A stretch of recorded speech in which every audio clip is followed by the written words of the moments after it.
Evening, Coda again. Tired right now. Meant to go live a bit earlier.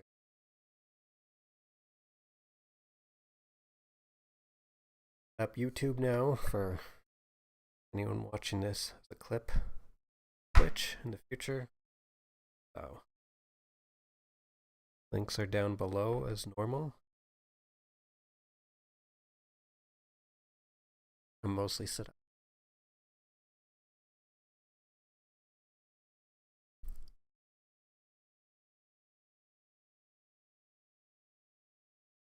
Alright, so starting with just some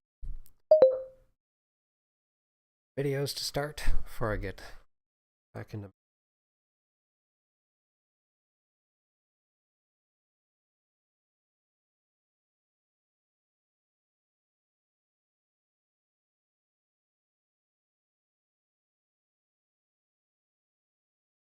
Alright. This day, like Metaphor is doing pretty good. So we'll start it.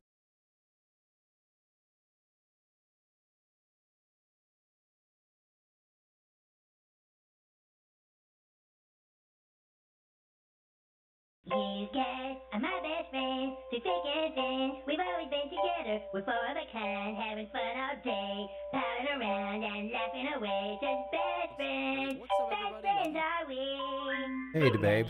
Thanks for the follow. Really appreciate it. Nice to see you here. Podcast now. I'm Alex, and in this video, quickly want to talk about the impressive sales of Metaphor Refantazio after only 24 hours. I think that's actually what makes this the biggest news, right? So they simply announced that the game has already sold 1 million units, and they actually say in their press release, package version shipped and download. So I assume they mean physical and digital combined. Physical and digital Have already sold 1 million. And PC I mean, 24 hours, you're looking at Xbox, roughly Persona PlayStation 3 reloads time, right? That game did similar numbers, and that game was the fastest selling game they've ever made. So, you know, it's, for me, what I would guess want to talk about in this video is, yeah, it hasn't even been 24 hours. I think, Yeah, it launched at 10 here yesterday. 9 right now, just about. 23 hours, 1 million copies. actually, there was no guarantee. You know, you look at Metaphor, and there was a lot of talk over these last couple weeks leading into it of like almost genuine worry, right? And worry because I think a lot of us have played the demo. Actually, nowadays people are playing the full-on game, right? People are probably much further than just the prologue, and it's a legitimately good game. Now, I guess I don't know that for the entirety of the game, but that's where those review scores and what the critics were saying, right? And I just feel like this game is going to give very, very positive word of mouth, right? I think a lot of people are going to play it. It's going to take some time. I mean, but again, actually, that's kind of balanced by, well, it's selling well immediately out the gate, right? So, like, that's great. But then, you know, over time, as people beat this 100-hour behemoth, right? Yeah, I'm trying to remember. There was another recent game. I think it was Helldivers 2. Helldivers 1 was a pretty good game. Most people didn't really pop off until post-release. I believe this is going to be the same way with this because it's a new IP and people only really know from Persona. Yeah, I expect things will pick up even. It's going to be like snowball. Right? Yeah, over the next couple of weeks, you're going to hear people talk about the characters and how good they are in the story and all this stuff, and hopefully how good everything is, right? And then that can spread. And I do think the reviews helped. I mean, the game getting in the mid-90s, which just very few games do, basically, right? Like, that obviously helped. Yeah, and I saw even GameSpot gave it a 10 out of 10.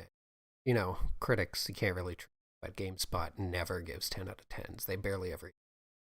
And even to their sponsored video games, they don't do that. I have to look it up, but it's something like their 24th perfect 10 out of 10 ever in the platform's history. helps it. And again, like I don't know, I would like to travel like Max Caulfield. I like to travel to an alternate timeline where they didn't do the demo, because I feel like things were kind of quiet before that, and there was even more concern of like, okay, well, they're not really marketing it, and like, what are they doing? And then the demo comes out, and you're just given the chance to play the beginning of the game, right? And then I don't know if they've done a good job even since. On the beginning of the game too, for anyone who hasn't played these types of games, it's the beginning is long. Like they start pretty much hours into the journey. So when we're saying demo, most people think what, 30-minute, 60-minute demo.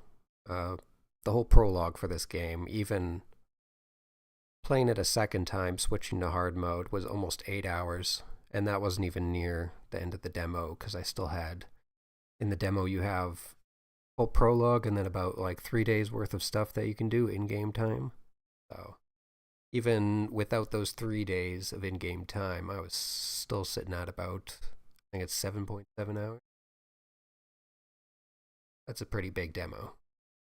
Then at pushing the game, but you could argue, did they have to? Because it's out there, right? You could play the first 4, 5, 6 hours. Some people have put in tens of hours into that demo, and you can just kind of go from there. Content creators can take over and all that jazz, and that's that positive word of mouth I was talking about, right? So, I think everything kind of is balancing out. I think this game has legs, or will have legs, because I just think, as time goes on, and it's going to take people a long time to beat this game. You're not going to beat this game this weekend. But as it goes, I think you're going to see that positive reaction, and it's going to probably do well long term because of it. And then also it already did well, in the beginning. But I guess to kind of close the video, like, they now have another pillar. I was seeing, people kind of talk about it, Shin Megami, Persona. Persona, I think, being that really, really big one. Again, Persona 3 Reload kind of leading the charge in terms of sales initially. I think Persona 6 is going to be their biggest game they've probably ever made, to be honest with you. And then you have this game now. So I think this pretty comfortably, like, joins those ranks, which is good. I mean, it deserves it. For me, even just playing the first, like, 5 hours of the game, I think this game deserves to sell copies, right? And I've said this before, like, I don't care too much about their bottom line. Like, they're a huge company, and they got their own stuff to worry about. I got my own stuff to worry about. But if I genuinely like a game, of course I want the game to be experienced by a lot of people, and I want them to keep making those games, right? Like, that's actually what it comes down to. Keep making games that are good. I think Metaphor is good, so I want you to keep going. Well, if Metaphor doesn't sell, that's going to be a big problem, right? So luckily, that's not the case. So let me know what you guys think in the comments. Make sure, as always, you're subscribed to the channel, bell icon turned on, and I hope to see you all on the next one. Yeah, I had no idea they were selling that well. Hey, I just saw this a couple hours ago. That's crazy, because according to everyone, not just the media, turn-based RPGs are dead, and we know that's not true. What happened with Baldur's Gate 3, people even not interested in Dungeons & Dragons or turn-based in the first place. That game was just crazy, crazy, crazy hype. And that one also snowballed.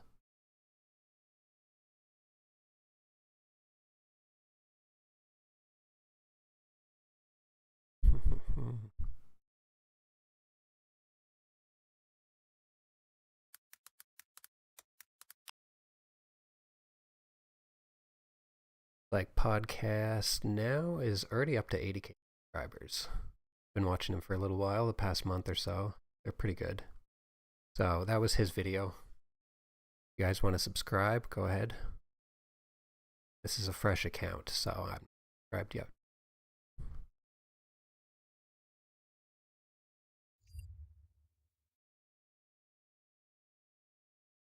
Alright.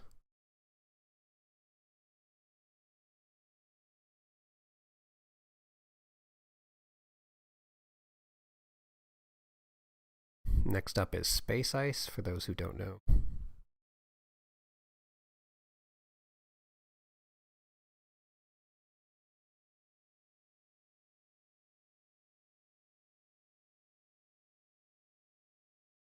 I think the ad block has had another update recently.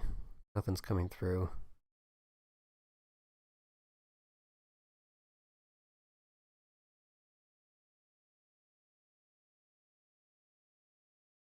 whenever there's an update on YouTube, you have to wait through the ad just with a black screen, essentially, out without the skip. Hopefully this resolves within like a day.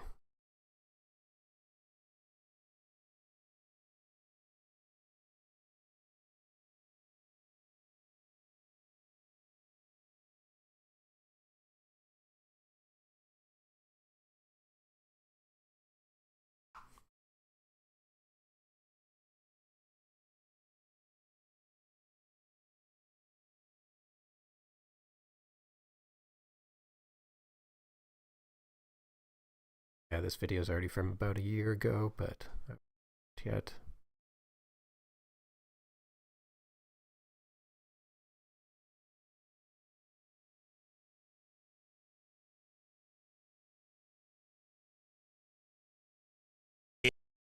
There we go.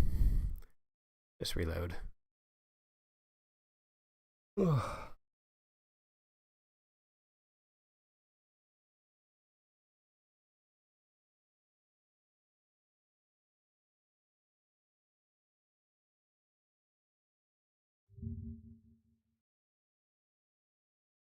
Their hit movie, Die Hard, is the Bruce Willis mega blockbuster hit movie where he showed the world they're all a bunch of pussies. Gonna go You're grab amazing. some food. You figured this and I'll just all out keep already. this playing. It starts off with this guy teaching a valuable lesson. You want to know the secret to surviving air travel? Don't crash, and it's not a secret. Walk around on the rug barefoot and make fists with your toes. Thanks. Now shut the f up and stop looking at him. Then things go from bad to worse when his driver I'm your limo driver. is a blind 12-year-old. But there's no time to worry about that, because Willis is way more concerned about the stuffed bear that's come to life and switched seats. So he tells him to drop him off here, and if the bear hasn't killed him in 2 hours, to pick him back up. Just remember that when you sign for the... He makes the most of it by crashing a Christmas party and is having a good time. Merry Christmas! Which sets off alarm bells that his wife can sense from miles away, so she hauls ass down there and immediately begins nagging. Exactly what your idea of our marriage should be. That's what he gets for thinking he's allowed to have fun. While that's happening, these Lakers fans So Kareem rebounds, right? murder security for no reason, which is more than enough reason for Lakers fans. Then we check in with these two who are really hitting it off. Kicking it down in the garage. And you can't help but be happy for them. Now things start turning around, and he finally gets some good news. When the Lakers fans take everyone hostage. They probably Base Ice is probably one of the best for movie overviews. There's a couple other smaller guys, but definitely there. Guy up to. Guy already has over a quarter subs. Yeah, even a year. Been doing pretty good. Lots like the big 90s action star movies. It's comparable to different, but comparable to Honest Trailers. Other big one, Ryan George now. If you haven't seen them, Base Ice is definitely my He just won a preseason game or something. It's all pretty standard. This party has been a total downer since the wife showed up anyways, so he checks out what else is happening, and son of a bitch, he just realized he wasn't wearing shoes. How the f*** did he not notice, and why didn't anyone tell him? While he's trying to think of a way to make it seem like he's barefoot on purpose, he runs into the Lakers fans, and holy shit, do they know how to party. They also confuse the fuck out of him I read the article in Forbes. because no Lakers fan has ever said those words. Willis gets suspicious and doubts they really are Lakers fans. Nice suit. I have two myself. Okay, they're definitely not. Okay. Never mind, yes they are. Willis has finally had enough of Lakers fans always ruining everyone's fun, so now it's on. You beat that too, asshole. On a happier note, these two are a couple now, Sweetheart, if I ever lied to you, and their affection is contagious. Anyways, he gives those sons of bitches a taste of their own medicine by pulling the fire alarm like a high schooler. We've got a fire alarm. The head superfan thinks quick, Give them the building code number and cancel the alarm. and everything will be okay, unless, oh shit, Carl motherfucking Winslow. After eliminating crime, ensure Fair, he's pretty much Carl Winslow. Same actor. If you ever watched the show, it's literally identical. For the longest time, I thought it was him. Apparently, there's no connection. Most people. It's Carl. Chicago and Miami, along with some crazy time travel shit. LA's up next, and you guys are so fucked. Alex had an I think Urkel just passed away. Like this past year or two. Pretty sure that was him. Maybe I mixed into my Saved by the Bell Screech. Basically the equivalent. Or yeah, Urkel. Something happened. nervösen Zeigefinger. So they get desperate and send Jeffrey Dahmer in, but Willis knows he's from Milwaukee, which makes him a two-teamer piece of shit, which is by far the worst thing about Jeffrey Dahmer. He tries to say some bullshit about Kareem, but Willis doesn't want to hear it.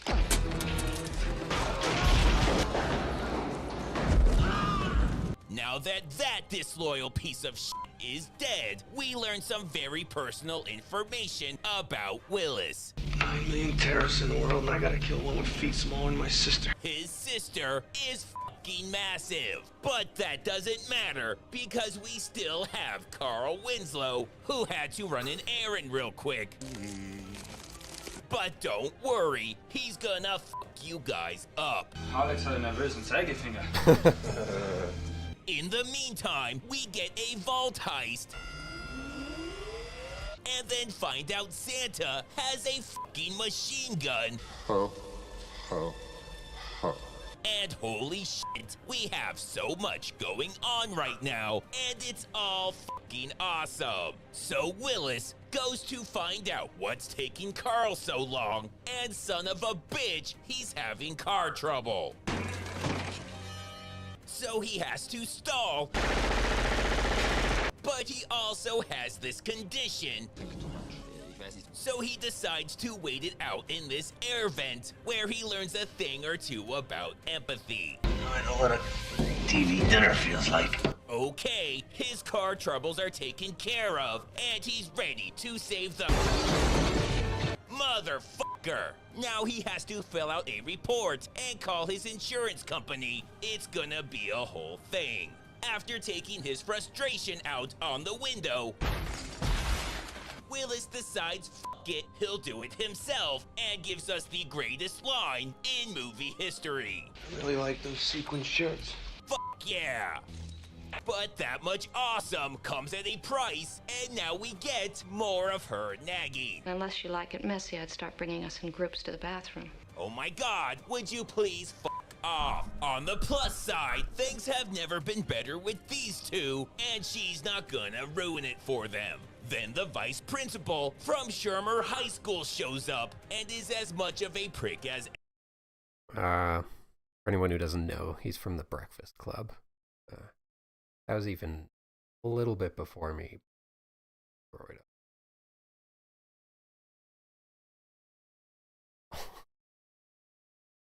You never see him in anything anymore. Like this is one of the last.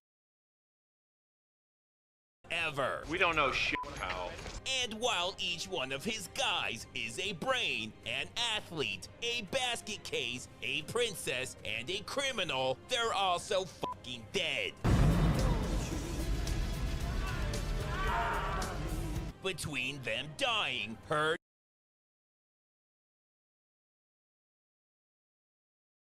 It was really hard to hear the Breakfast Club music. I have it loud enough. between them dying, her nagging, I have a request. and them fighting. Shut up.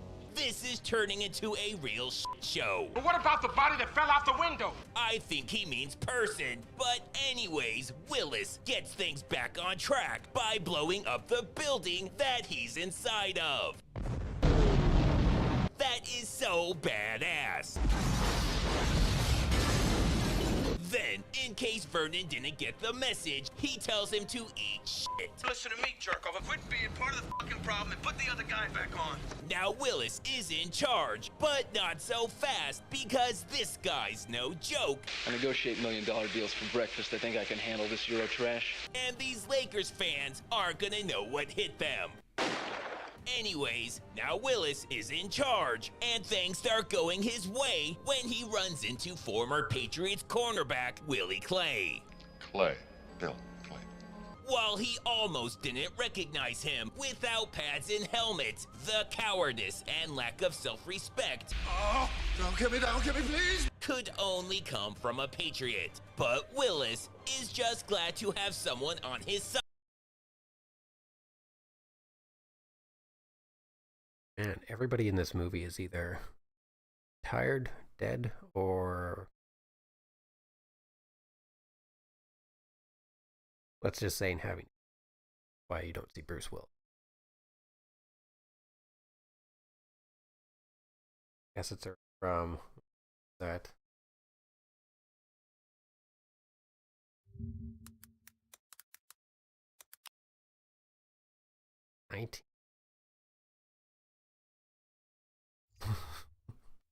Side while they wait for Carl's insurance adjusters to finish up. Sounds like an A7 scenario. Then, just when you're almost certain that he's a Patriot, he stabs Willis in the back and removes all doubt. But too bad for him, Willis is from New York, New York. where they have a habit of making the Patriots their bitch. Oops. Now he's extra pissed that they're fans of the Lakers and Patriots, and probably the fucking Yankees too, so now they all must die. Just when he thinks it can't get any worse, Steven fucking Seagal shows up.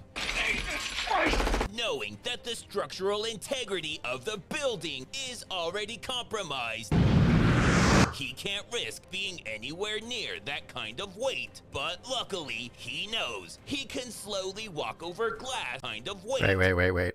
But luckily, he can't risk being If you watch anywhere this, near. what channel is it?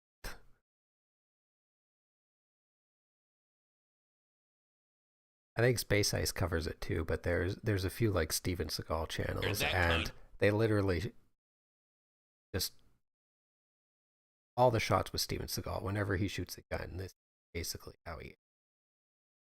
It's ridiculous, and that's what makes it. Of weight, but luckily, he knows he can slowly walk over glass faster than Seagal could ever chase him. When they get back, Fabio is fucking furious because he was told this was a real movie, so what the fuck is he doing here? That man looks really pissed. This was supposed to be his big break, and he can't believe it's not better. We check back in with Carl, who's being railroaded, and the claims adjusters are blaming him for this shit. And Carl is such a To see, you never see anyone smoking anymore on TV or movies or anything. It's like purely early 90s. Saw that. It's such a huge difference going back and just not noticing that's no longer a thing in movies. I guess younger generation wouldn't have been used to seeing that, so maybe they don't know. Man, watching old movies is really weird to see anyone smoking. Yeah, it's pretty much non-existent. When's the last movie that you saw with them? Maybe. Not counting cigar smoke.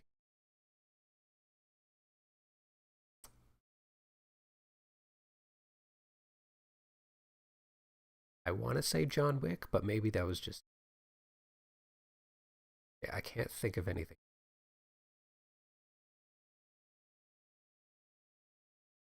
Good guy that he's beating himself up over it. They can teach you everything except how to live with a mistake. Then suddenly, the adjusters are in charge of the whole Lakers fan hostage situation. Bastards are probably pissing in their pants right now. Well, yeah, they are Lakers fans, so let's hear the plan. We've shut them down. We let them sweat for a while. These guys seem to really know their... Then, we give them helicopters. What the f***? If that's not confusing enough, the Lakers fans target the annoying wife. And I don't know whose side we're supposed to be on. Luckily, the movie knows we don't want to waste time thinking like fucking nerds. We just want to watch Bruce Willis beat the shit out of Fabio. After beating him senseless for a good 20 to 25 minutes, he eventually gets bored and sends him ziplining. It's been fun, but it's getting late and he's ready to leave now. So if you would just tell him where his irritating wife is, that would be great.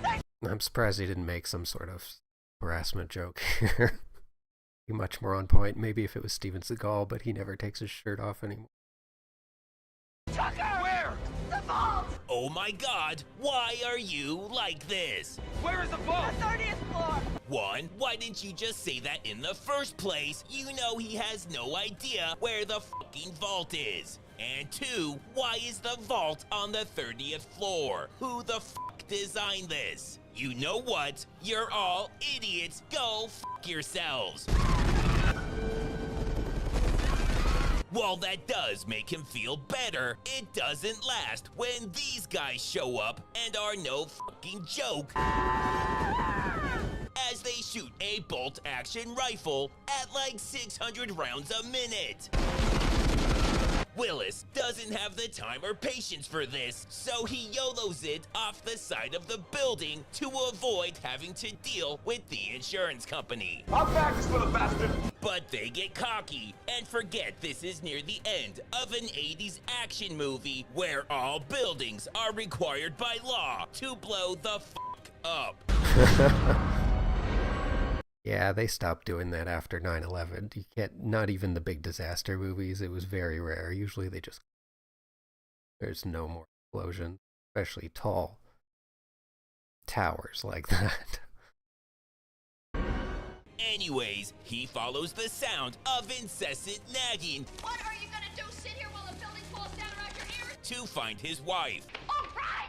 But there's gotta be some way to shut her up. Fucking jackpot! Now we get the final showdown between Willis and the bandwagon fans. They end up trading some really weird insults. John Wayne does not walk off into the sunset with Grace Kelly. That's true. He never did that. It's Gary Cooper, asshole. John Wayne didn't walk off with Gary Cooper either. What the fuck is happening right now? You made a pretty good cowboy yourself. If he grew up in... I guess Bruce Willis was already losing his mind back then. Oh, that's a terrible, terrible thing. In the 90s, I'm sure he would. Now that the small talk's done, Willis busts out his secret weapon, his infectious laugh. While she's furious that people are happy, Willis starts shooting and hits Willie. And that's definitely who he was aiming for. But Willie grabs what's-her-name, and Willis pretends to care until Willie grabs her fucking watch. That watch is an heirloom from Willis's dad, and you have no idea what he went through. So he kills Willie again. And then his wife punches the EPA guy for disrespecting Bill Murray. Then Fabio's back, and everyone's gonna die. Only Carl motherfucking Winslow, bitch, who comes out like a goose to the face. And Fabio's fucked.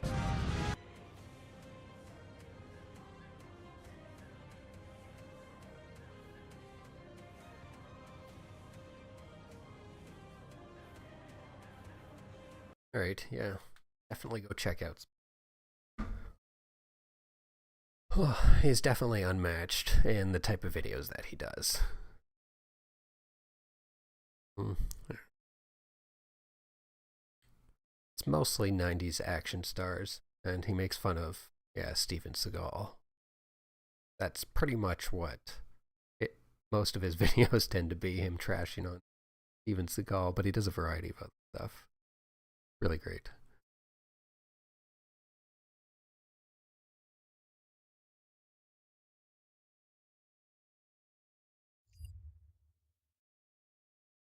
And everybody knows Asmongold. Recently I found someone, and I actually agree with this. She's pretty much like the female,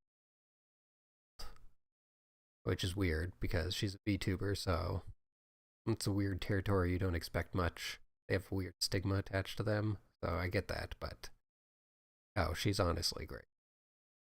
She's the closest to like Asmon content that you can. So I just pulled up her latest video, haven't watched it yet. And then maybe after this, we'll one or two more videos. And then we'll get back to Metaphor.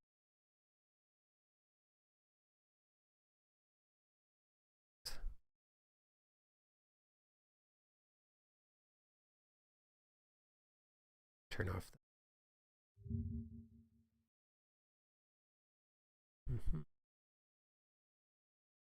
Can't do.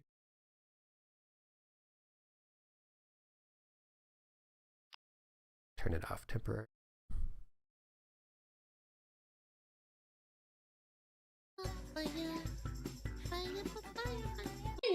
Dating experience. Can't relate.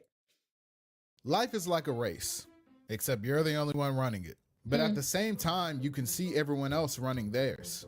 Okay, she sometimes does react content, sometimes she does her own, so it's gonna be kind of weird. I guess I'm reacting to someone reacting their video. I'm in my 20s now, and social media does not help us at all, by the way. Being able to keep an eye out on your friends and then posting the best of what they have really sucks. I think it's probably the most awkward time in anyone's life. On one hand, there's people around my age who were steadily working their careers, climbing the corporate ladder, going out on the weekends, and living the typical adult life. And on the other, there's still a lot of us trying to figure it out. But I think out of all the good things you can have in life, the one thing most of us want more than anything is someone to do it with. When I look around, I see a lot of my friends. Yeah, good luck with that. Statistics aren't great because of all the dating apps that people grew up on, and even people my age, especially for. Avoid that trouble. Don't even get started. In long-term relationships, and so some of them have even gotten married. But I also have a lot of friends who are my age and have never even been in a relationship. Dating as a Gen Z adult is an interesting experience because dating comes with a lot of expectations. What do guys expect out of girls? Oh my lord. Good morning, King. Just here to tell you how amazing you are. I write really long texts, but I really like to write. It's just easier to get all my thoughts down, but that is crazy. Never send that long of a text to anyone. It's probably some love bombing, it looks like. Then kiss your cheek 500 times. I woke up thinking about you. Oh my god. Wow. Oh my lord, man. That is an essay and a half. She's really cute, though.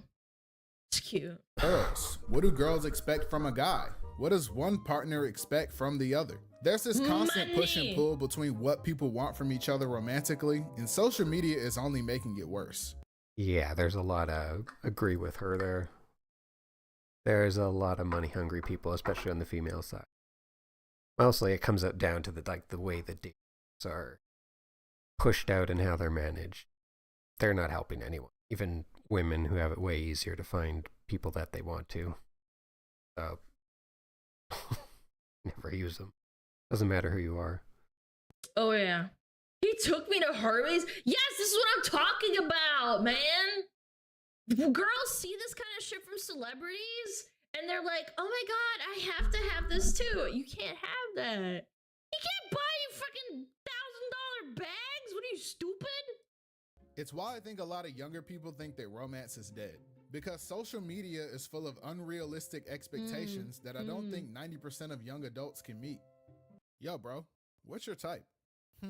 Well, I like short girls, but I go to the gym, so I also want her to be fit too. And I kind of like when girls have a bit of an attitude, but I think confidence is hot, so I want her to have a lot of pride as well. Okay, so you said short, fit, has an attitude, and a strong sense of pride. Yeah. Latina. Beautiful Latina. The peanut face here is perfect. Charlie Brown, it's just, it suits it perfectly. If you know, you know. Damn it, chat typed it too. Fuck. That was my first thought. It was like attitude, short, sassy. I love Latinas. They're big, beautiful booties. Bro, I don't think you want a girlfriend. I think you want Vegeta. Whoa! Now, I'm not blaming social media for being the reason people are single, but I think oh, he wants a Canadian, someone said in her chat. Just a caricature of reality, and that most. Can I just say that I actually recently found out, just from streaming and watching videos about this kind of shit, that people actually rent bags and bands from people to post on social media to make themselves look good. I'm not even kidding. People do that. You can rent your car and shit. Rent your house, whatever, apartment, pool. Or use knockoffs. Yes, that too. But they still cost a bit of money. Because they are knockoffs of, like, brands. Things shouldn't be taken so seriously. Every other day on Twitter, I see people getting worked up over hypothetical situations that would never happen in reality. But they build their entire perspective on relationships. I mean, it's true. Why would you? Relationships around it. Babe, would you love me if I was a worm? What? If I got magically transformed into a worm, but I was still your girlfriend, would you still love me? I mean, how could you be my girlfriend if you were a worm?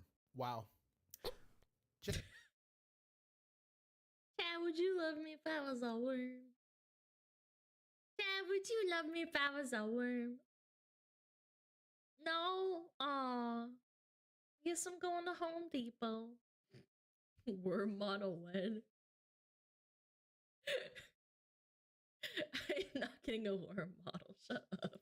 Wow. What kind of question is this? Why would you even be a worm? This is why men deserve less. How? That's classic. That's a classic right there. How am I supposed to date a worm? The truth is that there are a lot of really cool people. How am I supposed to stick a dick in the worm? That's abuse. People out there that are looking for someone compatible to spend their time with. But a lot of the time, we only get to see the negatives. And sometimes this causes us to shut ourselves down before we even give someone else the chance to possibly say yes. Believe it or not, I've had girls that were interested in me tell me they were afraid to approach me because they didn't think they were my type. But the truth is, I don't have a type. He just said it. I was about to say it. Most guys don't really type. Some preferences, but we're a lot more flexible than most people think. At least when you're talking about women. They don't know. Go up, we go down.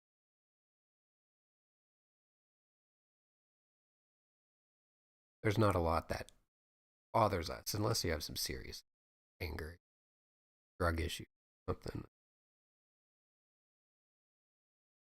There's the 3 F's for anyone who doesn't know. These don't even have to be true themselves, but you have to be friendly, feminine, and fit. 2 of those 3 at least, and we're happy. Very few guys are tend to be top 1%. But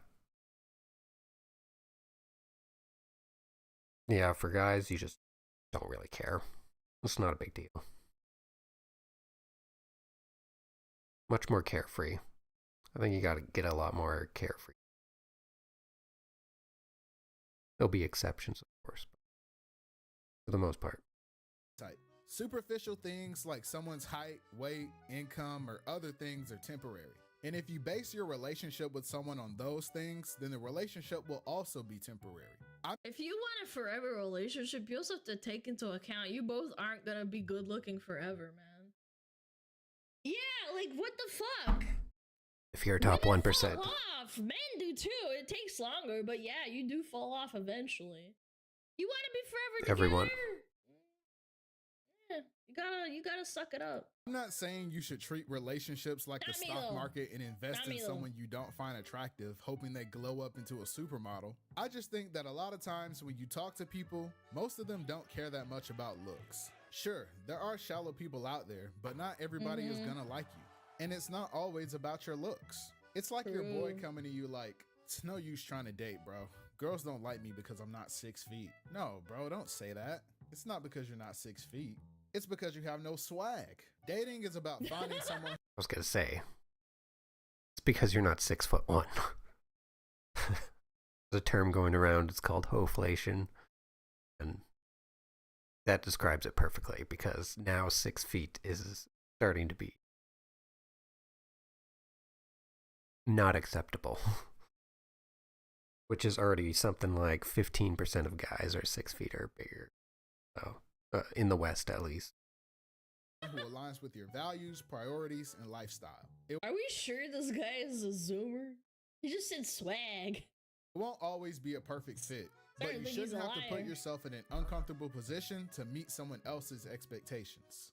A big fear when it comes to dating is the idea of being chosen versus being an option. When you're searching for someone to love, you want them to love you back equally. No one likes to think that their partner settled for them. Yeah, and that's what Homath was talking about too. But people are like, oh my god, I need someone who's really, really fit, but also... Yeah, hoflation ties into the whole Homath thing. I don't want to put in the work. Oh my god. I want to feel like you were their first option, not the backup plan. And this doesn't mean that you should only be looking for people who've never been in a relationship. That's unrealistic. It means that everyone deserves to feel like their partner chose them, that they're with you because they want to be, not because things didn't work out with the people they wanted more, or that they're only with you because they couldn't get anybody else.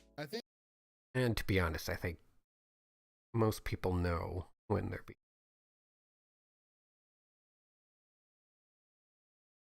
People are really good at pattern recognition, even if they don't realize it. So they may not know they know, but subconsciously pick up on that. In an era of social media, it's easy to compare yourself against other people. Yeah, settling is definitely a big fear for some people, man. It sucks, bro! That's why you should always look at yourself in an equal manner to your partner. You shouldn't do that. Don't do that to yourself. It ruins your confidence. Especially when you're aware that your partner was with people before you. Like if the girl you like says she likes tall guys, but you're 5'7", or all your boyfriend's exes are blonde and you have dark hair. If you're 5'7", just say you're 5'10". It's part of Homath. There's a lot of parts of Homath, but they won't know the difference. Most guys don't even know how tall they are, so just the three big numbers: 5'7", 5'10", and 6 foot. Stick with those three generally. So if you're one below that, bump up to the next. And if you're already 6 foot, you could probably just say, believe.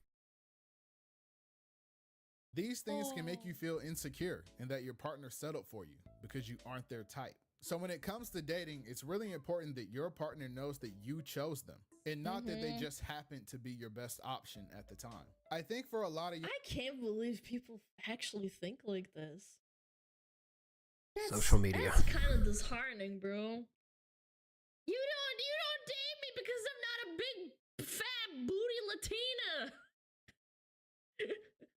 Young people, the scariest part of dating is dealing with commitment. A lot of people have different ways they become attached to others. Some people are more readily able to commit to someone, and others are a bit more avoidant. Me personally, I'm very quick to accept people into my life, and there are a lot of people I consider my friends. Pretty much, if you've ever just listened to me talk for more than 20 minutes, then I'll probably think of you as a friend.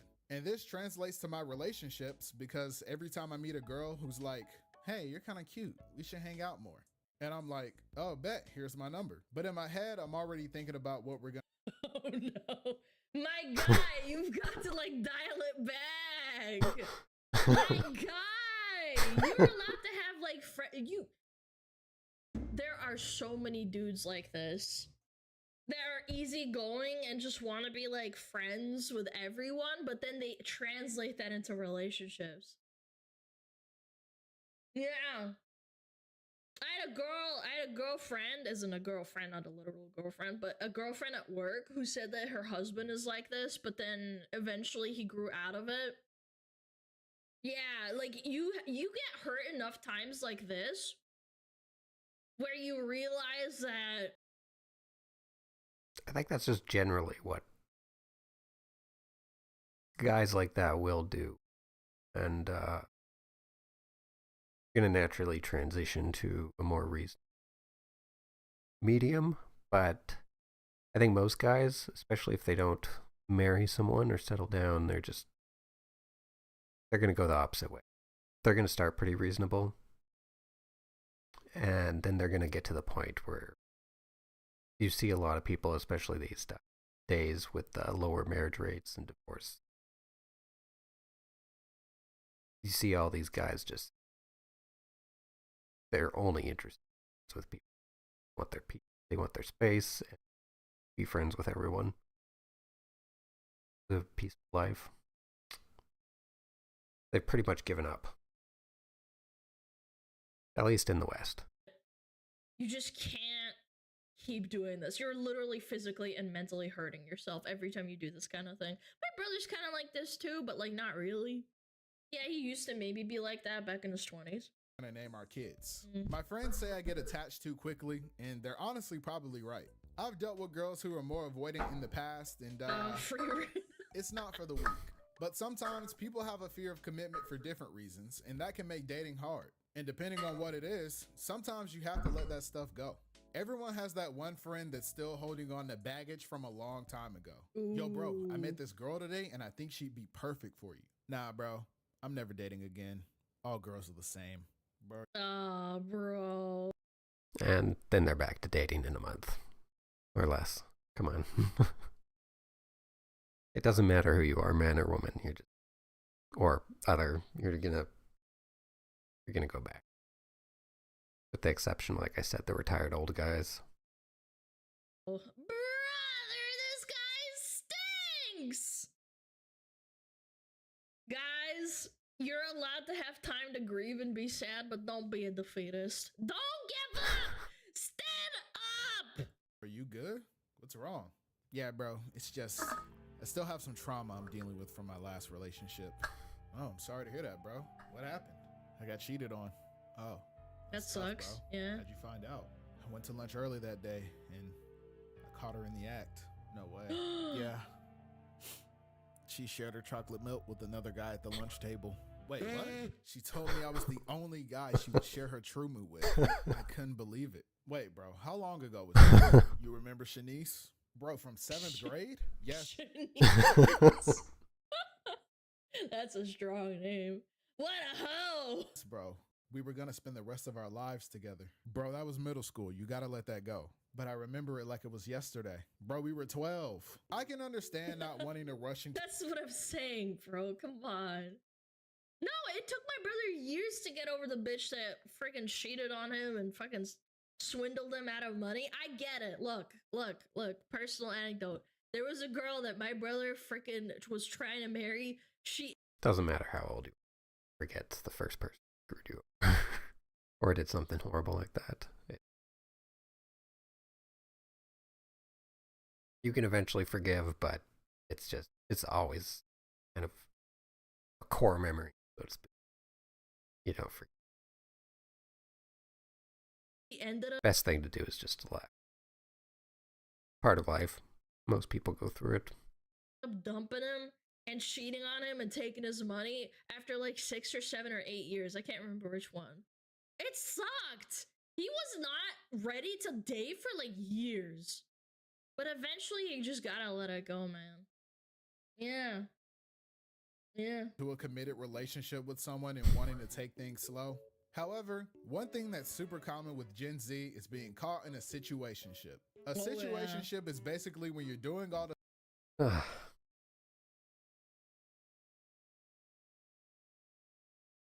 That's such a stupid name. You hear it all the time now. People can't just say friends with benefits or sleeping around. Situationship. Because you want a relationship, at least the one person does, but the other person's not there for that. You're just sleeping with them. It's not going to go anywhere. These people just need to stop using that word. The things that people in a relationship would do without being in a relationship. Sometimes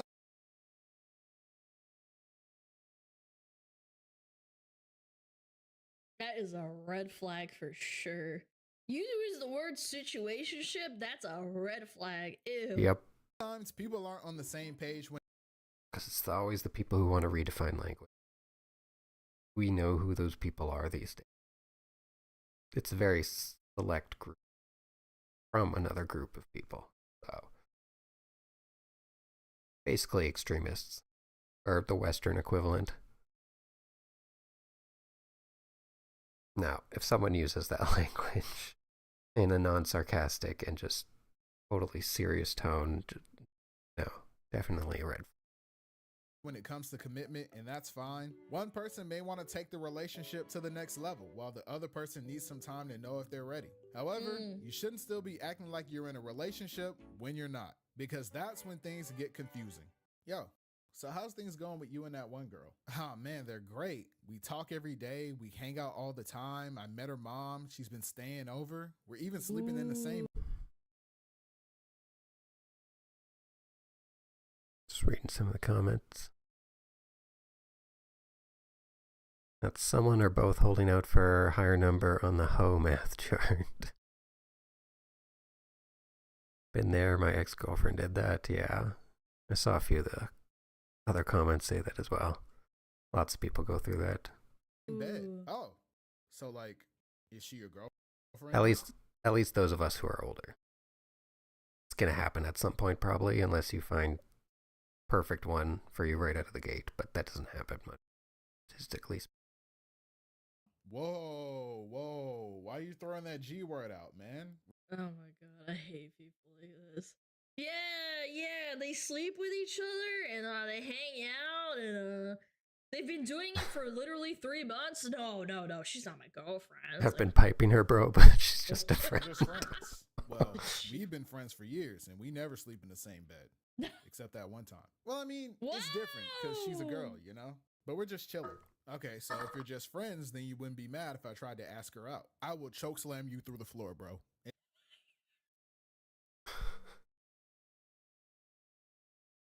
Gotta kiss your homie goodnight. I would get mad and choke slam you and kill you. Classic. Exactly, bro. Alana's community is so much better too than Asmongold. I know, shouldn't compare, but his community's weird as fuck sometimes. But yeah, Alana's chat always has hilarious things. You just stop and look at some people's comments. You clearly like her, so just wife her up. Is he talking about that one girl he's been kicking it with, but he's too scared to put a label on it? Yes, Pussy! Bro, if you don't man up and tell that girl you need her same day delivery like Amazon Prime, all right, bro, chill. I get not wanting to put a label on things, but what's important is that you're both on the same page. One time, I went to get lunch with a female friend of mine, and everything was going great, until the waitress brought the check. Apparently, since she saw a guy and a girl getting food together, she immediately assumed that we were on a date. And since it's a date, I'm supposed to pay for both of our meals. And that was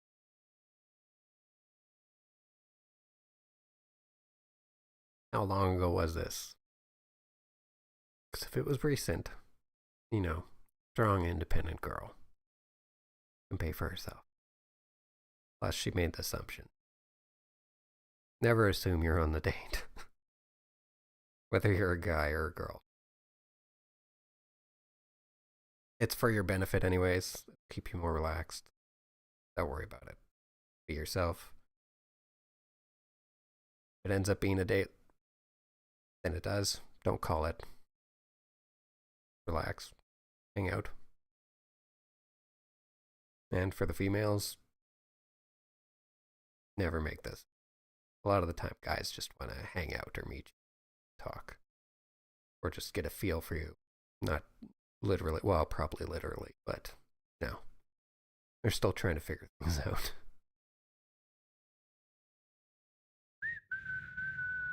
Schizo. It's crazy. Because before bringing the check, waiters usually ask if your meals are separate. But no, she was just like, this is a date, you're a man, so you pay. My friend offered to cover her half, but at that point, I had already accepted my fate. So yeah, make sure it's clear where you stand with someone before you end up spending $53 on a burger and fries. 53, jeez. Oh, where do you live, Cal? I was gonna say, doesn't sound like she's going there, maybe she is. California? Okay, I heard the ka. That would definitely be $53 in Canada. What the hell? One unique thing about dating for Gen Z, though, is that we have a lot of options when it comes to looking for love.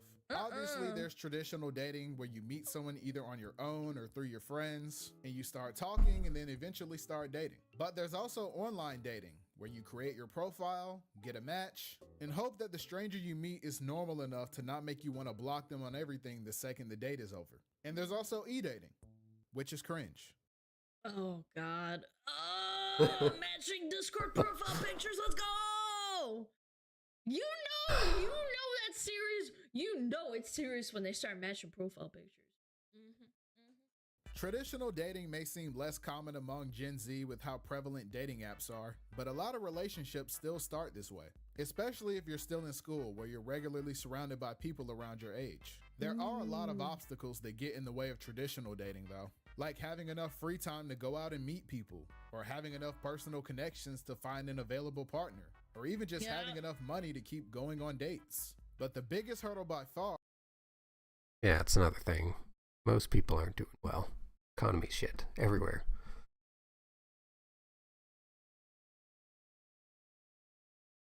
Don't expect. Don't take it. Just go for a coffee. Go for a walk. Know the person. A dinner date's just as bad. You don't get a chance to talk there at dinner date. There's a lot of women who act just.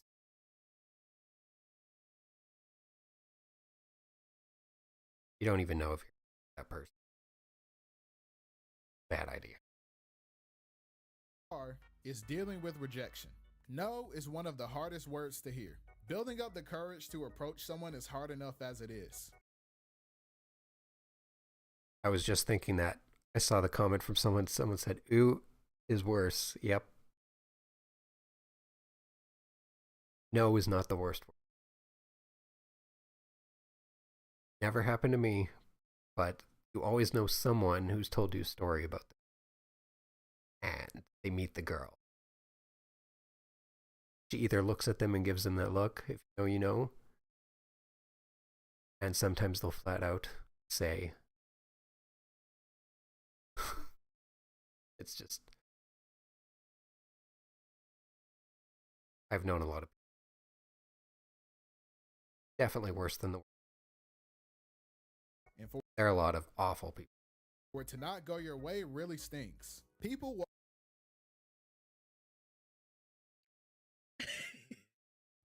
No.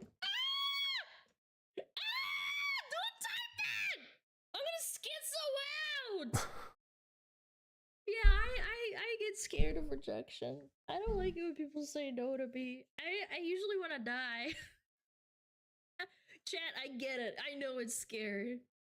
I know. Walk around every day with countless insecurities living in the back of their head. So no matter who you are, being rejected can make you feel like you're just not good enough. Yeah. And that's fair. You've probably heard it before. The worst she can say is no. And no, it's not the worst thing she can say. You could walk up to a girl and ask her out, and she could look at you and say, ew, I would never go out with an... And there he is. After I said it and the comments said it.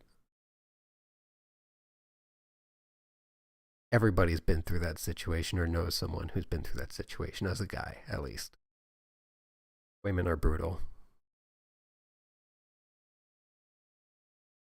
Ugly, stinky, bald-headed, swagless nerd like you. My standards aren't that low. Women don't deal with rejection in the same way, so they don't tend to know. And honestly, at that point, you're cooked. Much more common with guys.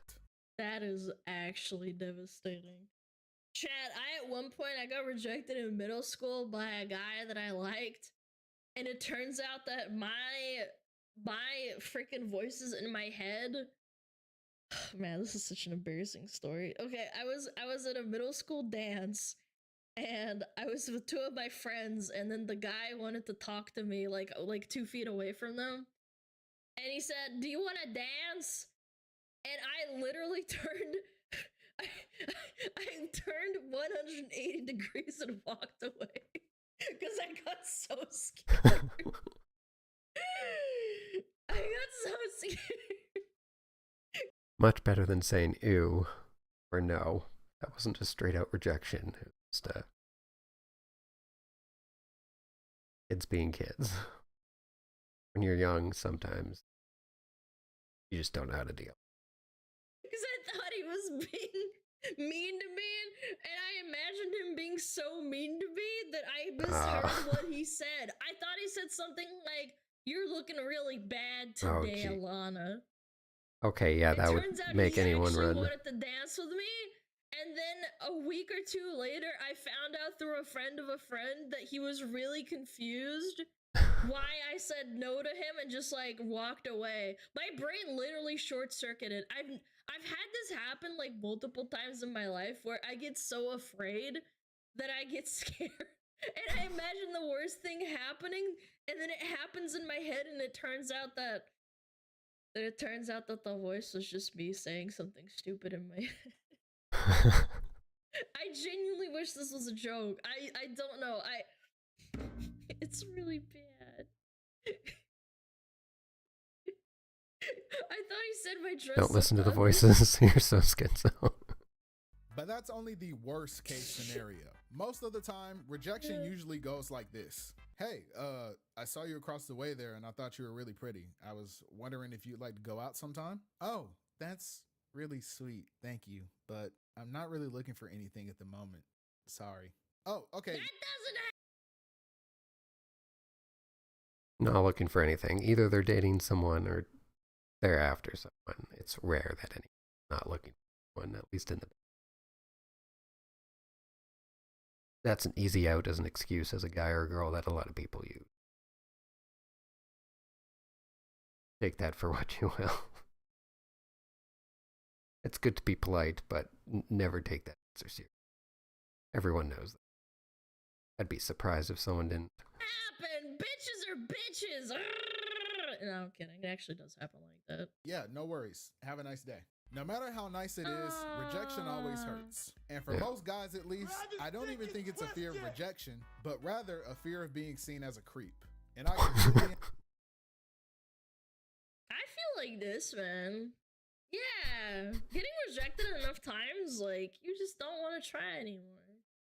Understand. The thought of making a woman uncomfortable is almost unbearable. But you can't let your fear of rejection turn into a fear of approaching people in general. All right, bro, I'm finally gonna do it. Today I'm gonna tell that girl how I really feel. That, bro, you're in there. I'm telling you, just play it cool. You're right, bro. You're not attractive as a male, you're automatically a creep. Excuse me. Yeah. Do you know what time the library closes? I need to return this book, but I'm trying to figure out if I should do it before or after my next class. Could you help me out here? We do not care.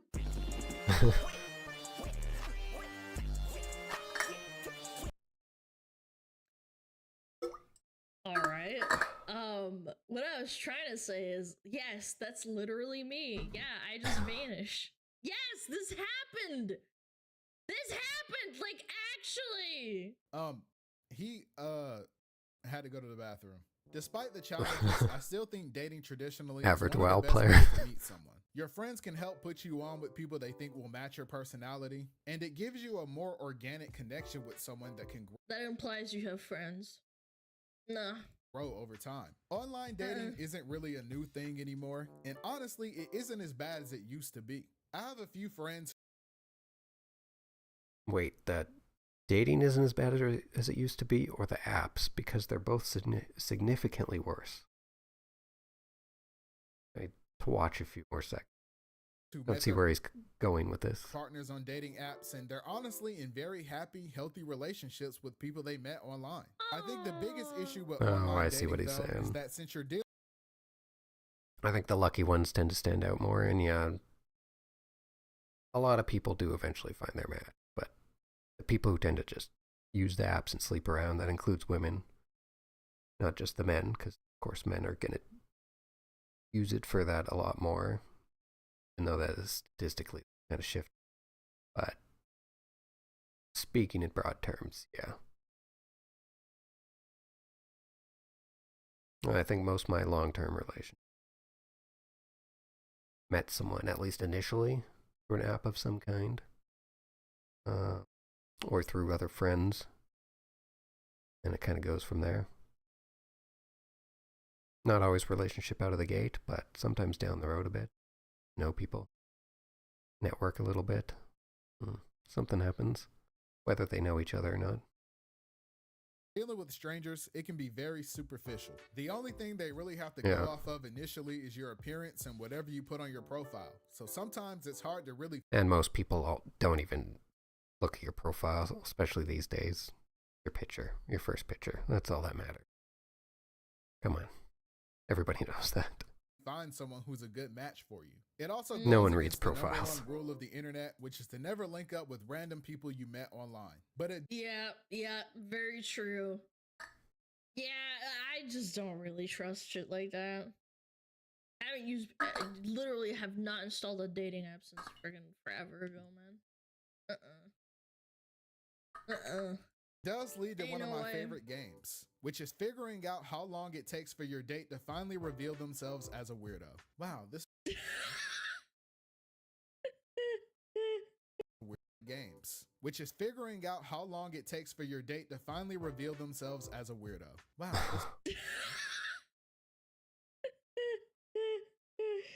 Oh no.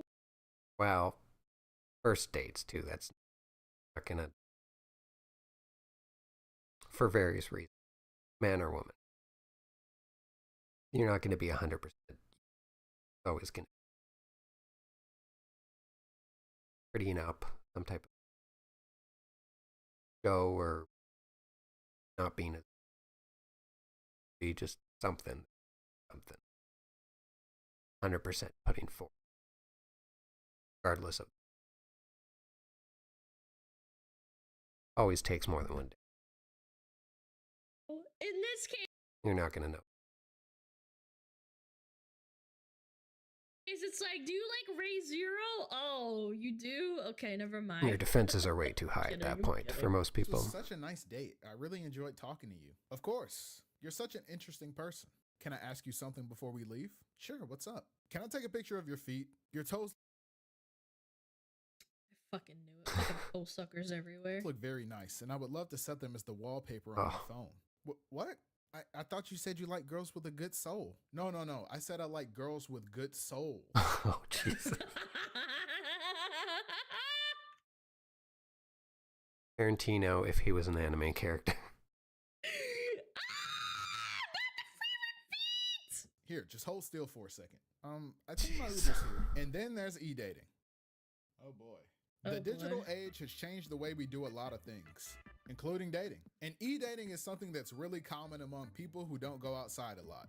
And don't get me wrong, I've been playing video games since I was 4. And over the years, I've met a lot of really cool people online and would even consider them good friends. I think just about everyone in Gen Z has at least one friend that they've never actually met in person. E-dating isn't too different from your typical long-distance relationship, but it's definitely a relatively new experience. Bro, you don't know someone until you get to like live with them, man. Yeah, you can have a great. Things change when you move.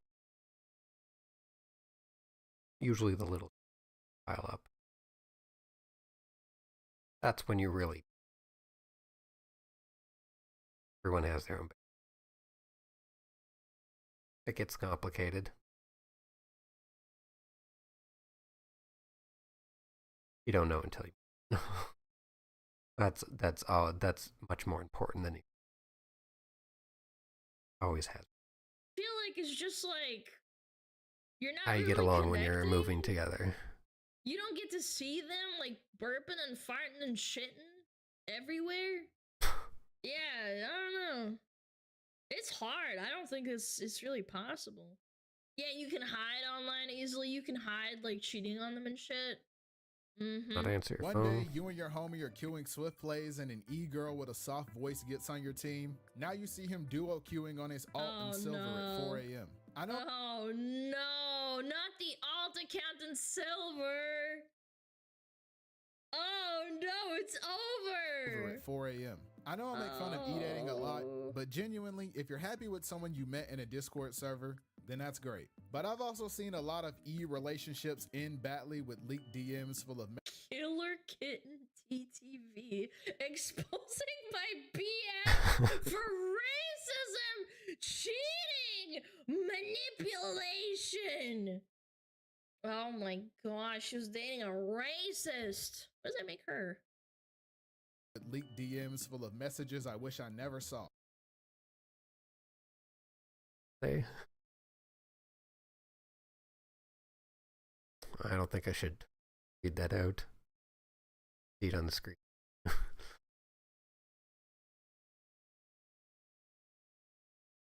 Is this before or after the fucking moon thing? Oh, it's after. Okay, yeah, he's making a joke about the moon thing, yeah. Are you a good boy for mommy? Yeah, mommy's little puppy slave. Mommy wants to try using mayonnaise again tonight. Okay, mommy, I'll get a big jar. So if you're gonna e-date, make sure she's only for you and not for the hashtag joke. No matter what kind of situation you find yourself in, it's important that you always remember to be yourself. You don't need to be someone else to attract a certain type of person. And if you feel the need to act like someone you're not to impress someone, then they're probably not worth it. If she doesn't accept you painting your Warhammer figure for relationships, yes. If you're someone who just sleeps around, for you don't have to pretend. So just stick to being yourself. We all know that one guy that starts acting different when girls come around. But there's no way he's beating Goku. Nobody can beat Goku. Dude, I'm telling you, with Gear 5, Luffy solos the verse. Bro, he's not touching Goku. You're tweaking. Bro, the Toon Force, so many guys bro, really can just change on a dime the second a woman's around. Whether they're interested or not, it's a weird little switch that a lot of guys have. Whether it's defensively or just simping or other actions or ways you act. A lot of guys will switch in very specific ways. I'll have a switch. To what degree and what that switch entails. Most guys have that switch. I'm not trying to hear it, bro. He's not touching Goku. Hey guys. Oh, hey, what's up? What you guys doing? Oh, we were just having an anime debate. Like, this guy thinks Luffy can be. I mean, that was really more so him. Like, I'm not really.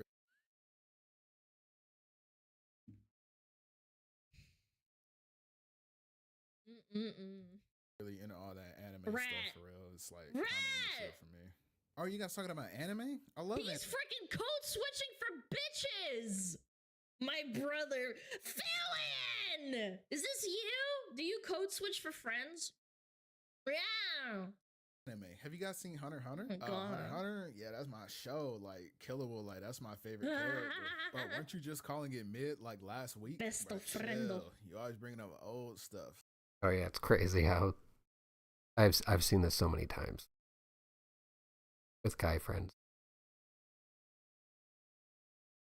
They'll completely change on stupid shit, like whether they like a show or a video game, and the second they're talking to a girl, they could be absolutely thrilled with the movie or the video game, and a girl walks in and I'm not enjoying it. Trash. Because there's always those guys who always have to press everyone, especially. It's like I'm a different man now. Right. Anyway, I was coming over to ask if you still needed your shift covered tomorrow. My schedule opened up and I wanted some extra hours. Oh yeah, it's perfect. I really needed to be off tomorrow. So if you can, that'd be great. Yeah, bro. Now you can come to the gym. Like, I be going every day. In fact, I gotta go now, low key. Probably hit the Yo, Chad, do not be friends with fakers, man. Yeah, so I'll text you when I pick your shift up, okay? Yeah, thank you. I mean, you can text me too, though. To sum it up, relationships are complicated. And a lot of times, finding the person who's right for you takes a lot of trial and error. Some people get lucky and are able to find the right person for them at a young age. And for others, it takes a while. What matters is that you remember to prioritize yourself just as much as you value the relationship. You shouldn't lose yourself just to be with someone else. So make sure you take time to focus on you as well. Don't become one of those people who spends every second of their life with their significant other and invest in a support or on social media. Man. If you spend, Don't always like, be even with friends, you can't avoid those stick with them all the time. Try to spread yourself out. Your best friend still needs time for themselves, man. They got a family, probably. I don't know. Take time apart from each other. Spread yourself out like peanut butter. Spread yourself how? Outside of your partner too. When it comes to relationships, remember to kiss the homies. It's easy to turn a good thing into a bad thing. And the key to making sure things don't go south is finding balance. Don't hang on to something bad for too long, but also don't be quick to let a good thing go just because you hit a bump in the road. Like all Oh my gosh. The amount of coworkers I had that would be like, oh my god, my boyfriend, he didn't Venmo me $50. I don't know if we could do this anymore. And I'm just like, bitch, the fuck do you mean he didn't Venmo you $50? Oh, it took him like 12, 16 hours to do it. I really needed it right then and there. And I'm like, gold digger, yeah. $50 and you want to break up with him over that? I had some crazy coworkers. I did. I met some hoes. Chad, if they do that, yeah, go find a job. Red flag. She was at my job. All things, big a red healthy flag. relationship takes patience, compromise, and maturity. Thanks for watching the video. Don't forget to follow me on Twitter, and thanks for 20K. Peace. Hillary dropped in a pay? I don't get it. We talked about it on Home Math. Women that ask for money, even though they're always talking about it on Home Math. Wait, who's that? That video was Suburban Will? I haven't seen any of his stuff. Seems like he's a pretty new channel. Women that ask for money, even though they're always talking about being an independent hoe. Independent bitch. Chat, check him out. Suburban Will. Very funny.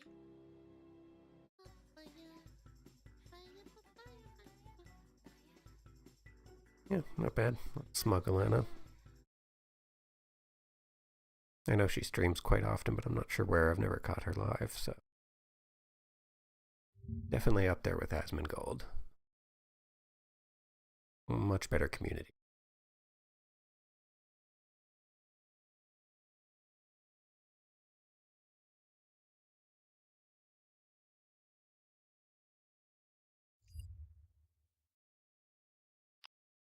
Alright, let's turn that back.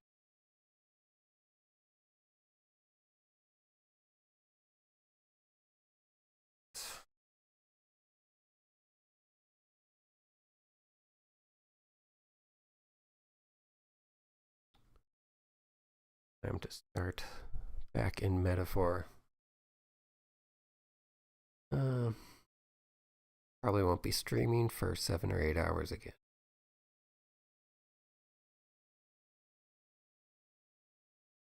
Go.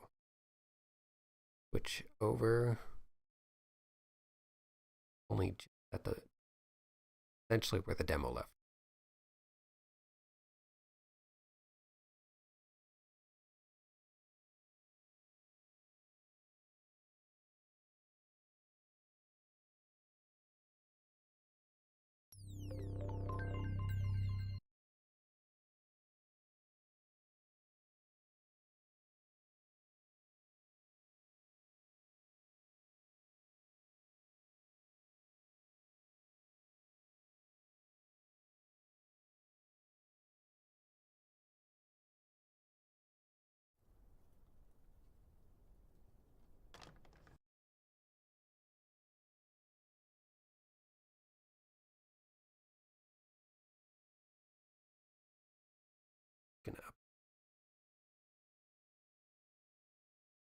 Or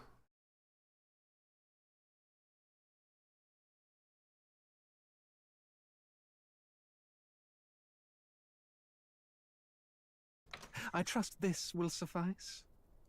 God smiles upon the generous. Oh, away with you! Back to your cesspit, beggar! I already watched that yesterday, so we'll skip past it.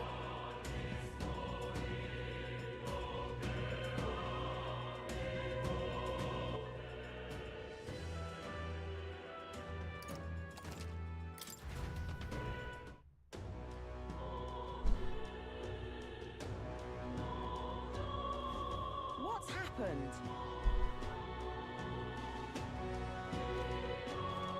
What's happened?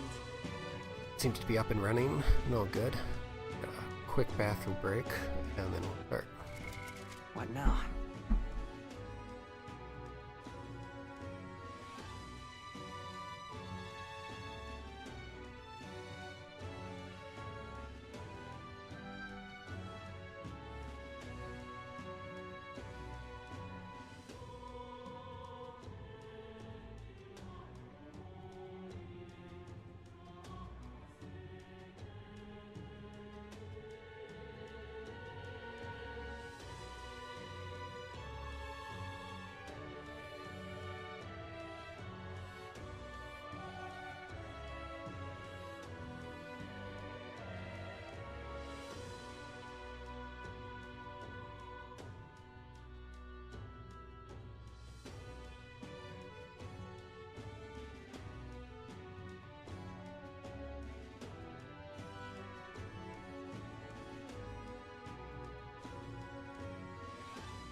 Left off just when things were starting to open. This is the point in the games where you usually get like some manner of choice. What's happened? Can't see a single good option here. Let's start spending our days however we want to. So, this is the classic Persona formula now.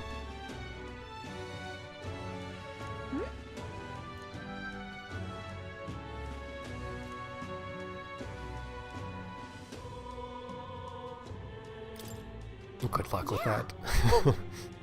Some responses in these games is hilarious.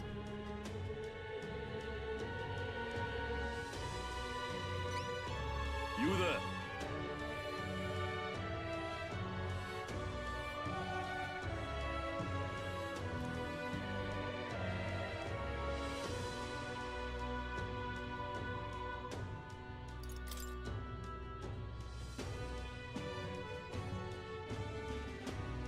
Breath of fresh air.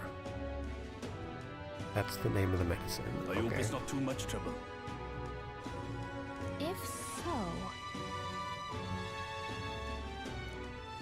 Well, their regular items were for sale, but you can also buy key items in this game. Seen that in a couple shops already, so that must be what it is.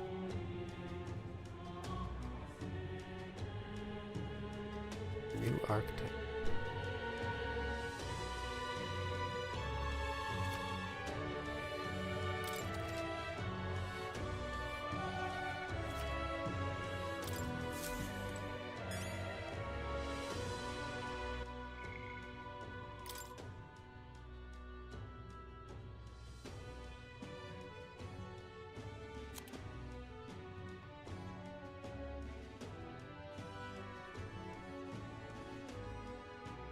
Oh, these are the same guys. If you saw any of the trailers or anything, they tend to have a third eye on their forehead, but I didn't know they were the same guys that had the mask on.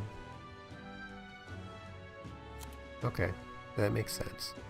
I think you get either a party member or a pretty big character later on. That's this race. If you watch the trailers, you can pretty much point it out.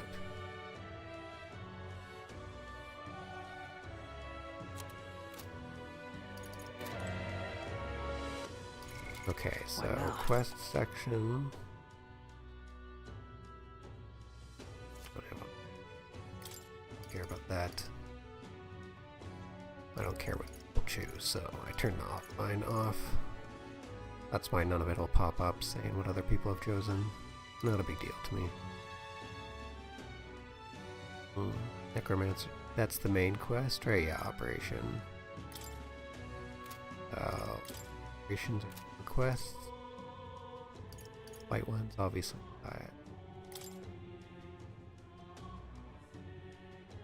For more.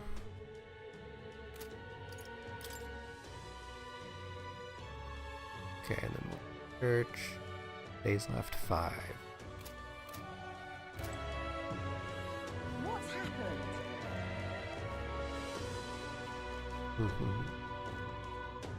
Hey! Why?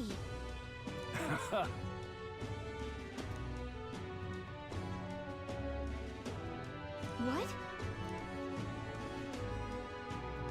Oh yeah, I saw this on another video. Some type of information broker.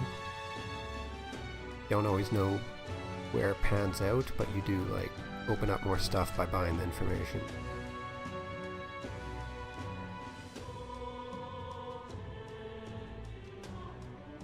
Oh, it unlocks information in enemies too?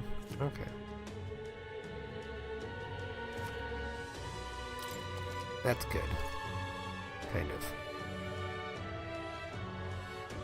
I do like to know which enemies I've killed or not, because once you kill them once, everything's revealed, so you can kind of keep track easily, even without remembering. What? We'll just buy everything anyway from him. 150. Let's say. Okay. Hey!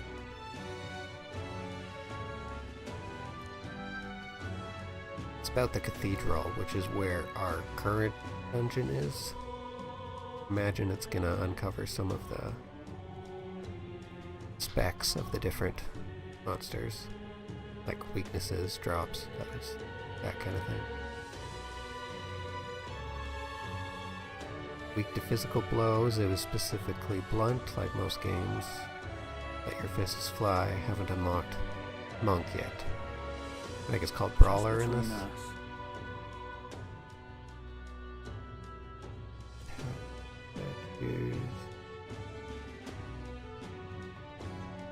Oh, he's telling me all this. I don't know if it'll be recorded, like once you actually meet the enemies without having defeated them, or if hints that you're listening to, basically like older games. And it won't exactly unlock.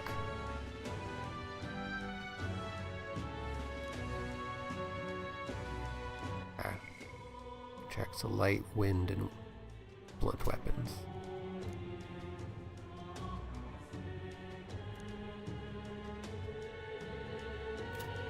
Come again anytime.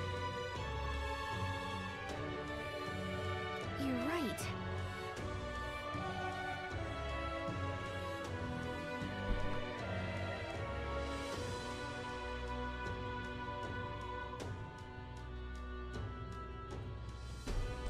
get a bit more comfortable.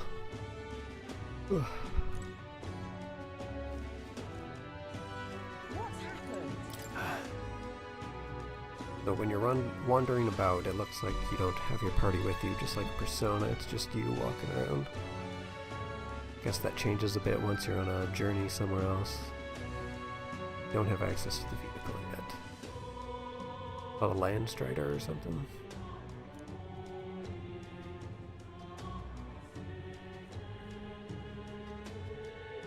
Yeah.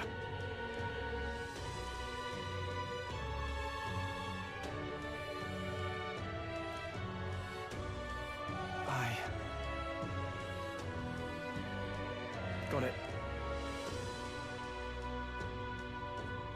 What's happened?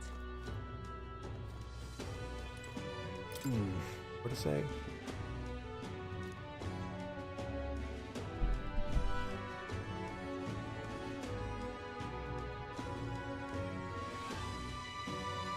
If it's like Persona, if I hit that's the plan, then we're automatically gonna head over there and teleport. We don't wanna run around and see what's available first before we decide on how to tackle the next 10 days. Whatever.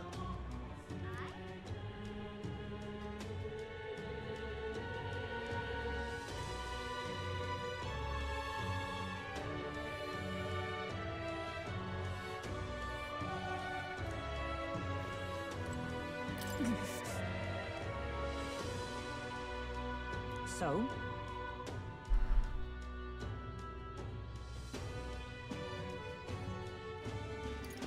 I see. On Persona games, I tend to just rush the dungeon as early as possible. Get it all done in one day, at least as much as I can. Sometimes there's forced breaks, but you do as much as you can, then it's out of the way, and then you just spend the rest of the days until the deadline. Usually there's an excuse as why. You still have to wait to see what happens kind of thing, but you spend the rest of the day just doing what you want, and then you're not pressured into anything, so. Much better way to tackle it if you're ever playing for the first time. This is a good game to get into like the Persona series or any of their other games. Good starting point.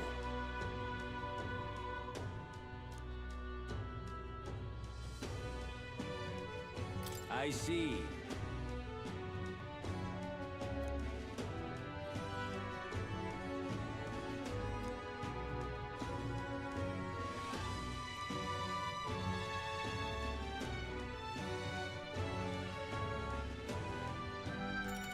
Okay, so this is just to raise a stat, basically. You'll be a lifesaver. Yeah, unlike Persona, you can kind of see where the stat is between stats. Usually it didn't say in Persona, but you can see its imagination slightly above. It does show the intricate amount, more or less, not the numerical value, but close enough. You can gauge where you're at. Huge quality of life over Persona. Pushing now. Night only shop. If I remember hearing right, it's some sort of like really expensive but good accessory shop, so.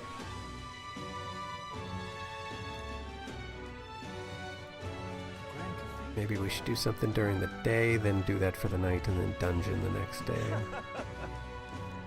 Oh, you're not getting off the hook for that.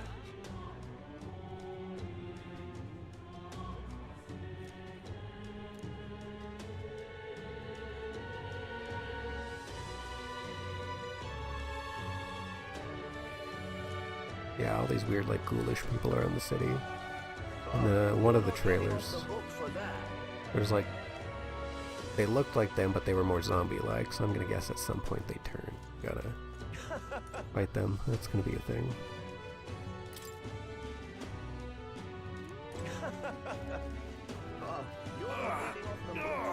Hey! Cry of pain. What you need? You're not getting off the hook for that. All right then.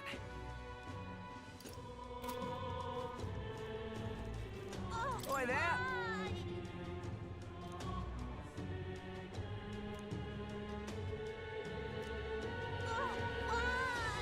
Oh, you're not getting off the hook for that.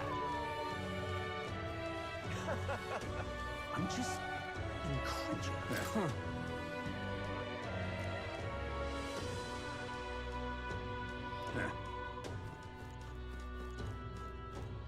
Oh, you're not getting off the hook for that. I think we need to visit more. Go down this way. Oh, I think this is the person we heard.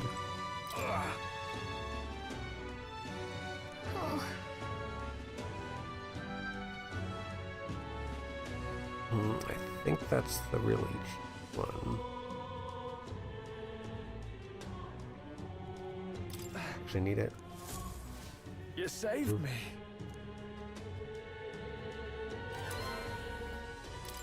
Okay, that's worth it. 3 XP for my class.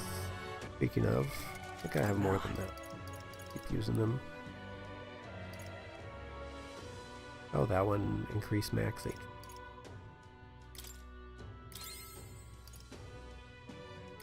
That's the XP. Max out our healer first. We have a really good level 20 skill. So I want to get that first, then I can keep that skill on my other classes when I switch over.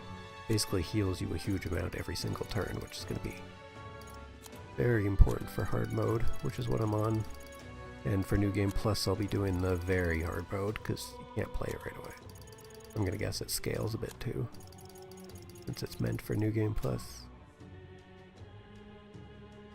Or at least a new game. I don't know if there's New Game.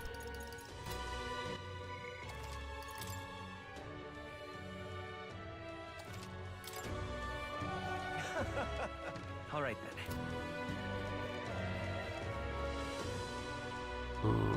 I don't think there's anything that way. I'm just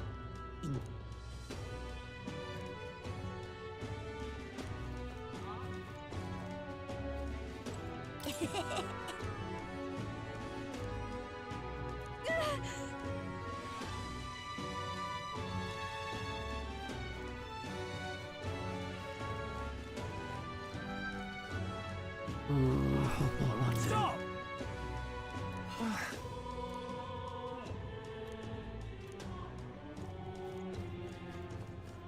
Got a minute?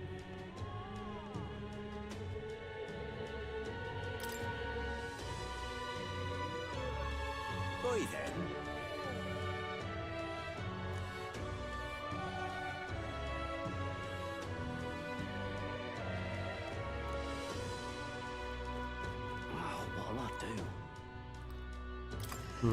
Let's check the shops. I did buy the best of everything before, but not sure if they updated it yet. What is it?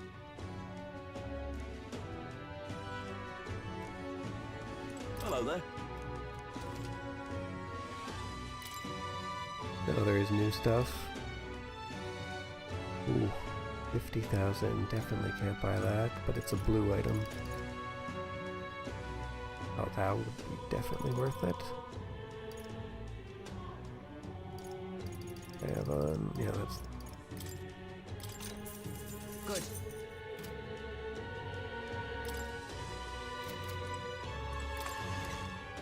Yeah, I guess I didn't have her in my party before, so I gotta buy her stuff for her, and then we'll be set.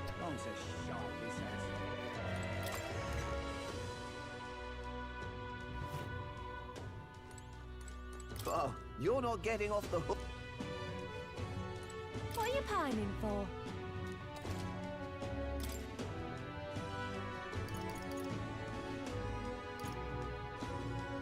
All stats plus 1, 50,000. Ooh. I thought I had a lot of money right now too, but I heard you can fast travel later, unlike other destinations. Fast travel to old cities without taking up a day or accounting for travel time, so that's nice. I'm gonna guess you can come back and buy it. Okay. That's the best one for her. Indeed.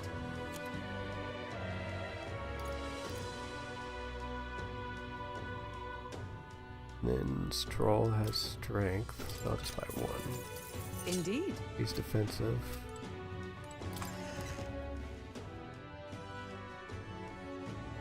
Gone to shite, this has. Oh, come on. There is a new icon there, I'm not sure what this is. These people first.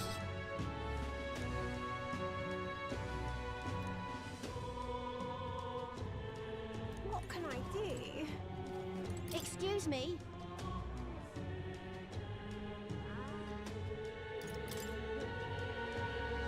This is another day activity to raise my stats, I think.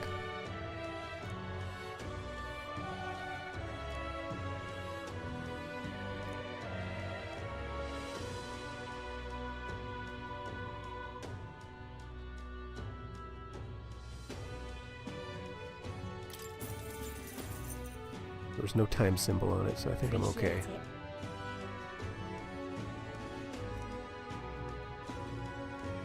It's gonna be tough.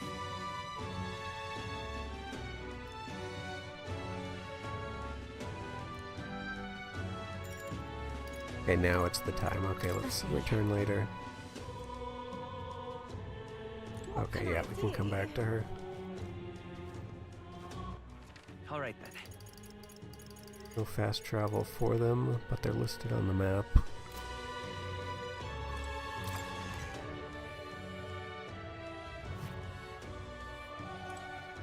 Yeah?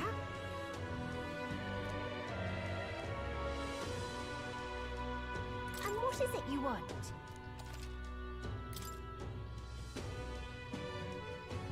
Okay, if we're doing the dungeon today or tomorrow...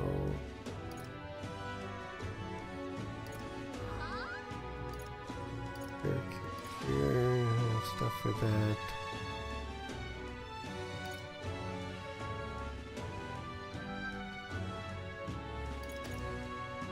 $50 HP doesn't do much anymore. Don't worry about that.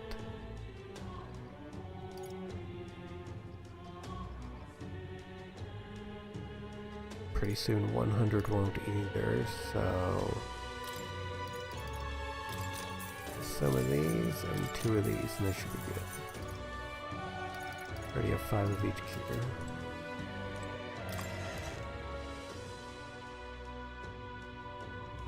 What can I do?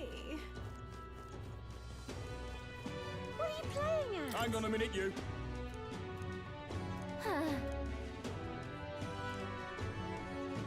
What are you playing at? Awful. Just awful.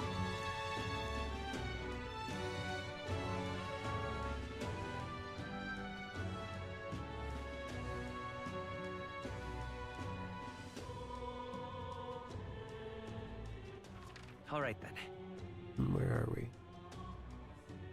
Okay, and that connects to the other place.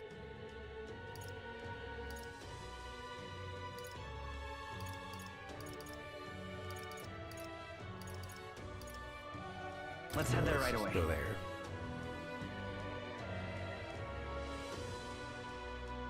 Visit all the shops and then do the dungeon. More than likely. Alright then. Quest over there. Another stat raising. Like knowledge. Sure, but...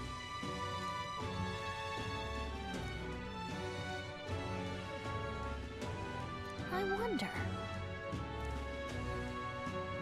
Imagination, okay. That's... I see. That damn Luis. So that. I'm gonna guess there's gonna be 1 NPC for each stat. Stop! At least in the starting city. This...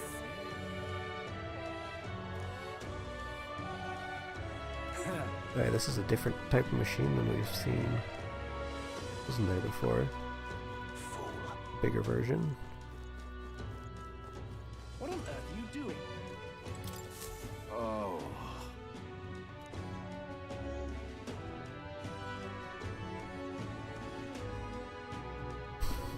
That famous. Grand, isn't it?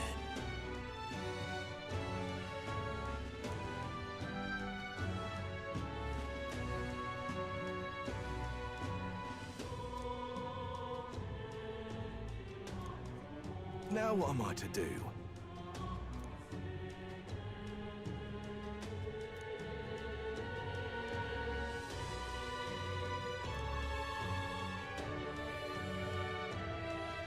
Please, if there's anything you can do.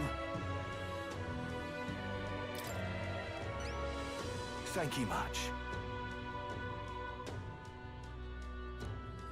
Let's give it a shot. Busy at night, so it's another night activity I have to. Come on.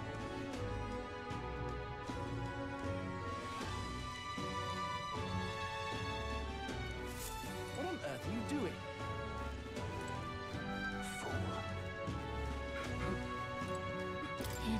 Incredible.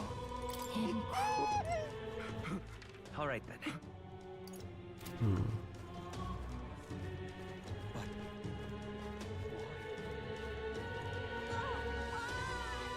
That's terribly unfair.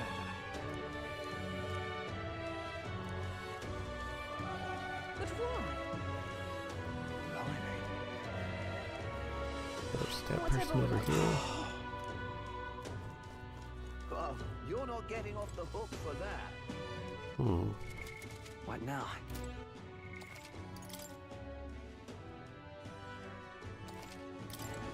Something up?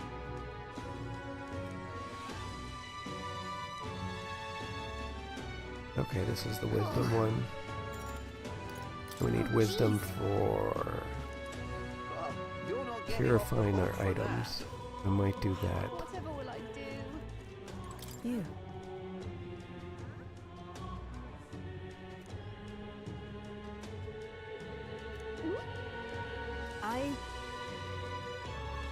Oh, she's the one who owns the shop. Okay. What? Yes.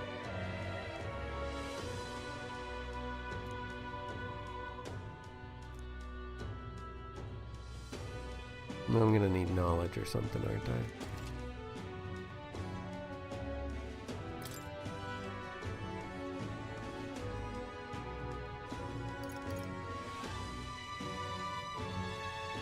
Okay.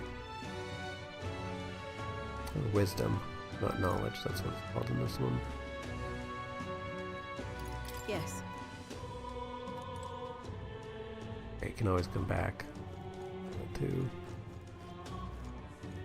Oh, two things I need wisdom for already. Closure A, closure A. Think I'll forget this, do ya? Because it's... I have no other points in anything except imagination right now. I'm only very little. All right then. Shops first. You little bastard. You little bastard, you.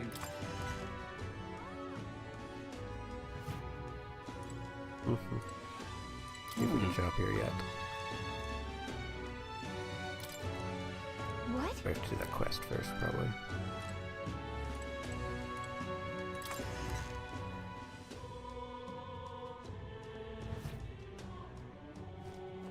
Blimey. But why? That damn Louis. All right then. What's happened? That damn Louis.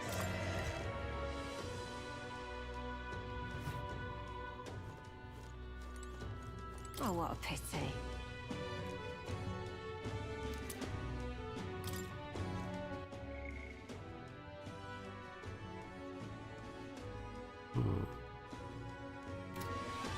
Okay. Why now?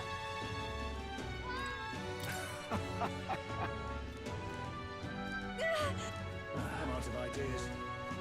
What is it?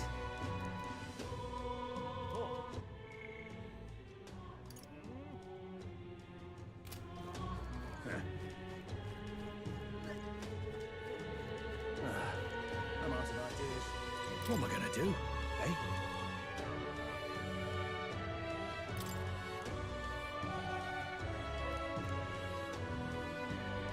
I'm out of ideas.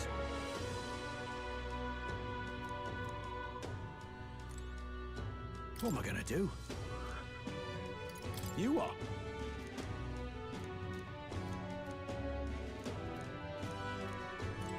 What am I gonna do? You are.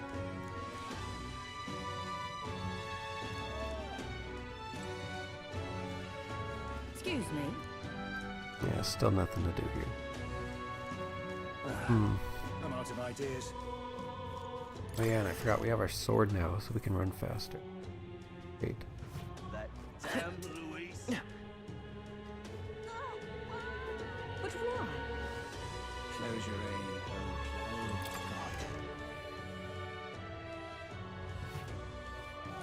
God. This I cannot fathom. Oh, there. Ah, close your eye.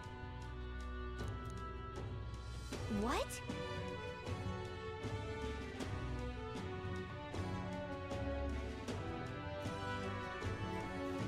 Close your eye. Excuse me.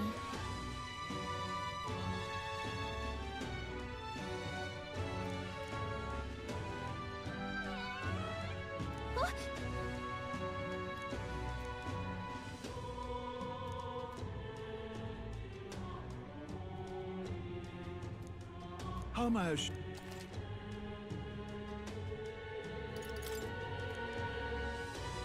Pray with me. Pray. Alright, so it's just in here, and yeah, only one, that's all we need. Everything else we need, looks like.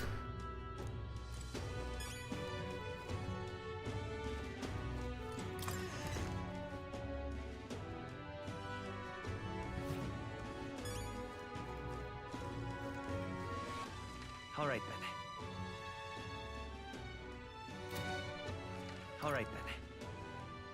2, that's 4 stats. We're missing 1 stat. I assume is on the next side of the city. Damn it all.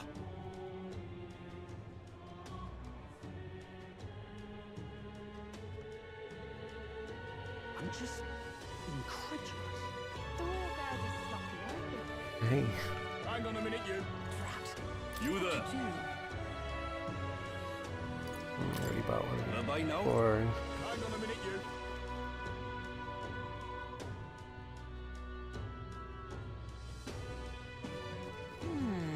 wait. All right then.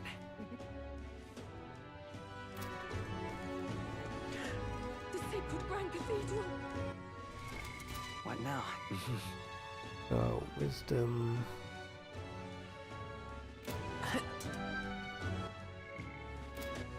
All right then.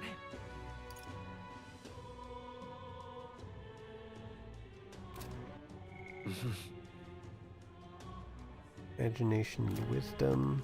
All right then.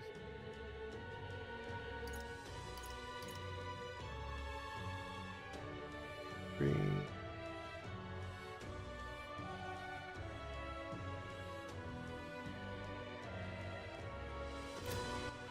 All right then. Intolerance and eloquence. So yeah, don't have access to courage yet. Symbol with the sword. All right then. Weapon shop. We can raise every stat except for courage right now.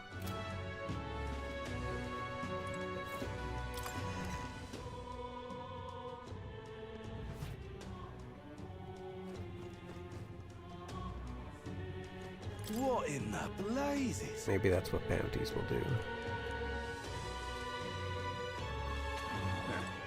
Really now?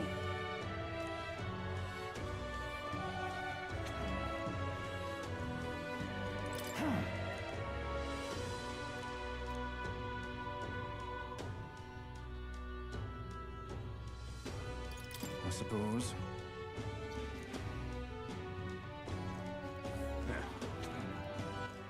All right then. Look at that. Oh, yeah?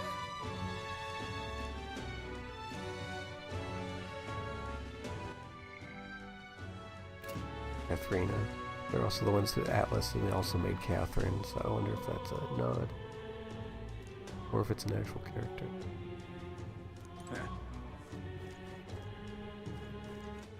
All right, then.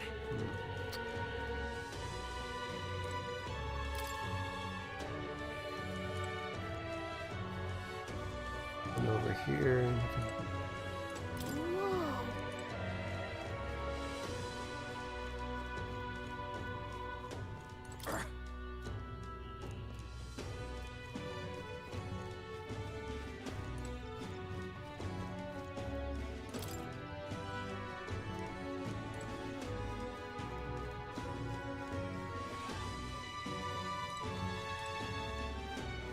Gold beetle.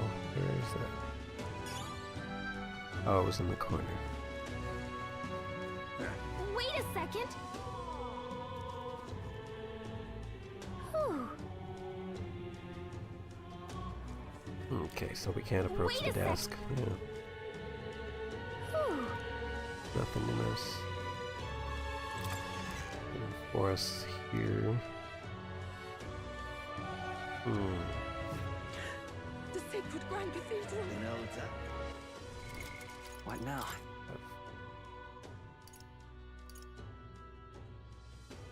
Nighttime for that. Can't do that yet. I'm running out of options here. So nothing to do during the day right now except hand in that quote.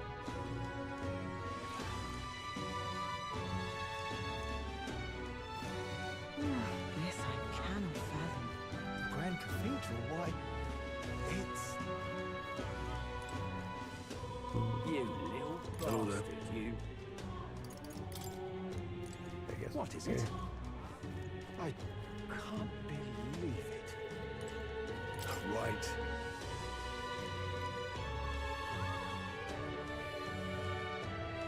Come off it.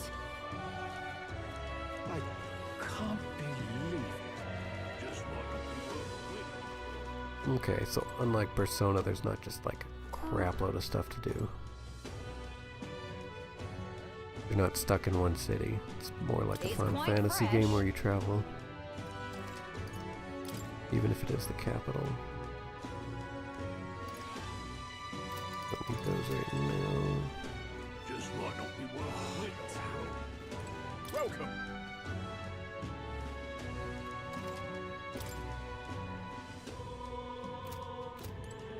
Oh, damn. Can hardly believe Oh, such there. a thing.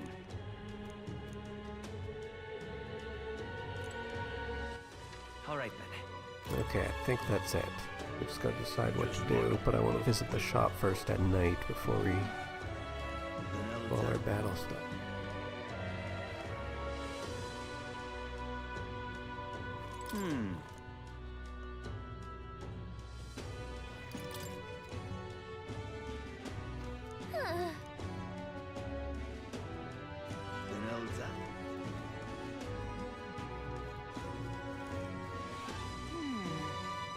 Yeah, All right, no way to raise courage right now.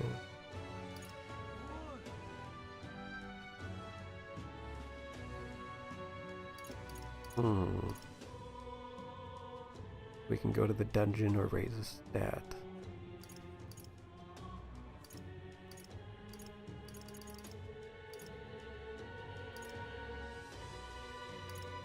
Let's go.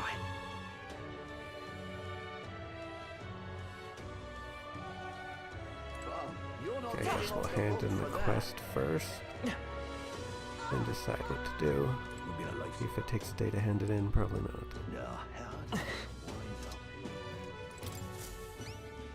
You there? Thank you so very much.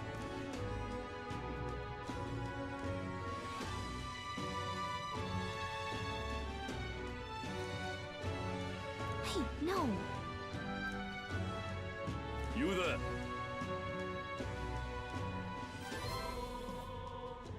Mission accomplished. Okay, increase tolerance and an accessory. Oh, 4 points. That's good. Yeah, you can see it raise. So you can tell how much to the next level roughly.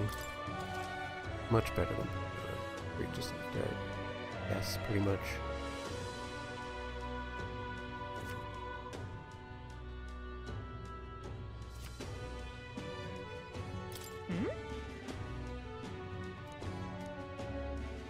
Oh, first appraisal. Bye-bye now. I guess we go get that appraised first. Now, how did I wind up here?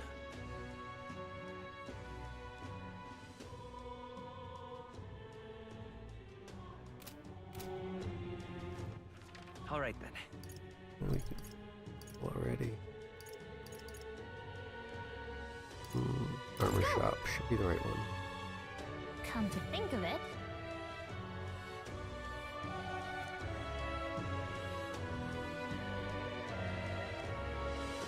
Oh, any shop attendant, so you don't have to go to the proper one.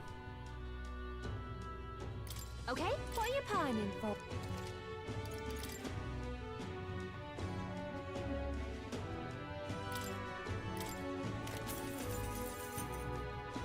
Ooh. No one doing magic right now, though. Just from what I heard, magic doesn't raise healing power in this, unlike Persona. Okay. Good.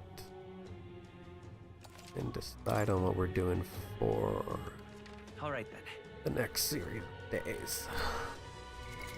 What now? Finish the one quest.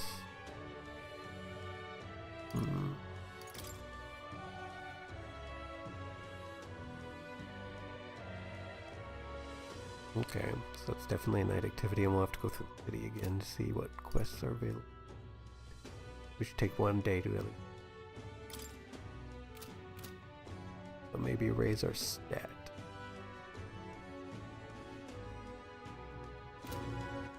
All right then. And double check, because Let's go. it was wisdom for the church purification. Closure. Let us share. Wisdom formed. Definitely want to work on that first.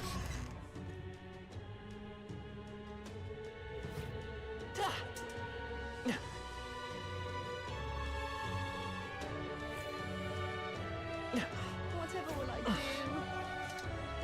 You're not getting off the hook. We're gonna make a separate save here before we thing, just in case.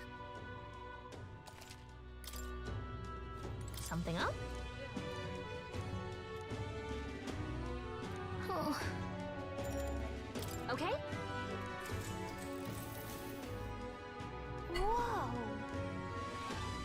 And then tomorrow we'll, like in game, we'll go to the dungeon. See what's at the other restoration.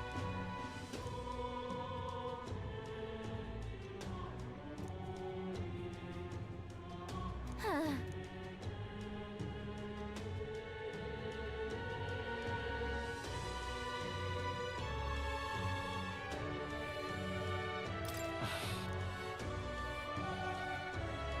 Right? Points? All right. Seemed like a lot. Oh, it raised it quite a bit. First level's anywhere from 8 to 10 points you need. Means we can raise it by the end of 10 days easy. Or we're done. Task, that's good. We just concentrate on it.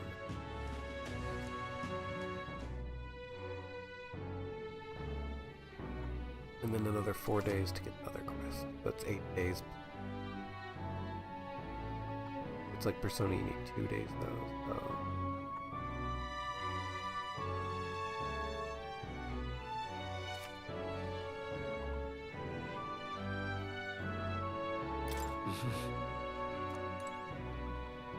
That reminds me.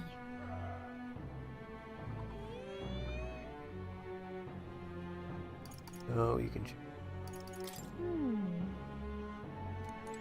That talk reminds me. to supporter Barnes. Really? Quest. That reminds me. That's right. Investment.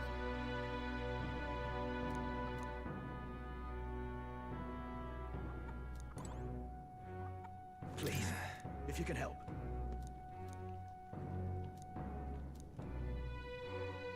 Please, if you can help. Hello. Please, if you can help. Fancy a bit of info? There's more stuff. Hey!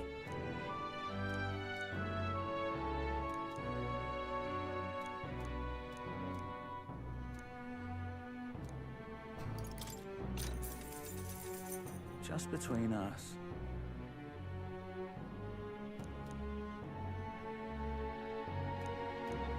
Oh, very nice.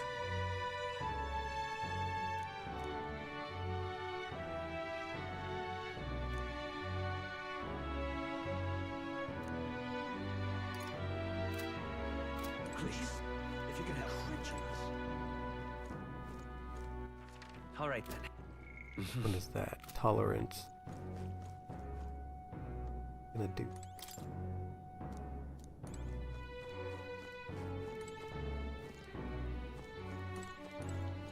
Yeah.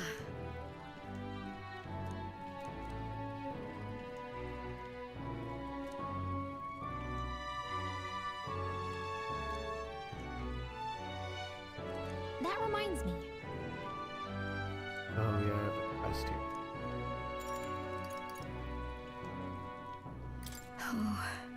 Come back and I'm just, please, incredible. decide on anything.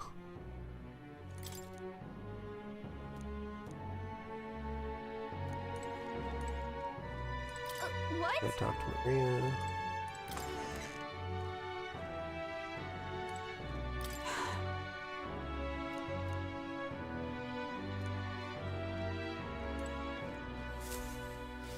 Please, if you can help. Incredulous. But we're probably gonna do that and then do the dungeon right after. What's happened? All right then. What now?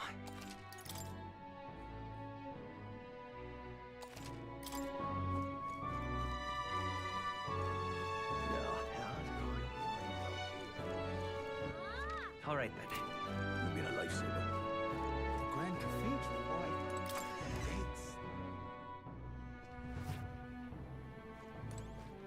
It's Incredible.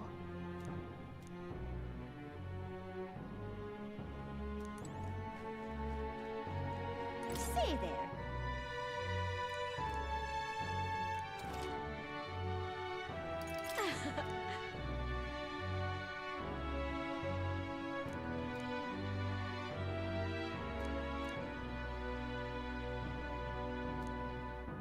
Oh yeah, speaking of rings. What now?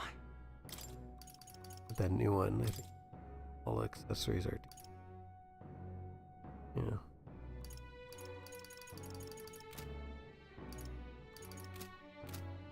Say there. Okay, let's see. My scrolls for all the different elements, including light or dark. Give that for. Oh.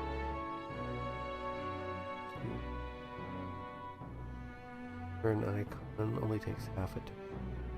27. Have enough for that.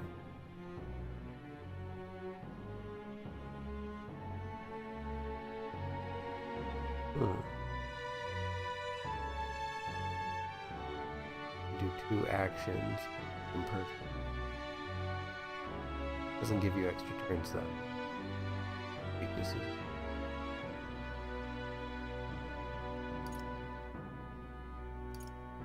Poison.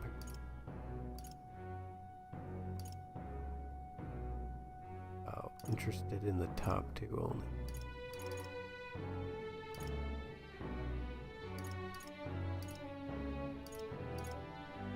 Guessing. First dungeon.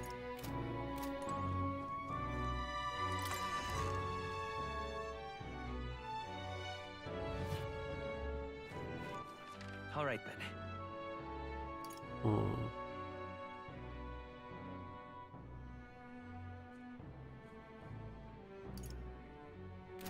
then. I guess let's look at houses around here at night. Finish up. I'm just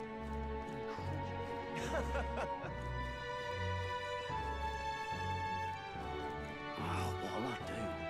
Oh, come on, dear. What can I do? What are you playing at?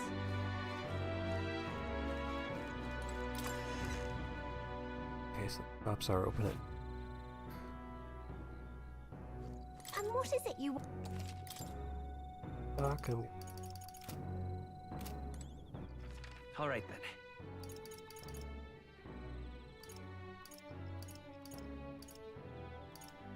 Let's go. It doesn't look like they overwhelm you with All right, like Persona.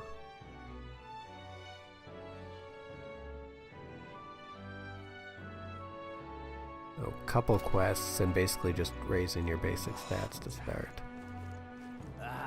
Whereas Persona, there was so much choice that it became overwhelming and you make so many mistakes trying to do a perfect run. But apparently you can keep playing, unlike Persona, you can keep playing after you're finished in this one, so there is an end game to this one, unlike their other games.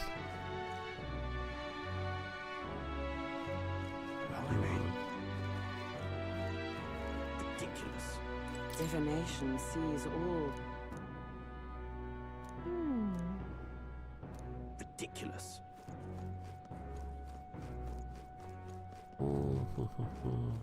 But why? I think there might be something in the bar, otherwise I think we're good to go. I'm out of ideas. All right then.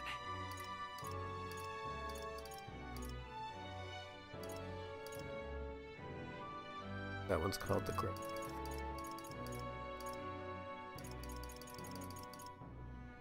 Let's go.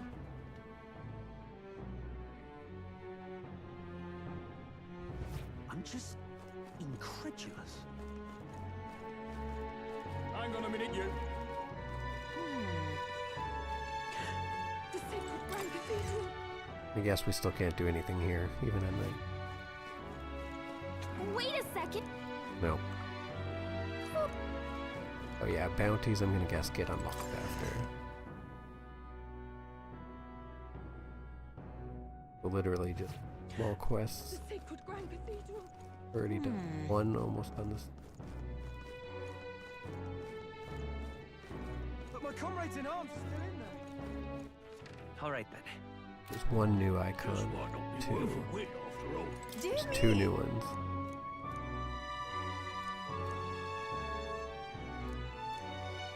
Please, if you might deign to help.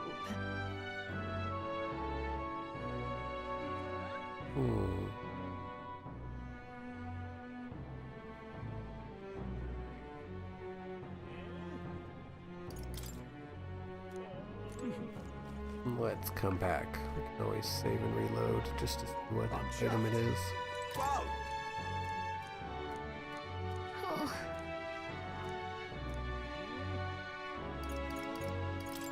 I'm off. I'm chuffed. All right then. Half the rest of my money. What now? I guess let's see. Always reload. Dear me. Can we talk? Thank you, kind.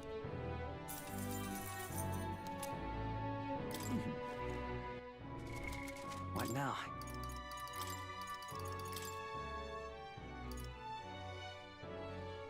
Prevents map.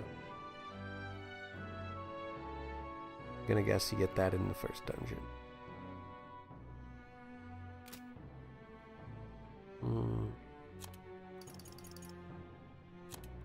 Wind, he has nothing, so she needs something.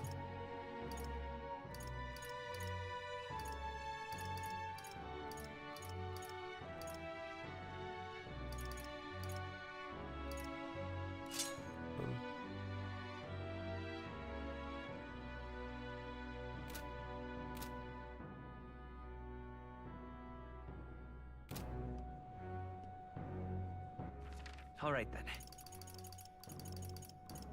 Let's go. Okay, yeah. Let's hand in the quest and do the dungeon. What now?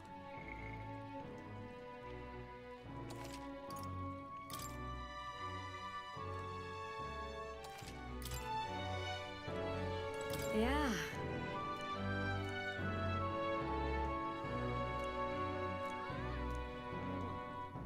That reminds me.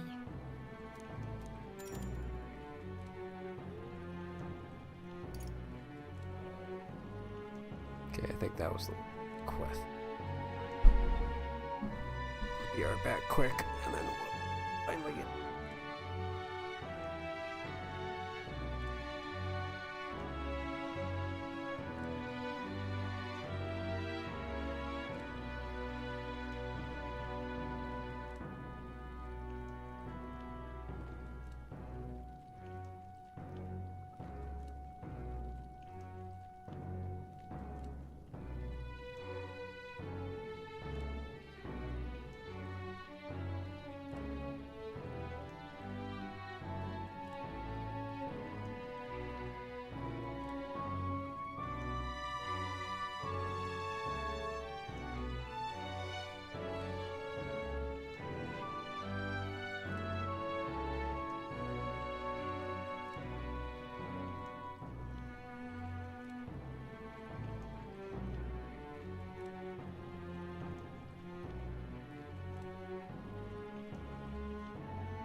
All right.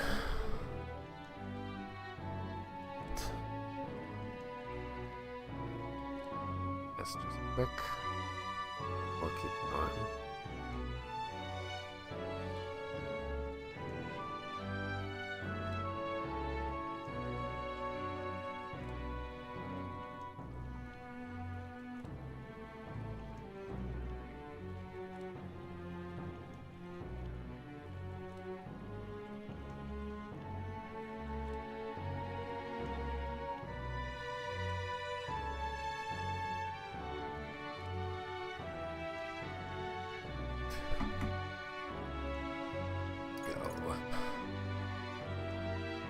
I think I saved it.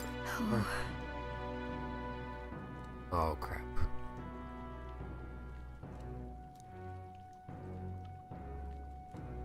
Water, red grass. You're a big help. All right then.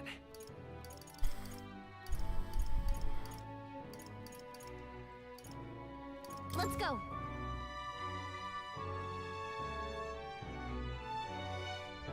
I'm just incredulous. Hang on a minute, you. Oh wow, that actually looks pretty cool. Now that it's nighttime and you can actually make that things proper.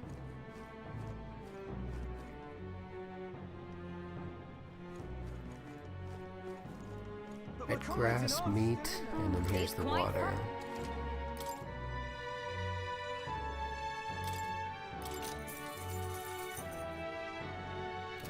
Cheers. Just might not be worth a win after all. Welcome.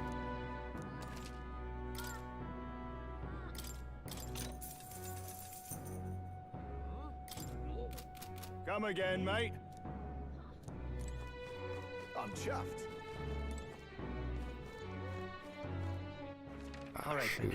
Where do we get the red grass? You got it? Just might not be worth a win after all.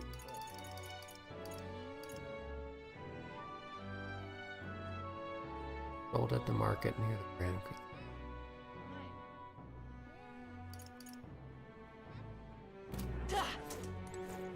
It's quite unstinking believable. Do me.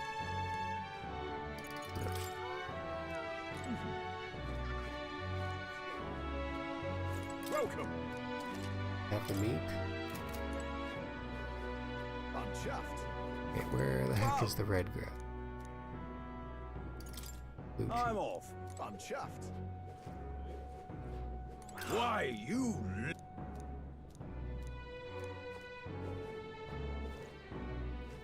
For that... All right, then.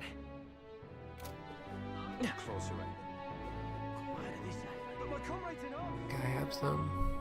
On the other one. You there? No. Let me know.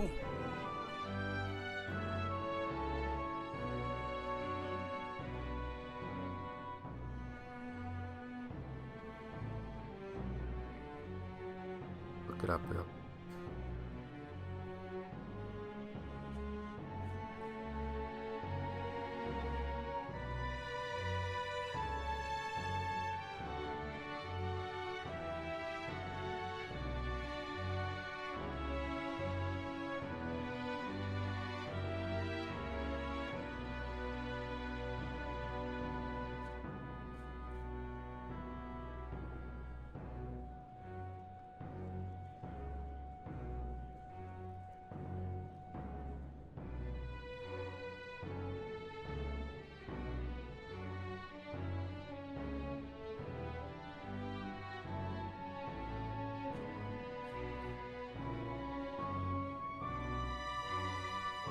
Small carts.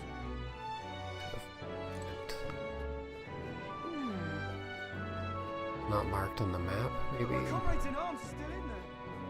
Why did they say? Unstinking believable.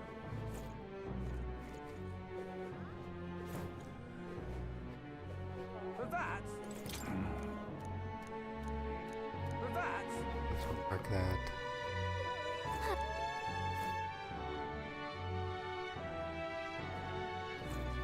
For that?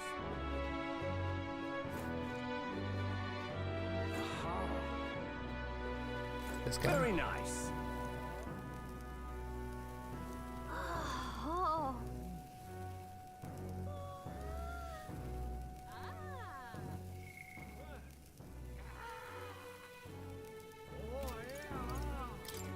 That all you've got? That might be Kurt. Does he do it once? Gone to shut.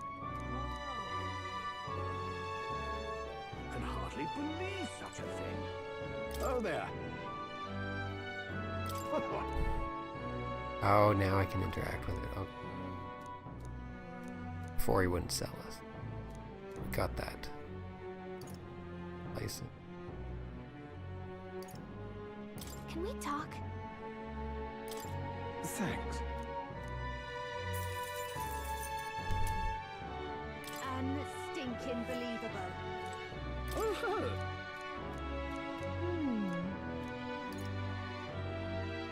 if that's what you want.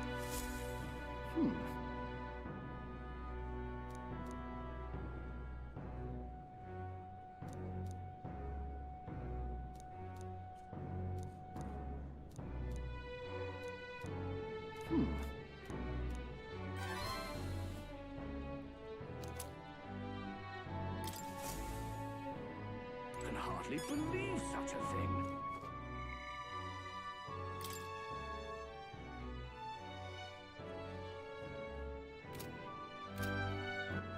All right, then.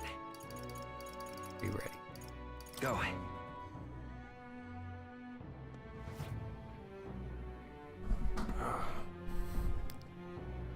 Please, I'm just, if you can help, incredulous. All right, then. We're basically out of money at this point.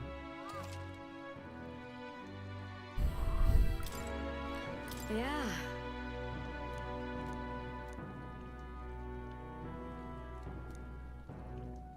That reminds me. You're a big help.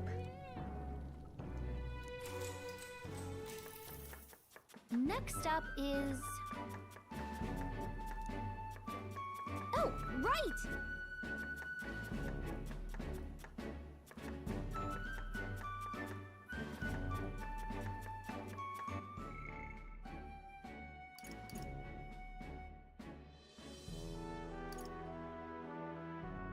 Few tweaks.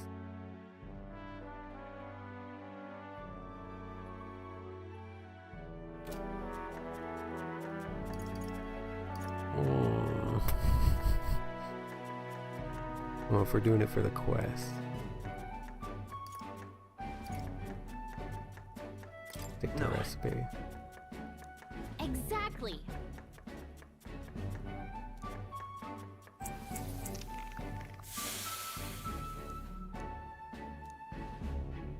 You did it! All right. Okay, we still got some stat increase.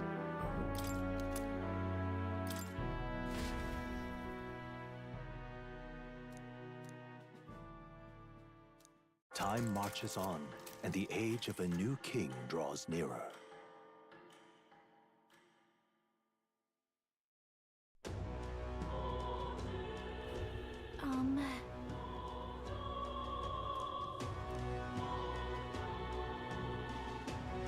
Right.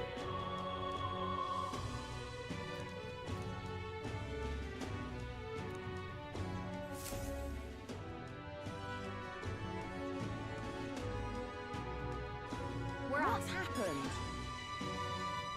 Okay, as long as there's nothing different, we can just report the quest. Let's show up here. Alright, yeah.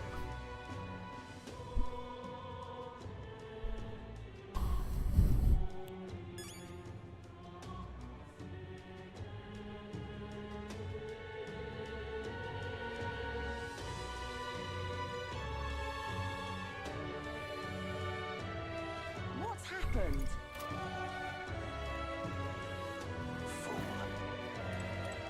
What are you doing? Oh.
back.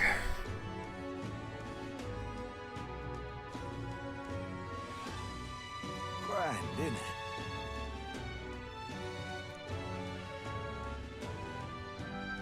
Now what am I to do?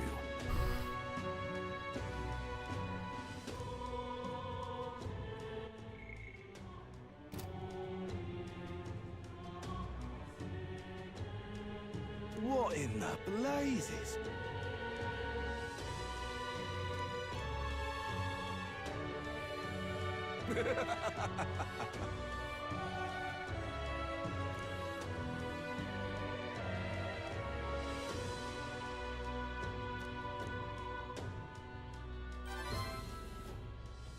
Mission accomplished.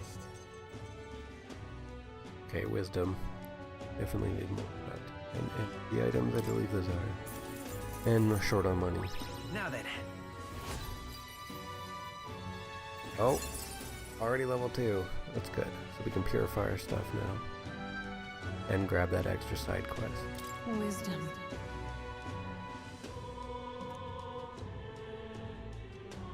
Why, that's...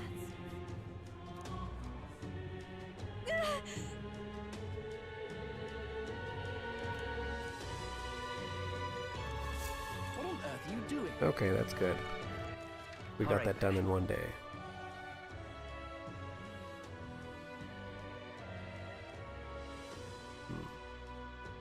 There's the other stat we need. Ooh. Right now, let's grab that other quest, and then we can go to the dungeon. This I can fathom.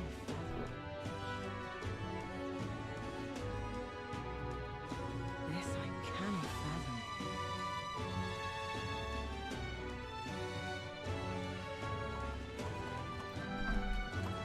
Okay. Back again.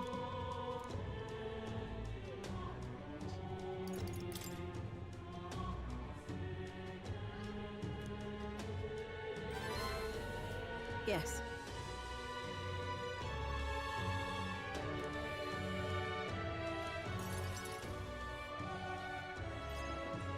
Allow me to reintroduce myself. My name is Brigitte. I run this shop and manage trade of magic igniters. This is your first time in Grand Trad, you mentioned. Then, what do you think of magic igniters?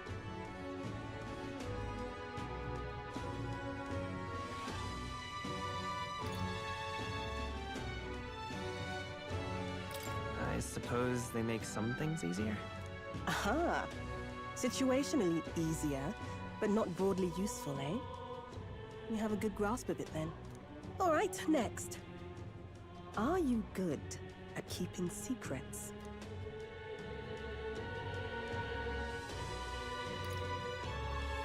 I'm afraid that's a secret. Are you trying to be funny? At least you're not short on nerve.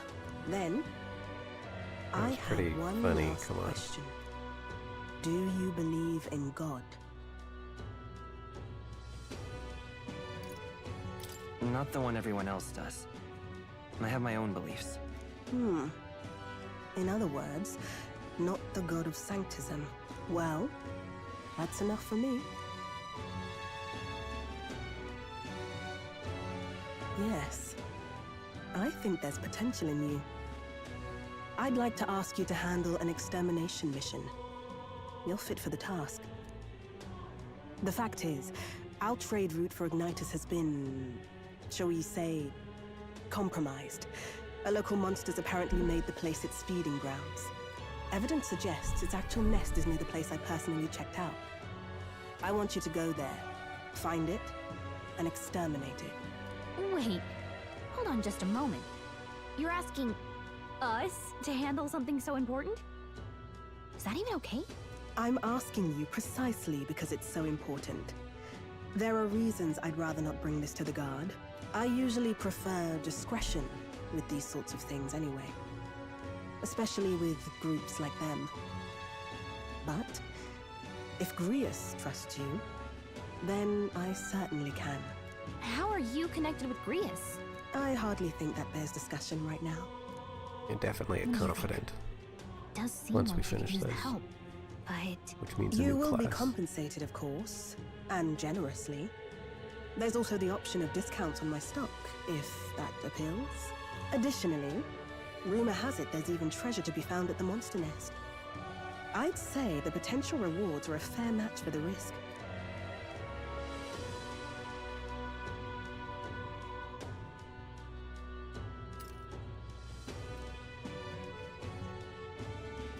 I hope you've no objections to the job. Understood.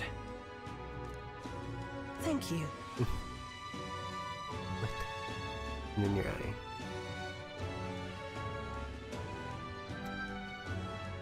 Very good boy. You're bound for Belega Corridor. It's only a short distance away from here. This one's important.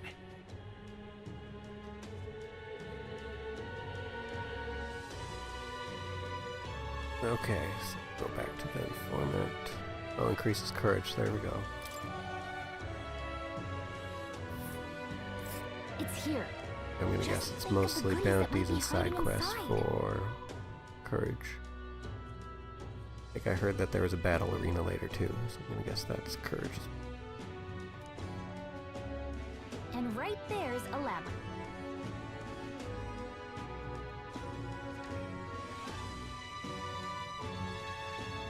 Here's where we are now. If you don't have a way there, I'll lend you my carriage. Not the kind of trip you'll want to make on foot. You can leave the city through the large gate south of... Don't die out there now.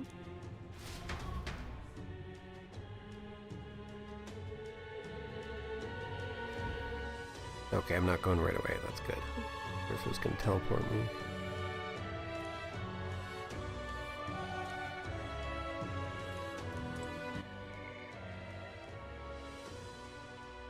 Okay.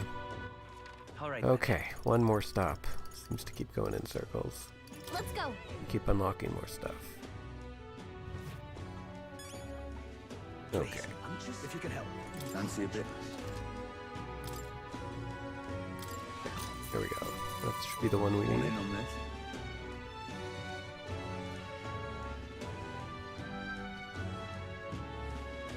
Oh, that's the one from the trailer. This is the quest from the trailer. Okay, the Minotaur.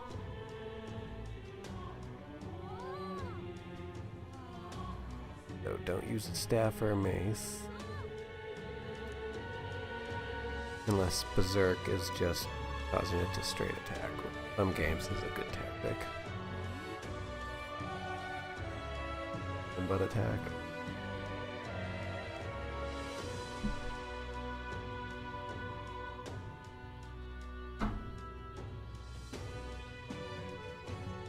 Just between us. So it's weak to piercing.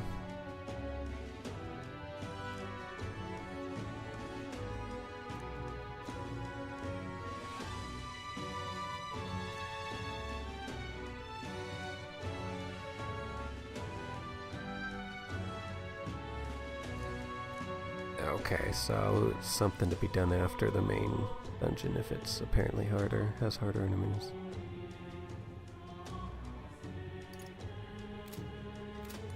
Okay, let's see what these guys have to say and then we'll go. Now what am I to do? Maria.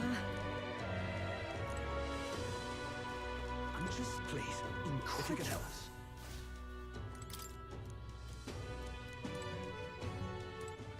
All right then.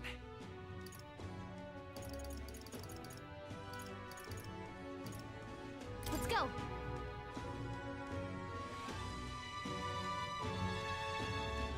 I'm just incredulous. The Royal Guard. Okay, we're finally ready to go.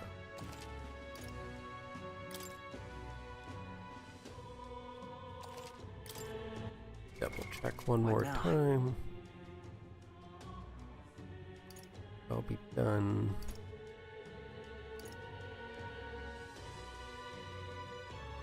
Ooh.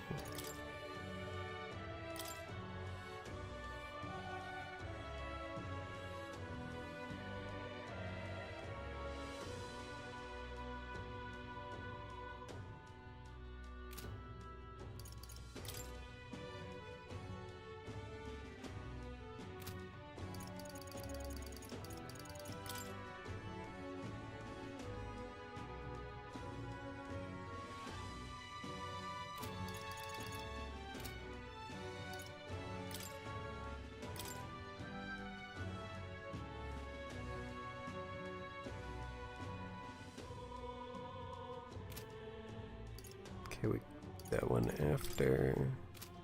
Do that yet?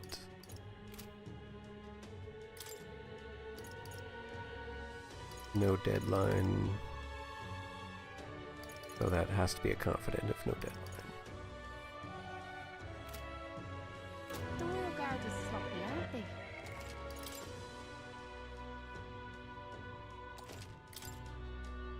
they? Okay.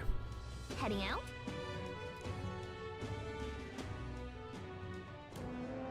There we go.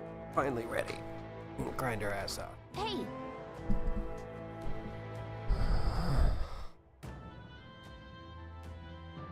Oh, I already bought some, but the extra one is nice.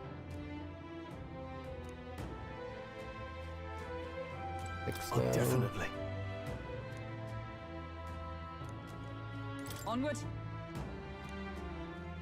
Now, where was I? We'll check in with more, and then we're good to do a lot of grinding and fighting. Unless this done super short, so who knows.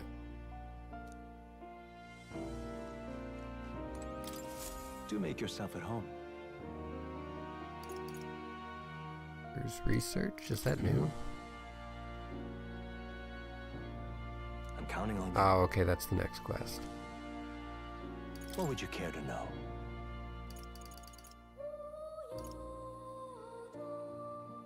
Ah, right.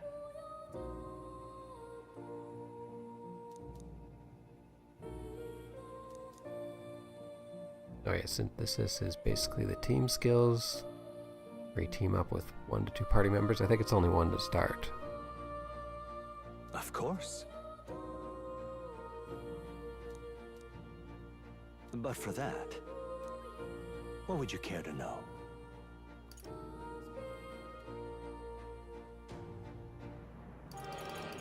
I think that's the only new thing he offered. Do those 2 on our own now that we completed his first quest. It's adieu. And nothing new with that. Oh, you'll come again. Let's finally start the dungeon. And do it in 1 day.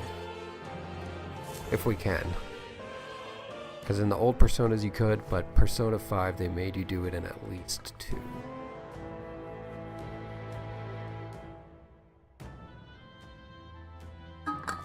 I'm not sure how it's going to work here, or maybe some are 1, some are 2, because Persona's very formulaic. I could see them switching it up a little here and there with this one.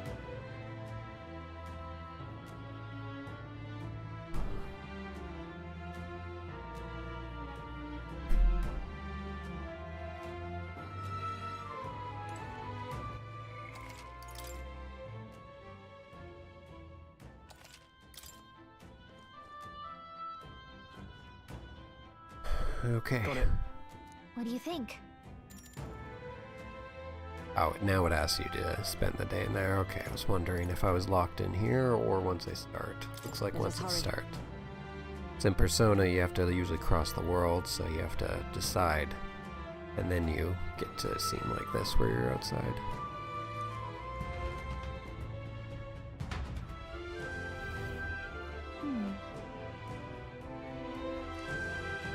Hey. Yes. We're off. Alright. Our first official dungeon.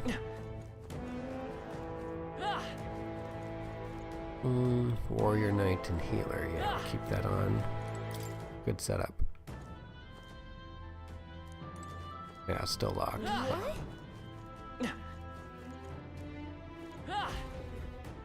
Oh, that girl. Party member. Ow! Oh, shit. What's going on here? Did someone At least get from here what it seemed before like us? in the trailers. Of all the places. You lot thought it was safe to come this way. This really isn't the time to pay your respects. No easy way to say it, but this place, I don't know, it ain't right. There's dead folk shambling about. And that's after I cleaned house. Don't say I didn't warn you, eh? I'm off then. Wait. I thought I would have to fight Is her. it your intention to enter the Grand Cathedral? In the trailer, I remember them showing a How do fight you know it connects down between here? them. because we're the ones who cleared the path. But I assume we'll meet more resistance inside. I beg your pardon, but are you not injured? Shouldn't you consider turning back? Oh, I'm sorry, boss. Did I need your permission? I've got my own reasons. At the very least, you need to stop and get those wounds treated. I can't do that. My friend's trapped in there. Oh, she's got a tail. And the soldier that went in to rescue her hasn't come back. I can't just sit and do nothing. Oh, let's see. Oh, there's some stuff we didn't read, but who had the tail? I think it was these guys. So she's a parapus. Parapus.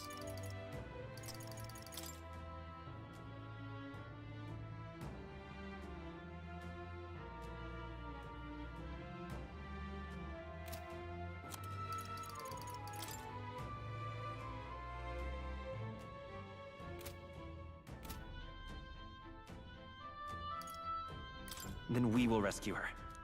Hey, wait! Before you go making promises like that... No, now that we know about this, we must act to save these people. What's your game exactly? We simply won't stand by and let someone in your condition walk into peril. I don't believe you. You're hiding something. Some other reason you're willing to help a parapus. Believe what you like, but we're going to the top of the cathedral regardless. Is it not the wiser course to let us do as we've promised than to risk your life charging ahead? Fine. Even I can see sense in that. My friend's a parapus girl, about my age, with a yellow flower pin in her black hair. You'll know her when you see her. If you bring her back safe, I'll repay you. They have a weapon, so I'm gonna guess she's the one that you unlock the monk class on the brawler. Once we finish this.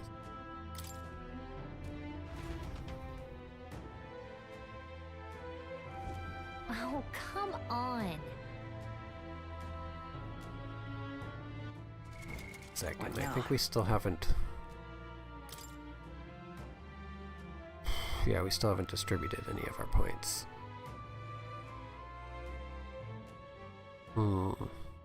Still unsure which ones to pick. Endurance has a very low impact and better ways to raise your defense.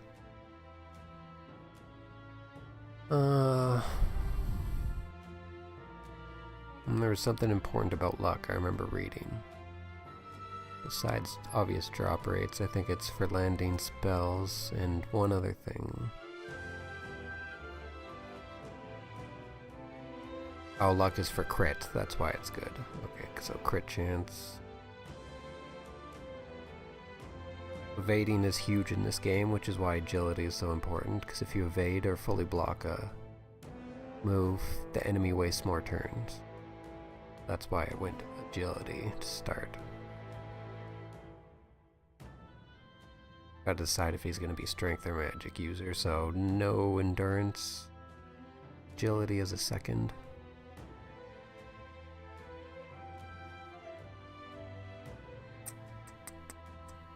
Agility will naturally be a second, because that's the one I started with. Maybe just strength and luck. Don't know if magic crit.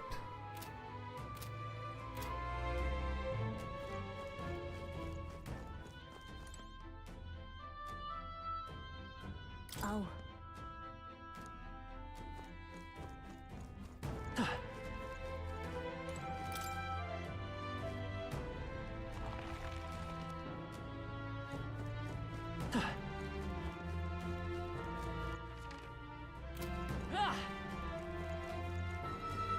They saw us! On your toes, everyone! Such skill! There they are. That one's for luck. That was brilliant. Weird, we're still getting the level 1 wolves from the first place here, but okay. All right.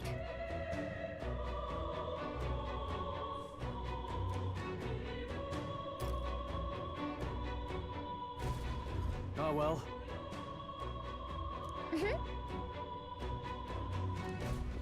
Strange.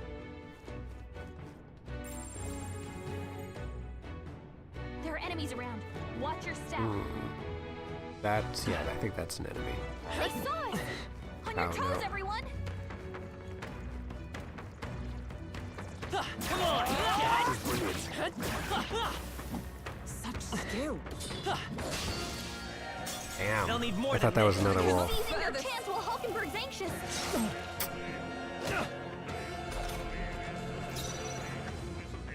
It seems like the blue one was a rare spawn or something that runs away, so next time I'll have to get it quick. We'll do this together. No, this won't work. Come forth, Royal Soul.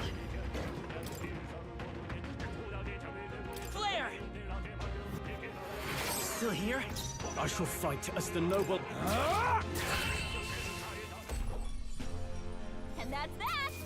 Victory's ours! Is that the end then? We've cleared the way. Can't get past here. From the opposite side.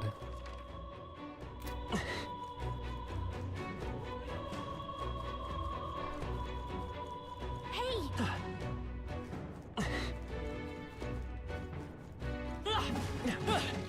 There's a safe room, Let's that's stash good. that somewhere safe.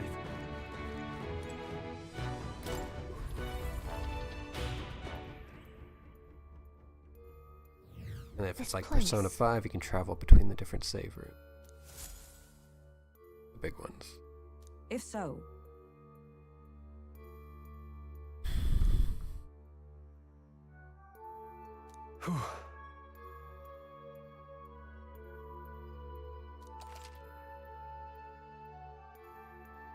Yep. Exactly like Persona. Then...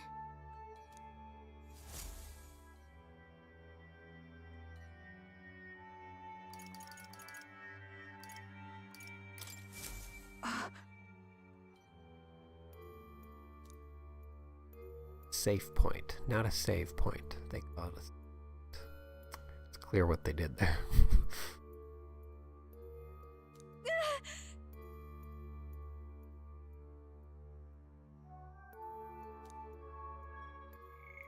Wait, what? Okay.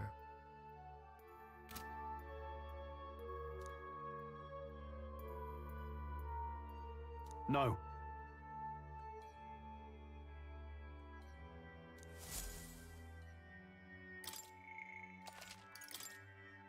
Okay, now it's the official start. Let's go!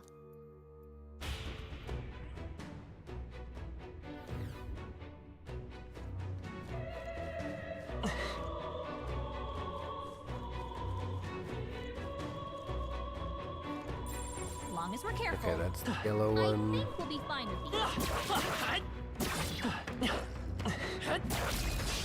Okay, let's give this all we've got. Settle this quick. They're weak to fire. Let's see. Fire and ice. I have no one on mage right now. Come forth, Royal Soul. It seems like light does a pretty good amount of damage. Let's keep this up. In the name of justice. Are you prepared? Hack and slash. Two remaining. is everyone all right? If I say so myself. And how much damage does she do?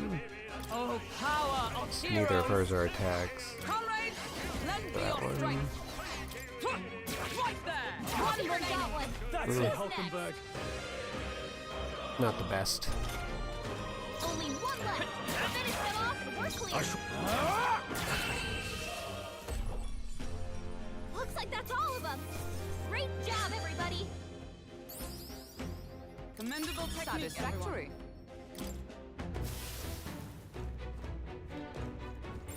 I bet there's treasure around here. That's still blue dots. Very impressive. Okay. That was the last of them. Kind of nice though that they put in weak enemies with big enemies, so you're not constantly doing turn-based. Mixes things up.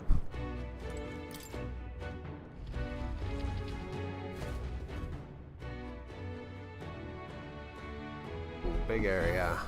Finally, lots of branching.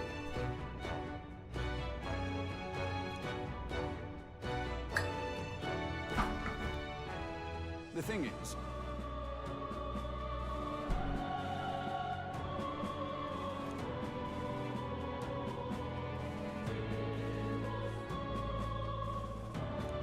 gotta find an extra key. leave me be.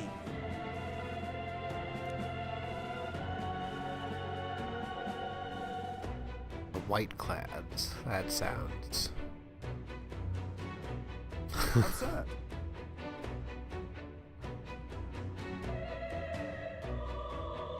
Must be nice to be so superior because you get a white cape. Right.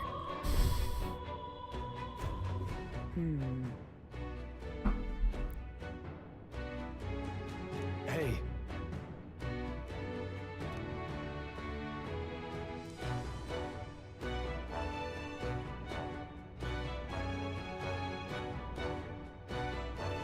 His elite have pure white uniforms and thusly called whiteclads. Come on. And they're the bad guys, remember, so a bit on the nose. Fair.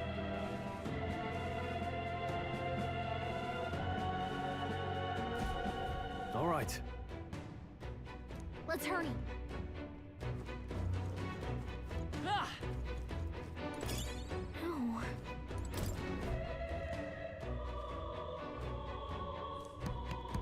Oi! Please. Okay, so this is the room where we need the key. Hurry. We're off. On a desk somewhere. Very helpful. I think there's treasure nearby. Hey, good one. Draw steel. Well spotted. No So, choice but to cut if through. I hold it down, okay, you can hold the button down too. There they are.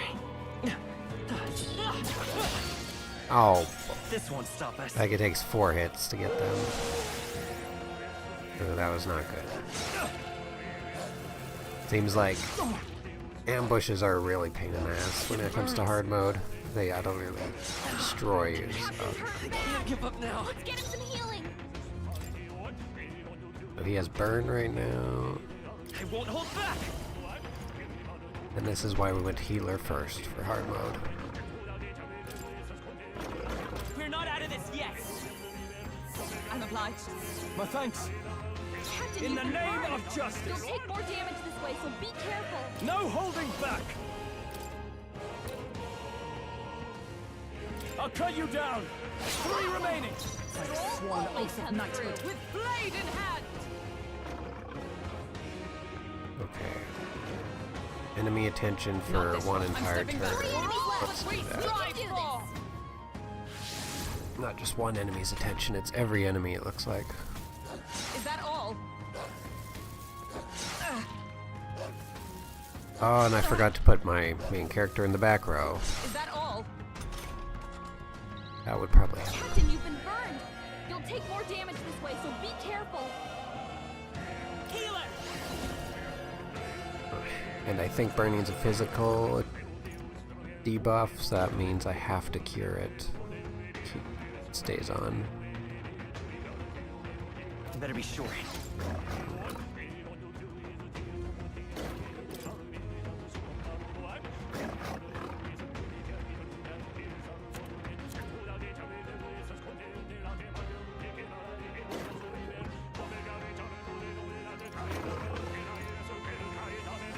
Okay, it lists all their team-up attacks here. That's nice.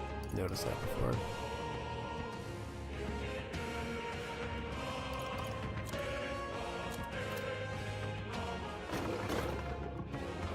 Okay, let's cure that.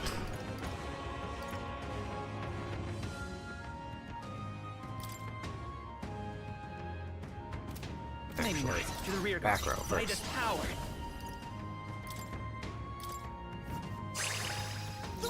can't afford to hold back. Warrior! Two remaining. Observe the enemy. Oh, power of heroes!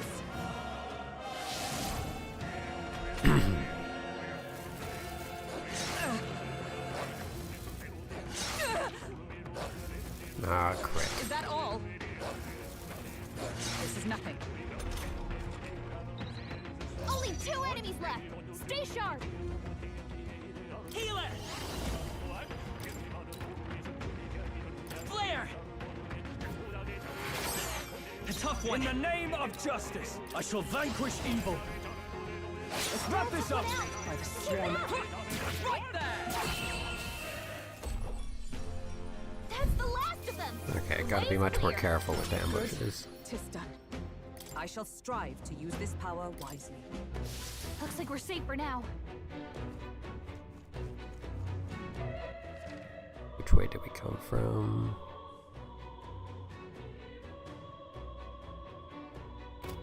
Is it this one?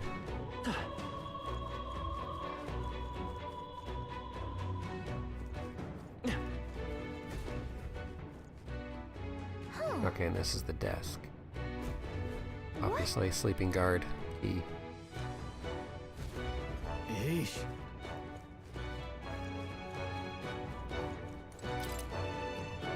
Nice. Let's go.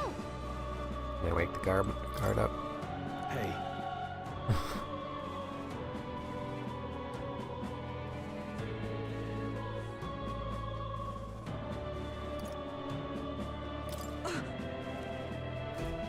What was that?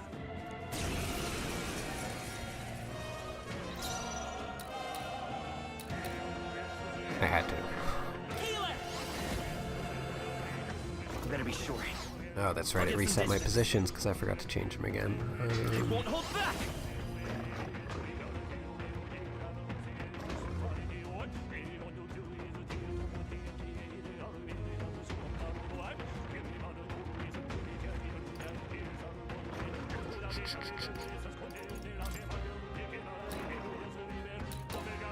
Light!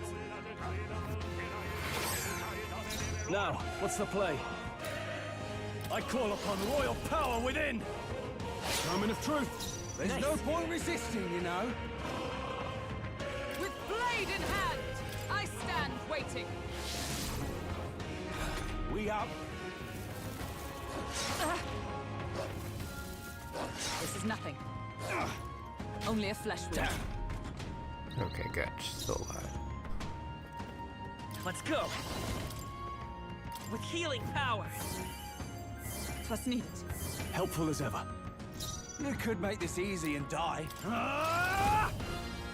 Tougher than I thought. There's no point resisting, Didn't you quite know. finish it off. Take this! Let nothing stop you! You never Our listen. turn now. Here it comes! I suppose I could talk you down. Healer! We're not out of this yet! Thank you. My thanks. I shall fight as the noble I am. Warrior!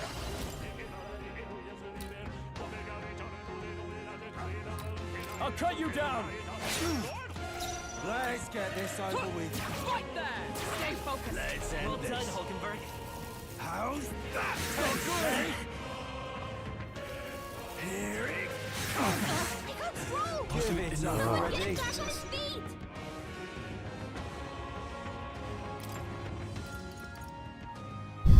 Well, it did say peril.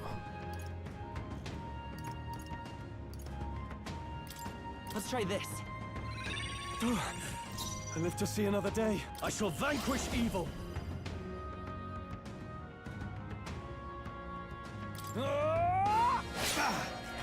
We up. How's that? 10 Yeah, I'm dead. Mark out here. You gotta get back on track. This will get ugly.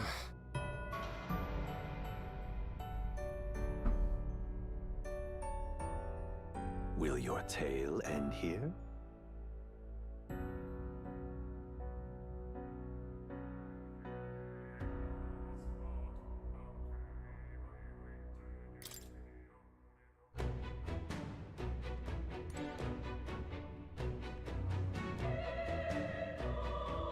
Sorry, fucking bot. Third time with these. I mean, who would pay for bots in their own chat?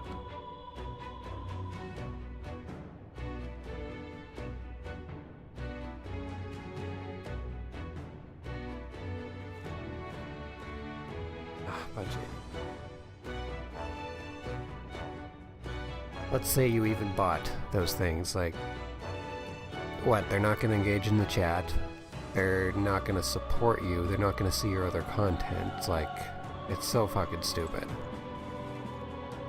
What a bunch of retards.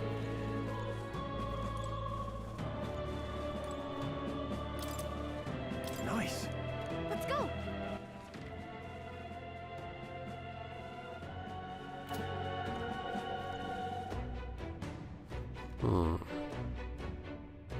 Okay, this time let's heal up.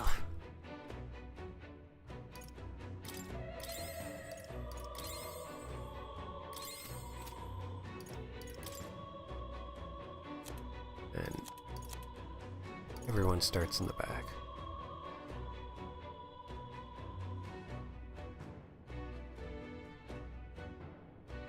Yeah. That just might be better in general, because I can always move them to the front for a turn.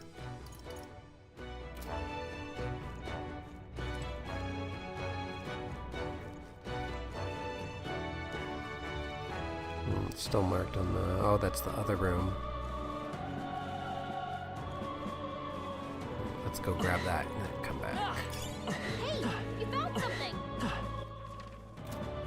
Yeah, let's grab this first. We found something. Well.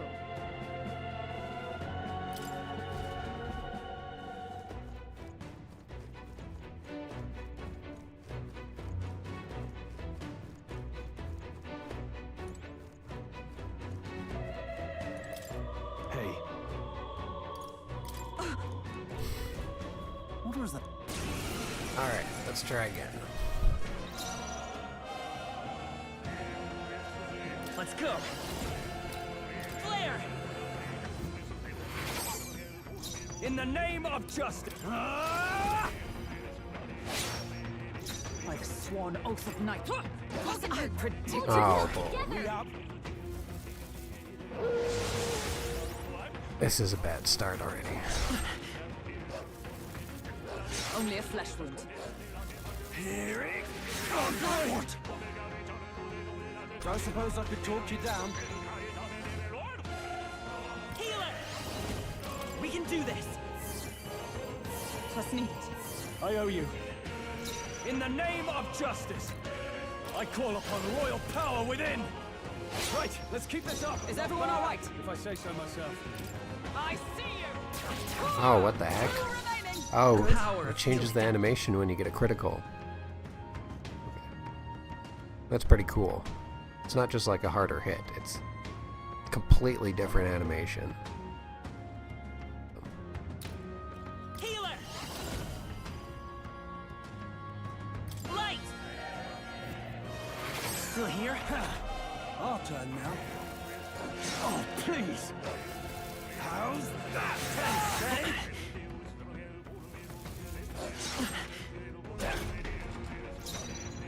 I think the best thing to do against the guy is to taunt him, because they don't tend to use their AoE skills then. Seems like. Attack this guy first. Didn't even finish him off. With blade in hand! Is that all? Let's get this over with. Stay sharp! It's not over yet!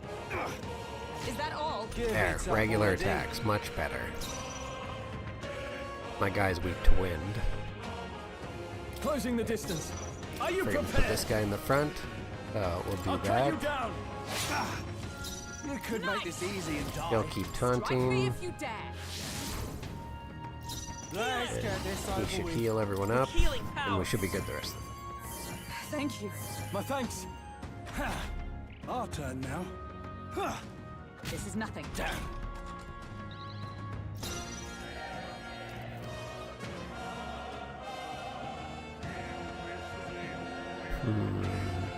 Warrior!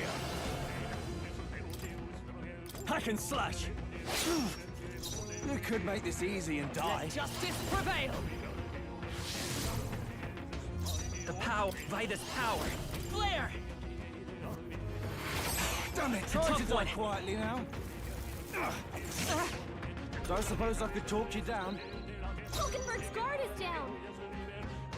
You die hard. This took a turn. Take this! Domino!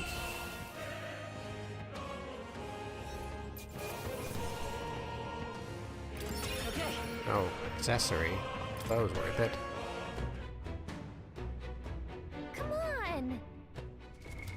What now? Let's see what I get.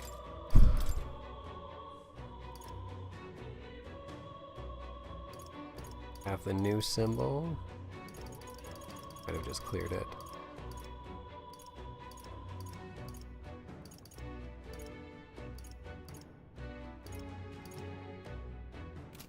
Three. See anything new? Color item.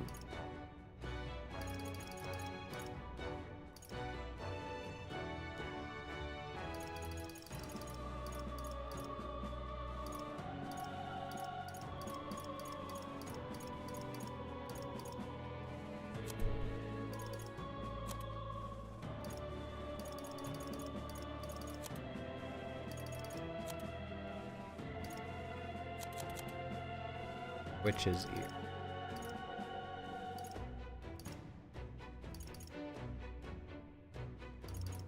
Three. One.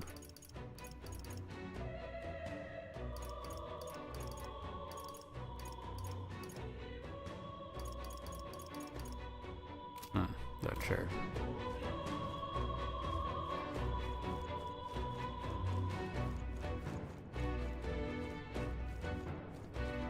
Both go down.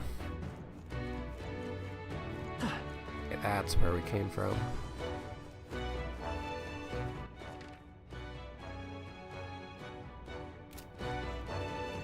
Please. Yeah. Onward.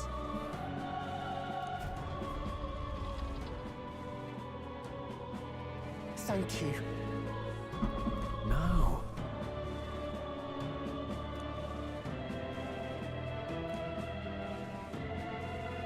It's terrible. Let's hurry.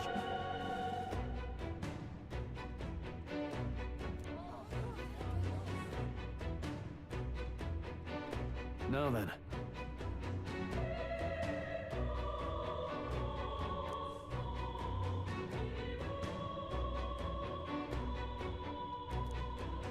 Hey!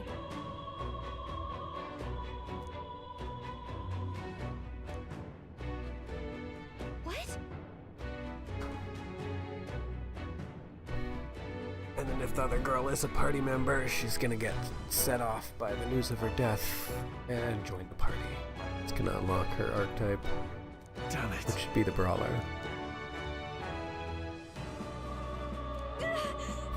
Sorry.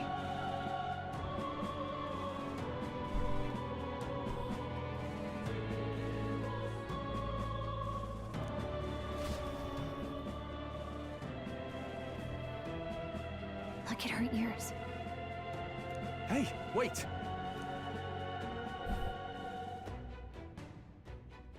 Oh, is she gonna fight us now? Sorry I'm late.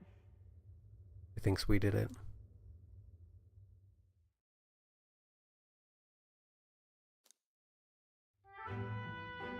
Maybe?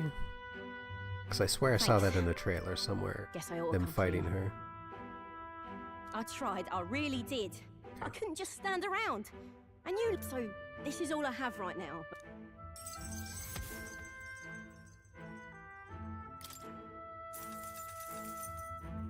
Give me a little time, would you?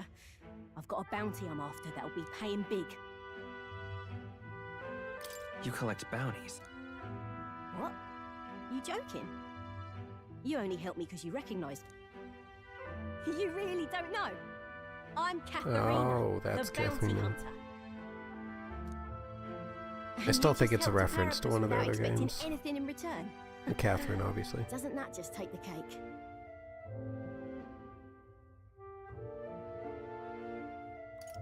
I mean, weren't you in trouble? Happened on the court. Proper weird you are. I'll tell you though, I gave her that hair clip. Gift to say congrats for getting hired under some rich baron. Things went belly up and she got that baron to safety. And when he heard the news, do you know what he did? He laughed. Said even a parapus could be useful once in a while. That's horrible. Isn't it? I thought so too. A world like that. I'd tear it down with my own two hands if I could. Dog just rang the bell, so I'll be right back. Means he wants to go outside.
Alright, and I'm back.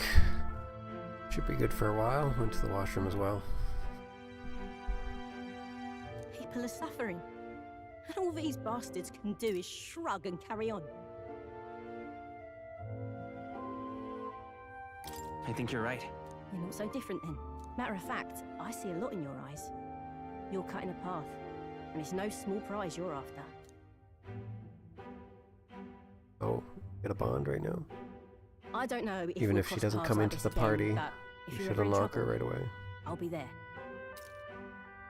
That's a promise. Okay, good. Yeah.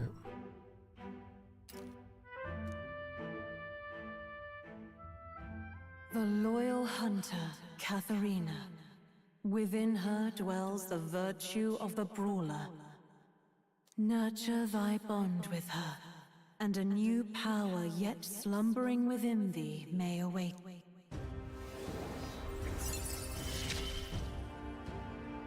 Here we go then. Yep, brawler. Let's see Knew which it. of us changes the world first.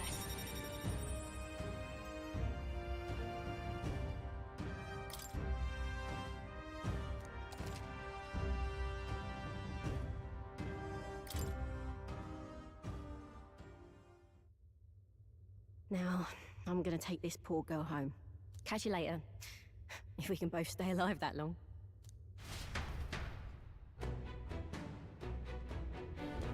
Got it. Pushing forward. Stay present and focused.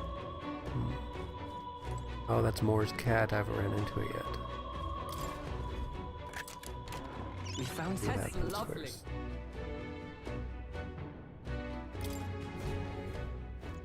That... Isn't that... Does it heal us a bit, maybe?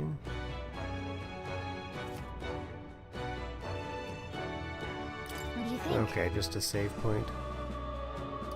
And fast travel if you need to. Go to Academia. Save for now.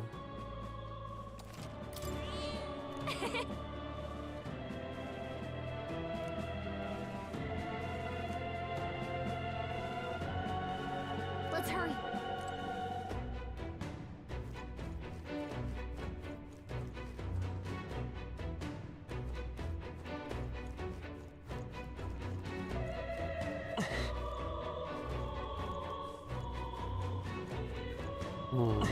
I don't think we can avoid a fight here.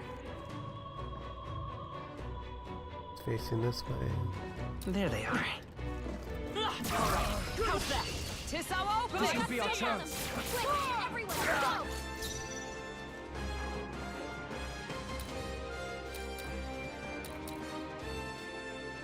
I won't hold back.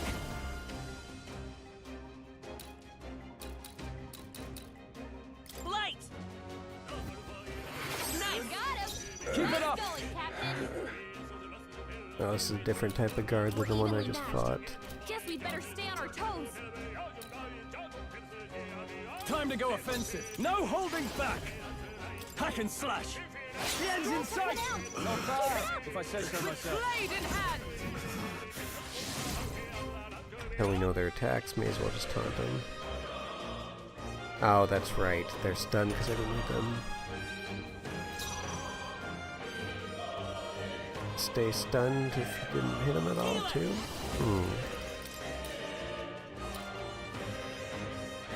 Flare! Let's get the holy. Warrior! I'll cut you down. Last one. Great job, Stroll. And another crit from her. Mockingbird got them right in their weak spot.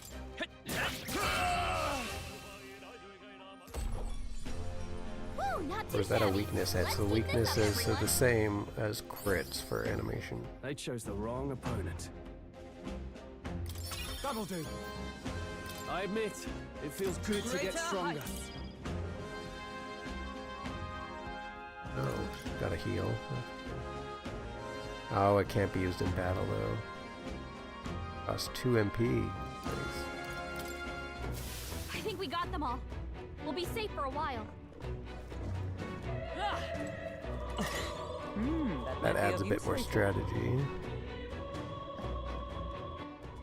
Oh, and it says what class for you. You can equip it right away if you pick up something. That's good.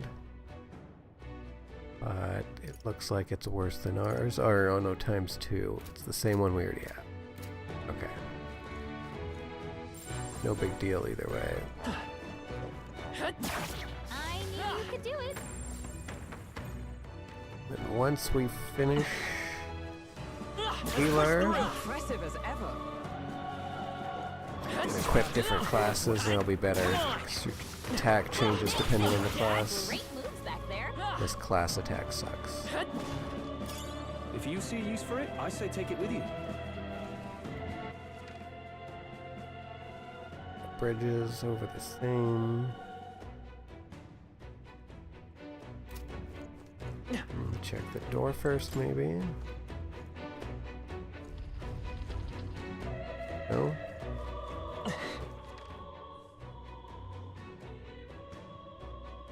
Yes, let's work our way around.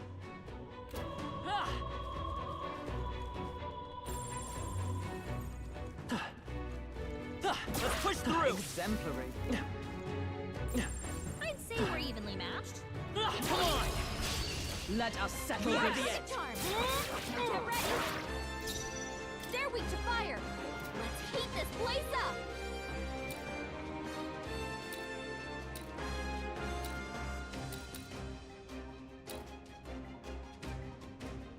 Let's go. Light! Let's keep this up. In time to go offensive. Are you prepared? I'll cut you down. Almost finished. Observe the enemy. Always comes through. Right there! A worthy foe after all. Oh, that's right. She was in the back row. I forgot to change her to the front. They're both still stunned. Healer! Flare! Last one! I can't And that's that! Victory's ours! Not bad, if I say so myself.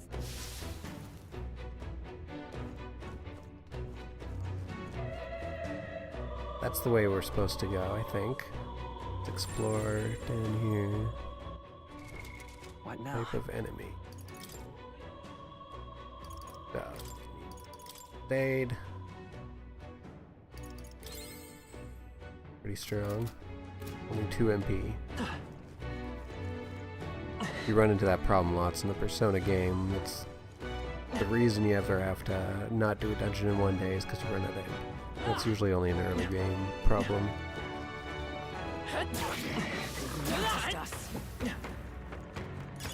You found something. Let's take it with us. They look pretty weak. Ooh, Let's there's mop a this whole up bunch a of bit. white ones there. Draw steel. We are spotted. Exemplary. Just a bunch of weak ones. We should be fine. To avoid them. Push through. Amazing! Great moves back there.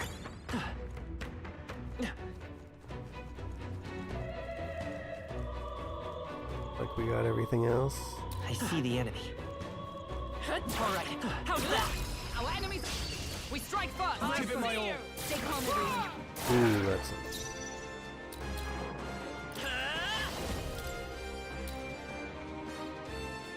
Light. Now, what's the play? Give me your aid! oh, that's right. His synthesis is attack all. Maybe I should have been doing Something that from else. the start. To the fore! Let's get on with it!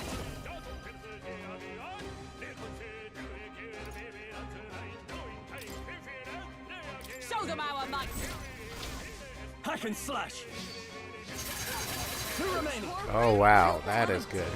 You've got serious skills, Stroll. Only 2 enemies left. Stay sharp. Okay. Moving to the front. Huh. Take this. Still standing, I It's think. okay. We can do this. Time for some close combat. There's one left. I shall fight as the noble I am. Tougher than I thought. Uh-oh. Brace He's still yourself. stunned? Okay. Is that all? Forgot his turn somehow. Alright. Only 1 left. Finish them off. Right Clear. there. And that's that. Victory's ours. There are still some foes around. Don't let your Okay, so guard there's down. still half of them left. What now? Wait, from the heal, there's an auto recovery. No, don't need that. Doesn't specify. What now? Just there's first aid.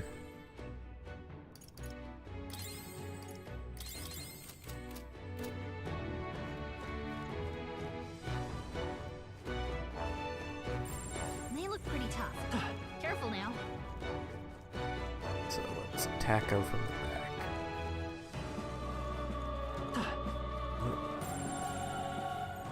I think those guys respawn. Oh. Definitely respawn.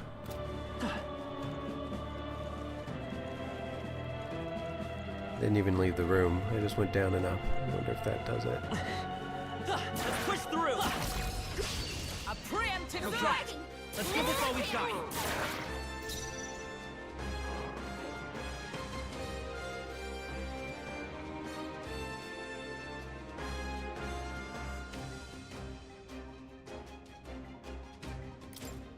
I'm counting on you. I shall fight us to the fore!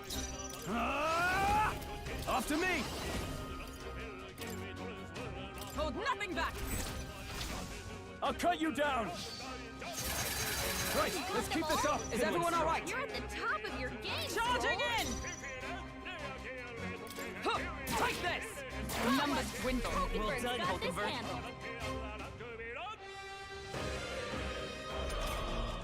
Only 2 enemies left. Stay sharp. Oh, wait. Maybe not.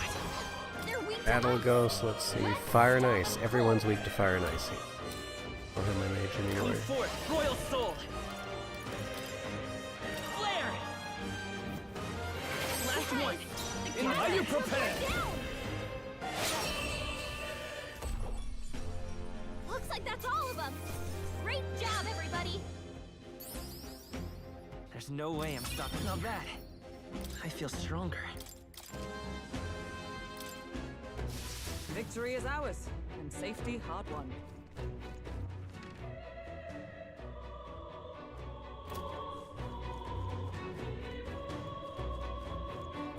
Already getting kind of low in MP.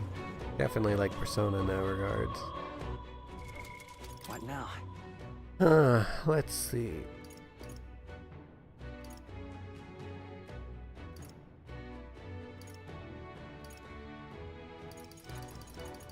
Getting some appraisal stuff. Oh yeah, that was the one that I got from that fight. Where's my MP item? Oh, I have that too. Okay. For 60 seconds I could just walk around and not picking fights.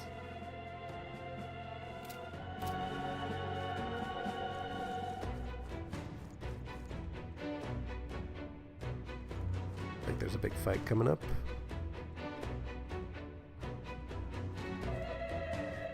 I guess let's see. Cutscene at least. Yeah. This?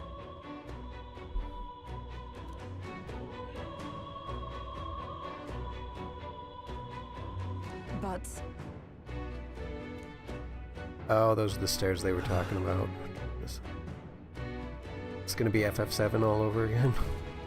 Oh.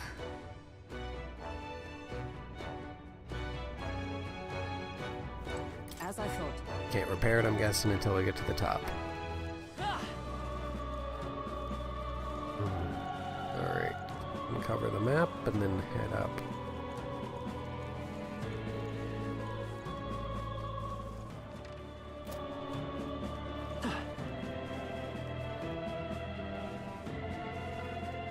Maybe it'll just teleport us up. Hey. Oh, no, cutscene. That's no Snake Eater. Come on.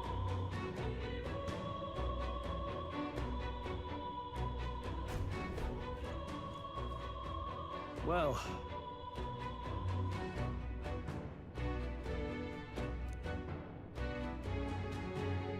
I suppose.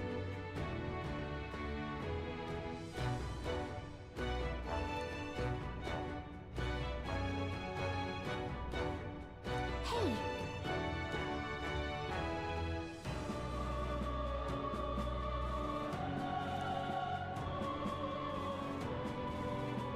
Huh? No.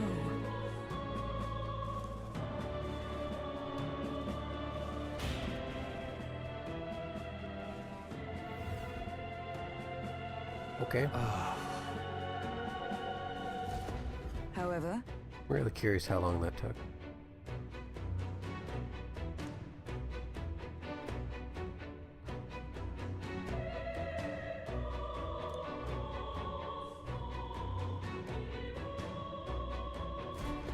Hey. Yeah. hmm? What? Can we repair it now? Good. Or we gotta do something more for...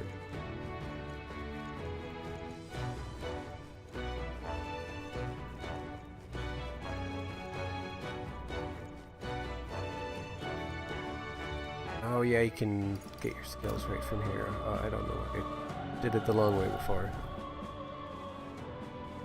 What was that?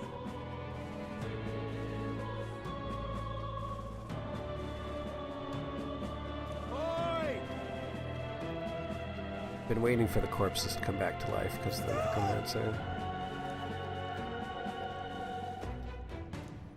Skeletons finally.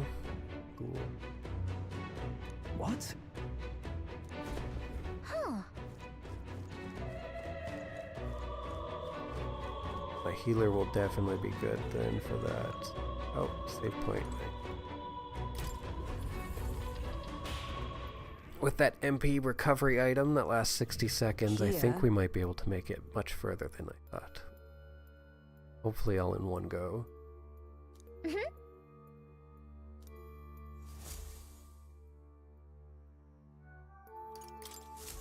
Oh.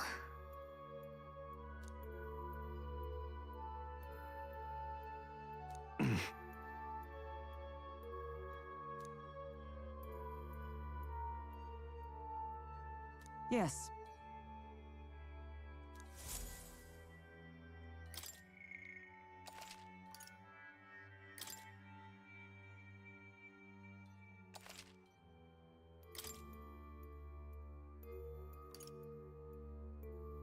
Let's go.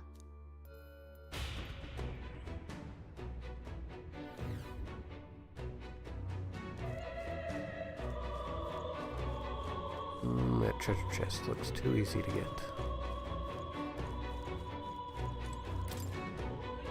It's locked. Of course it's locked. Now, do you need lockpicks like Persona? Or can we just find the key somewhere? Yeah, an undead, just like I thought. Alright, let's go. However...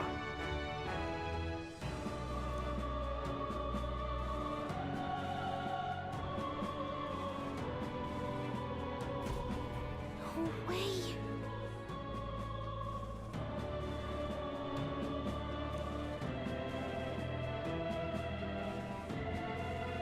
Damn it!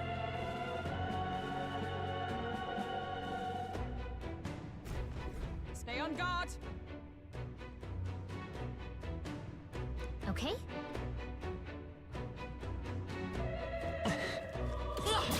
I'm right here. Ooh, that was close. This could be our chance. Try some of this! Okay, holy definitely works, so okay. Hold on. Looks like they're weak to light. I guess it's our time to shine. Light! Just too late! In the name, warrior! Time to go offensive. Are you prepared? One left! Took one out. Moving to the front. Huh. Take this! Worthy foe after They will all. fight with pride. A tough one.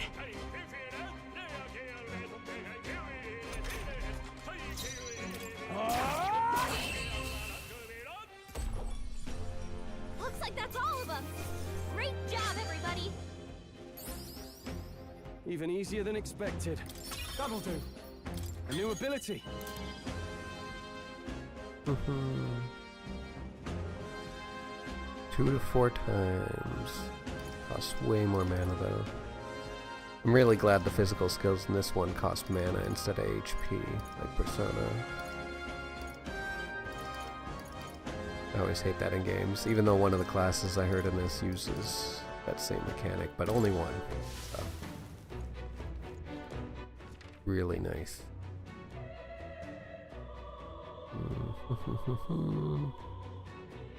We need the key.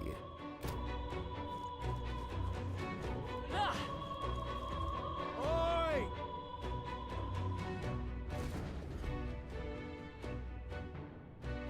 What in the blazes? So apparently...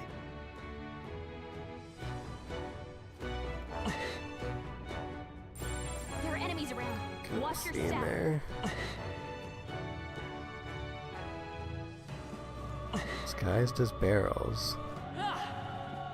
Oh come on, I can see that you're there. Let's stash that No? somewhere safe. Oh, there they are. Come on! Impressive as ever.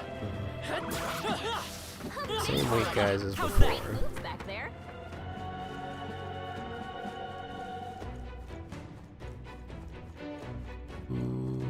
This looks like it's blocked off. Let's push through! We have the edge! This could be our chance. First move.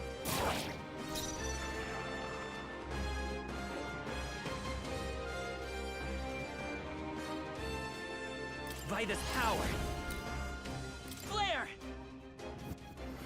Two remaining! One for the In the captain. name, time to go offensive.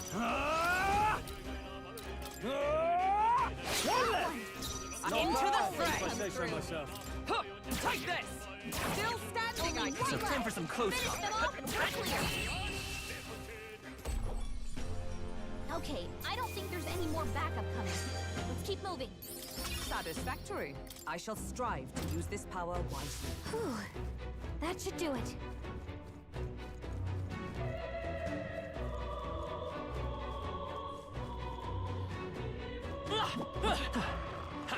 All right, how's that?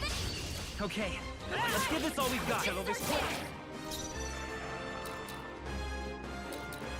Come forth, royal soul.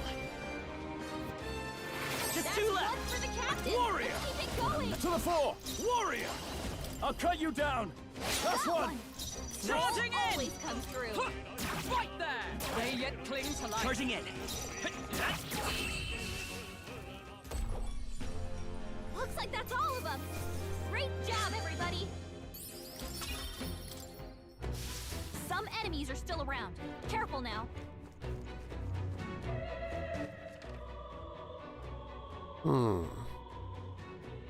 Pretty big dungeon. Get the top done first. Come on! Very impressive. All right, how's that? Our foes have fallen. We are safe for the time being.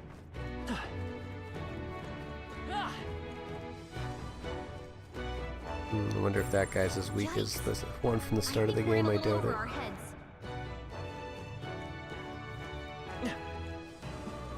No. There they are. Looks like we found it. Forward!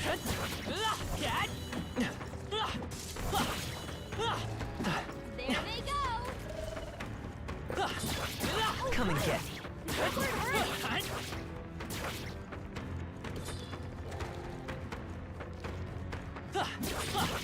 I'm right here. Ooh, Let us settle This this. could be our chance. They're weak to fire. Let's heat this place up. Vitus power. Light! Two remaining. One for the captain. I shall Let's fight keep as it the going. noble I am. Okay, so different variation, higher level than the last one. To the fore! Only 2 enemies left. I Stay shall sharp. vanquish evil. I'll cut you down. One left! Stroll always comes Charging through. in! Huh. Take this! Come forth, royal soul! Flare!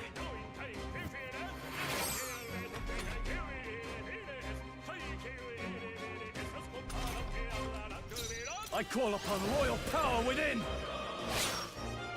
Observe the enemy.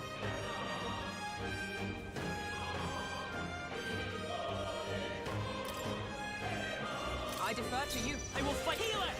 Light! Are you prepared?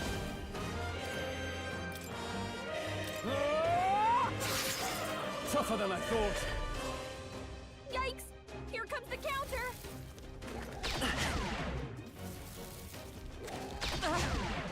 Ooh.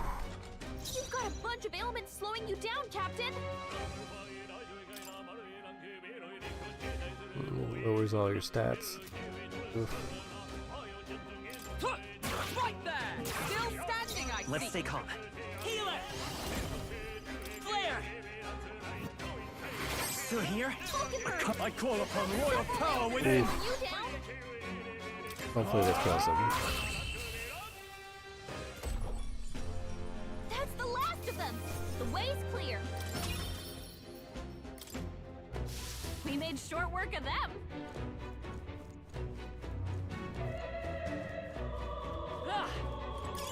If you see a use for it, I say take it with you.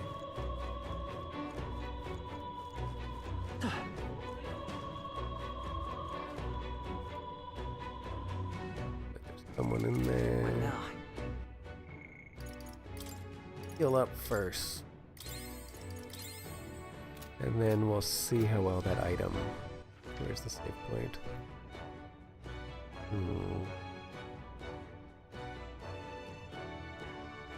Do this, go back to the save point, then use that.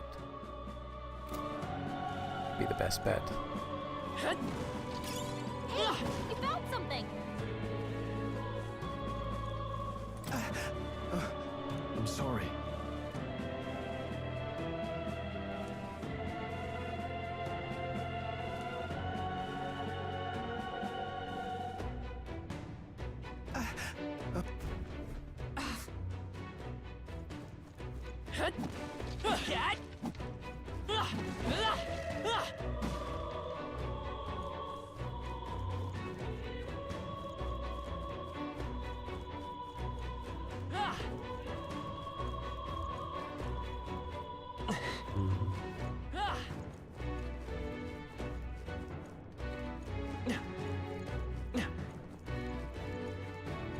That guy passed away close by. I wonder if we have to find his body.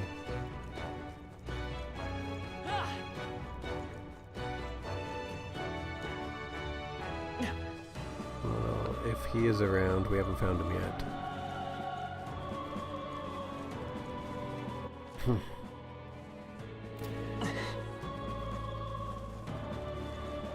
Doesn't look like it.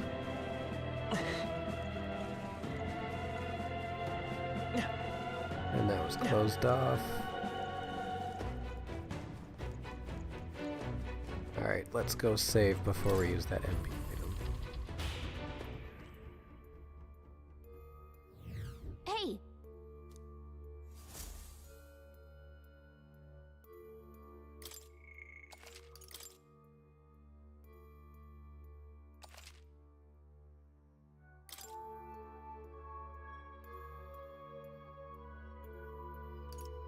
Let's go!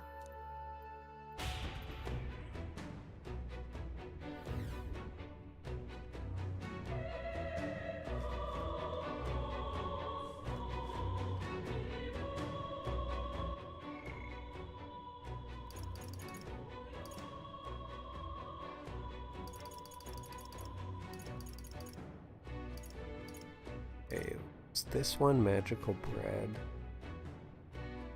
That's the effect of it is.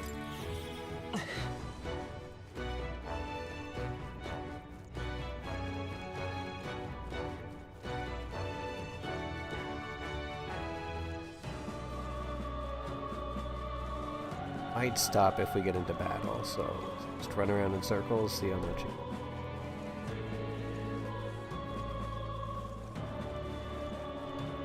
There's a timer left.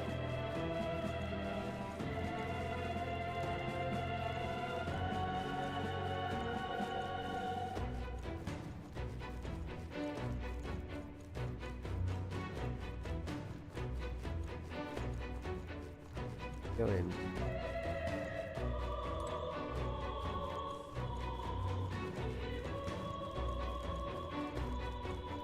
Like that whenever that blue glow goes.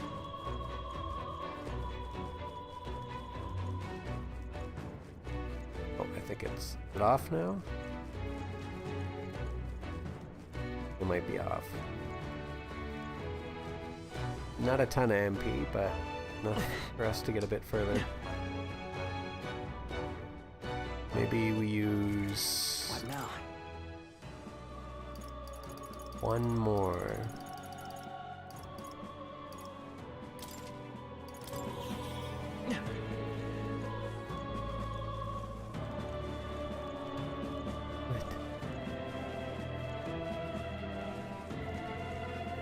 What? You come up? Up. Come on, up. Yeah. You can come up. Come on. And there's nothing in the way. Up.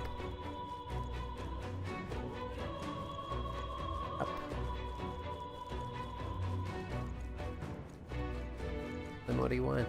No, not over there.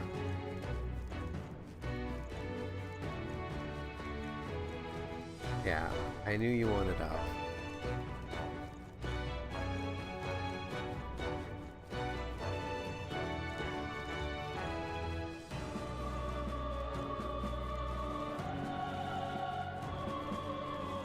Okay, I think it's worn off now. Looks like it. Let's go save in a separate save slot.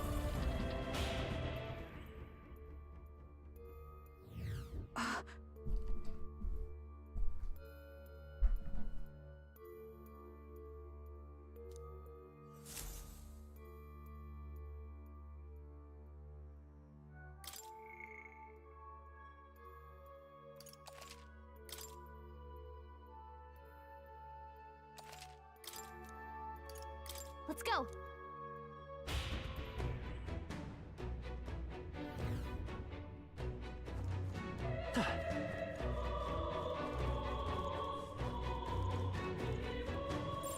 I don't think anything would be too tough. Let's push through! We strike first! This battle's ours! Let's go! Charging in! Looks like they're weak to light. I won't hold Guess back! it's our time to shine. Flare! Let's That's finish one this! for the In the captain. name Let's of keep justice. It going. Closing the distance. Warrior! That's one! Took one out. Observe charging in! Huh, take this! May yet cling to life. The power of healing. Woo, not too shabby. Let's keep this up, everyone. Here we go. Here they come. Let us Let's strike. do this. Why?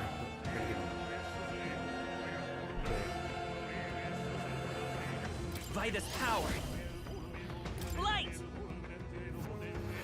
You hit their weakness. In the name of That's justice to your the fore! opening, Captain.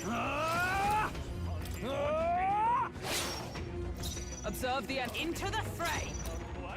Huh, take this! Numbers dwindle. That's it, Power of healing. Hulkenberg. Forward! Falling back. Only I two won't enemies hold back! left. Stay sharp. Flare! I can't afford to hold back. That's one! Took one out. That'll do. Keep it up.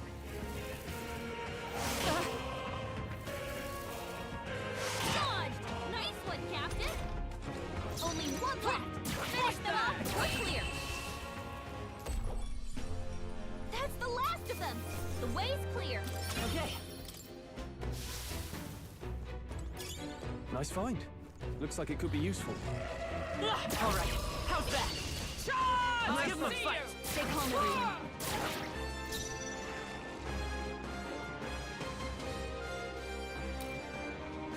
Let's go. Light! Two remaining. One for the In the captain. name Let's of keep justice. It going. Closing the distance. No holding back! One left! Right, moving to the front. Always comes through.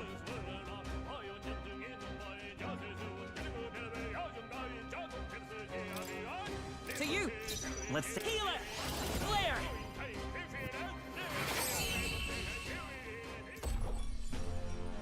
What a finale!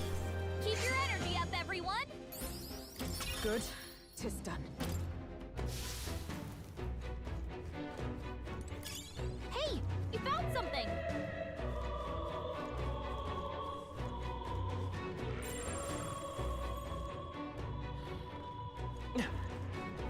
Let's push through! 'Tis our opening! Let's take them all out. Switch, everyone, go! Looks like they're weak to light. I guess By it's this our power. time to shine. Light! Last one! Guys, Time to it's go time offensive. put one down. Not done Moving yet. to the front! Huh, right there! That's the last of them. The way's clear. The next one will fall just as easy. I admit, it feels good to get stronger. Our foes have fallen.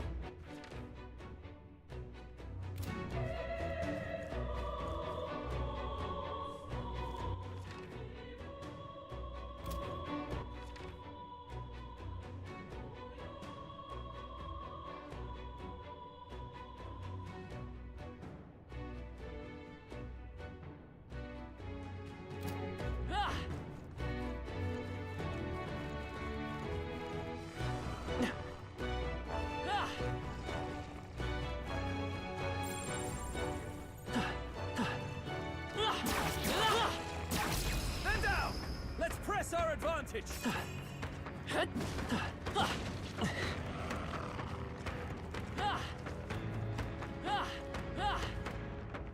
Oh, I think they see us.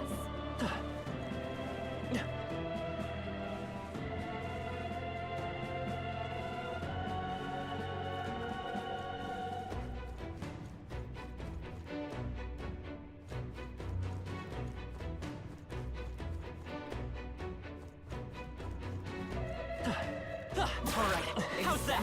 Push through! I think we got them all. We'll be safe for a while. Come on! I knew you could do it.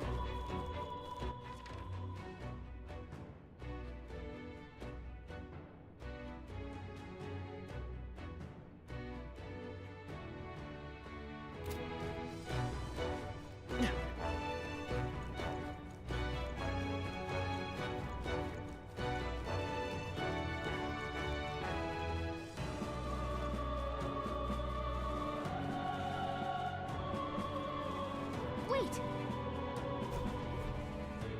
Over there. I see.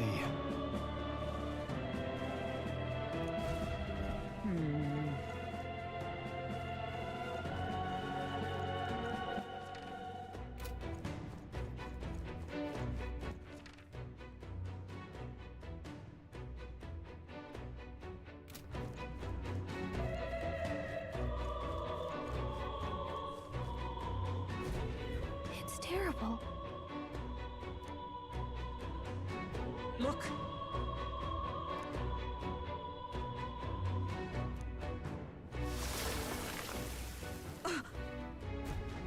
Look at that!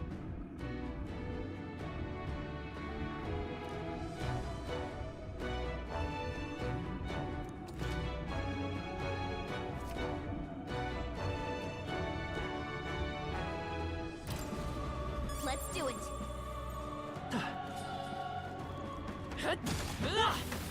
Enemies up ahead! Cat! That worked like a charm! Keep the pressure on! Alright, come on! How's that? Alright, how's that? That worked like a charm! Keep the pressure on! Cat! That worked Right out! there. Keep it up! Charging in! Oh, right! We hit it where it hurts! Come on, get you done! That was brilliant. Push through! You don't have much health left. Don't go too hard! Oh, right! We hit it where it hurts! We got rid of the crystal! Great job!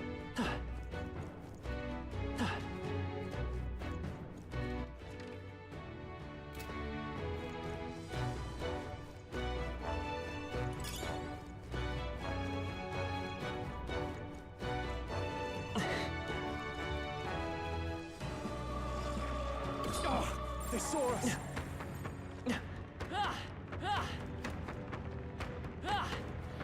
It would seem they are off our trail for the time being. I imagine that would be of use.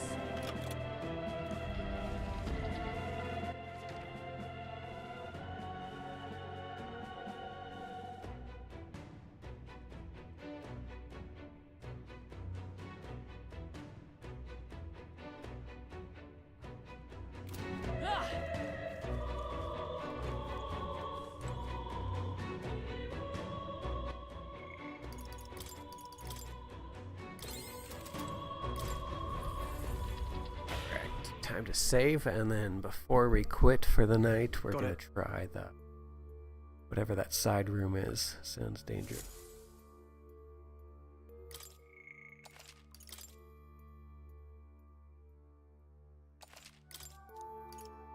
Let's go. Hopefully not many enemies spawned, but they probably all did, right?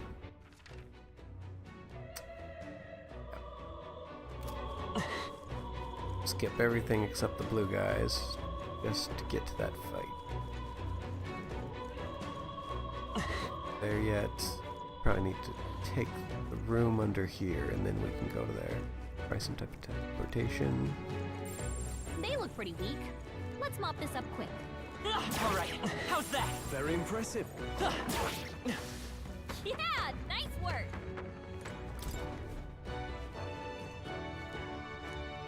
like this.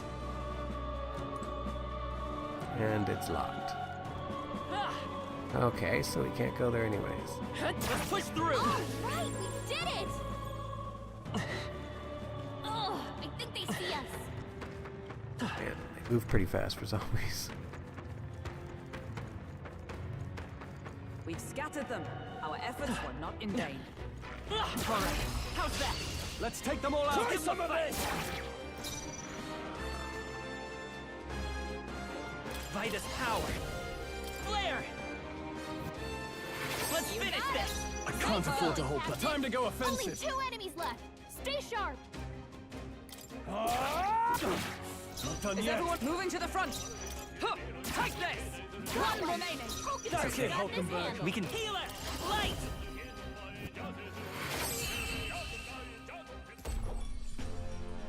What a finale! Keep your energy up, everyone. Our foes have fallen. We are safe for the time being. That should come in handy. Pocket it. Okay. 1 room blocked, 1 locked.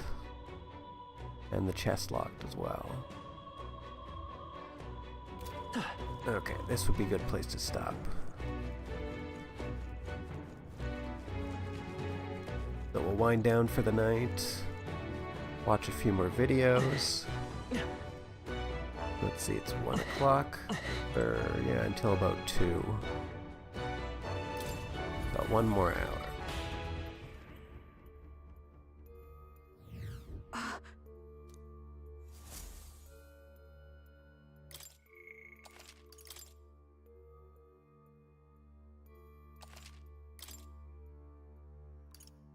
Let's go.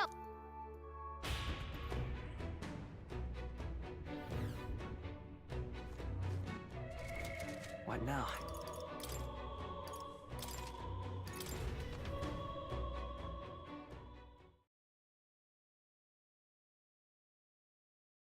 I think my dog's pretty tired right now anyway. So, yeah, we'll start winding things down.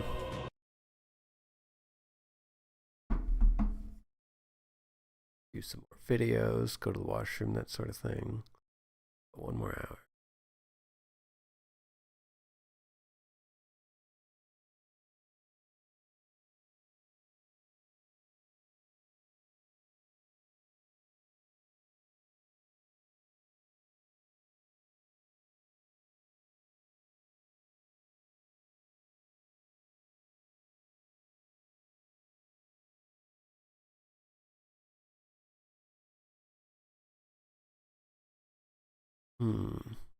Let's watch something short.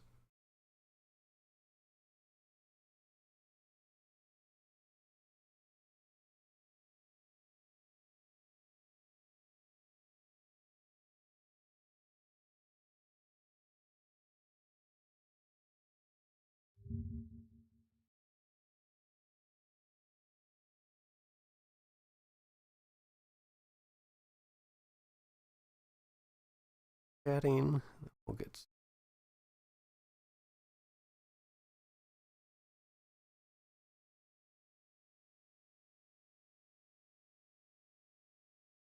Horrible news about the Harry Potter TV series. For those unaware, prior to hiring, he hasn't read the books.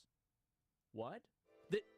What? Context. HBO finally revealed the showrunners for the upcoming Harry Potter TV series. This triggered an absolute meltdown in the fandom when it was revealed that one of the main writers never read all the books. But even more alarming, earlier this year, the same writer admitted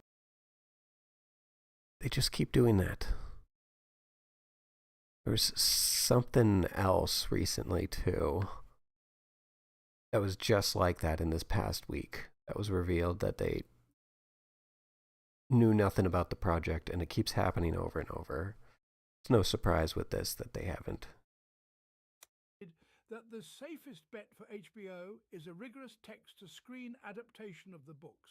But he's against that and criticised J.K. Rowling maniacal control over the source material. So the idea of a incredibly rigorous text-to-screen adaptation is, I think, a probably safe bet to be a success. Would I does that like light my fire? The more, if something is trumpeting its absolute rock-ribbed Like his faithfulness, fealty to it. Yeah, right. I think the pleasures that can be derived from that are probably not going to be for me because I didn't read all the books. And I think maybe there's some other creative possibilities within this world, but you know, J.K. Rowling controls all of it and is not going to let anyone else come play with her toys, and that's her right, and it's obviously very profitable for her. So that's what we get. Greenwald is the exact kind of writer who thinks he can improve on the source material and will end up pissing everyone off with.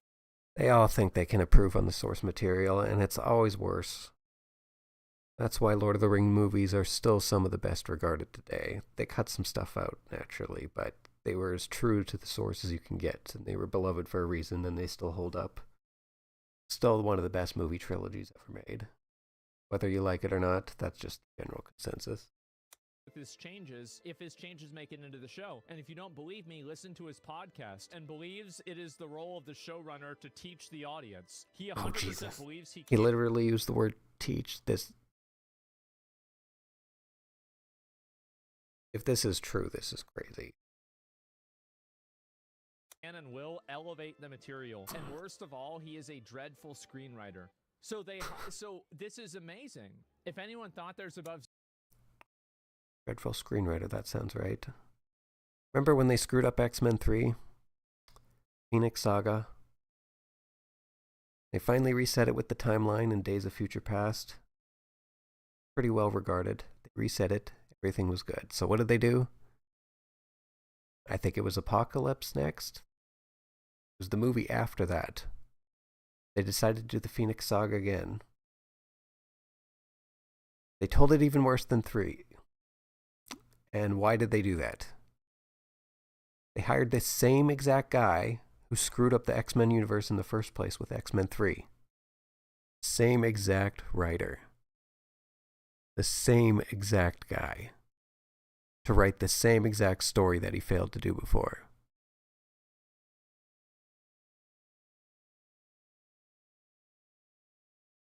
In any other industry, he would have been fired the first time, but I hope he never gets work again. That's kind of off track a little bit, but it ties in with just the pure nepotism and incompetence that these people have in the industry. 0% chance the Harry Potter TV show could be good. They're just bonkers. Guys, Harry Potter's over. It's done. It was a great listen. The movies were great. They were so good. It is like a massive cinematic achievement. It's done. They weren't perfect. They were done once, well enough before. That's it. That's all we need. We're good. Doesn't need to be redone. They made the movie. Anything that's going to come out after that, the odds are it's going to be bad. Can't J.K. Rowling pull the plug? Doesn't she own the IP? I don't think so, no. With a lot of that stuff, it's complex. Warner Brothers does? Yeah, you usually have to sell the IP if you want them to, like, do a lot of creative stuff with it, just so they can have, like, certainty that they can invest resources into it. The odds are it's going to be bad. Maybe it won't be bad, but probably it will be. Give up all hope. I don't think anyone had hope in the first place for this, so no surprise there.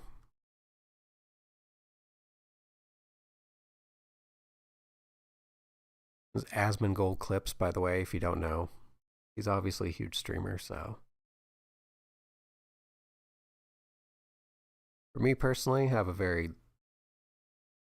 very, very much love or hate with his videos. They're either very good or just very offbeat. But this was a good one. Or clip, so.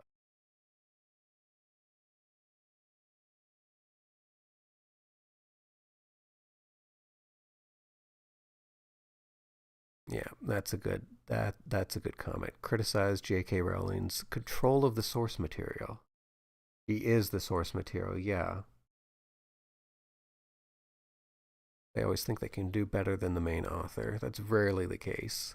You have very odd exceptions. Usually, like book to movie, they'll do their own thing. Die Hard's one that covered a video from Space Ice earlier, and yeah, the first Die Hard, the book was not well known. It wasn't too well received. Die Hard was way, way, way better adaptation. It did its own thing, but it still, was based on it, so. Those are very rare. rare examples. Another, I can do the series better than the original author. Flop incoming, yeah, definitely. Ooh. I was expecting this list to be way longer when I hit show more, but yeah. Ruined. I can think of 20 more.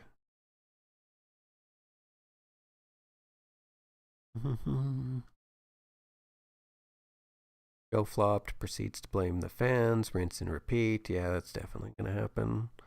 Especially once they tell you that it's not for you, and then you don't watch it, and then they're like, why didn't you show up? A Black Hermione, Black Ron. Rest in peace, another ginger. I'm going to guess they're going to replace the gingers. Gingers aren't allowed in Hollywood anymore. It's really odd.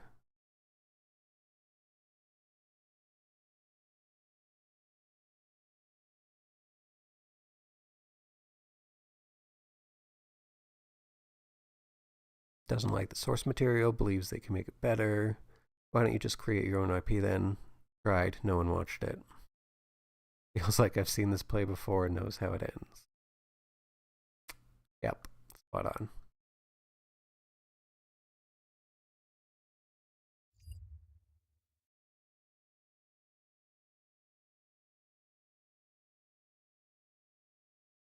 Got to subscribe to Smug Alana, so do that quick. Or you check her out if you missed it before.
Alright, we got a couple videos here. Take a small pee break. Now. That later. Yesterday. And then we'll watch at least one of these before we finish it.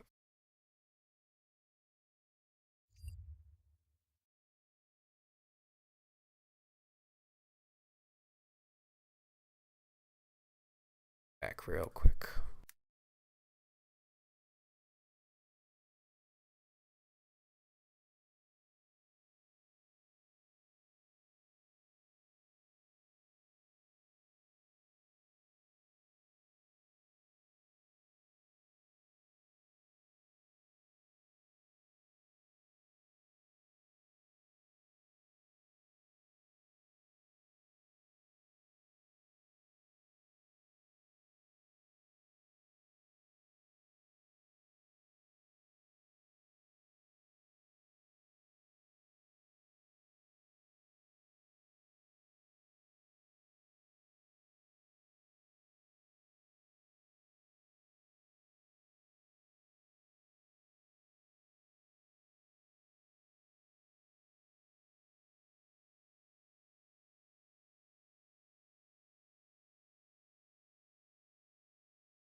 All right.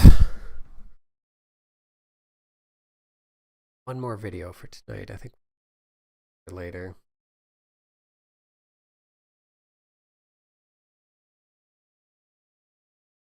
It looks like uBlock got updated.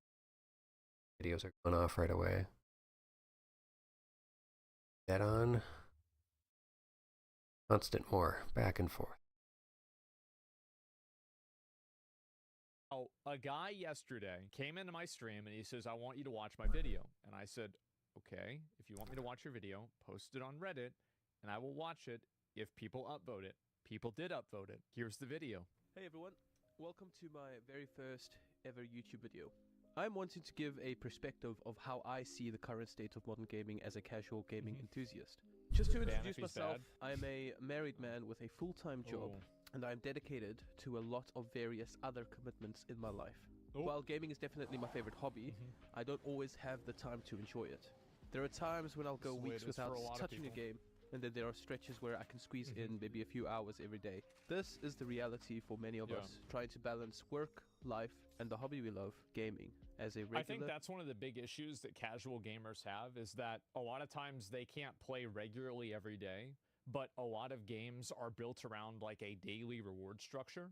So like for a guy like this where, you know, like let's say Tuesdays he has to... And that's the bad part about FOMO and stuff. They include those things in games, and it just pushes people away. They think it captures people, and it does some, and especially some whales, but for the average person, just all the stuff you miss based on battle passes, dailies, weeklies, etc. It's just... I kind of dropped all those games a while ago. Even though I have lots of time to play, it's still too much, even for me. And then you just want to stick to one game at most, even if you do settle down with one of them. And they tend to take up so much time, you don't even have time for any other game on the market, pretty much. Anything new, anything, you know, even small, like a few hours complete recent indie I played. It was one of the Survivor games. It wasn't Vampire Survivors, but after that, you just tend to drop everything. Can't do the live service anymore. The last one I did was First Descendant, and it has its fans. Pretty good. I don't think I'm touching them anymore. That was way too much, and that one's way more casual friendly than other games have been.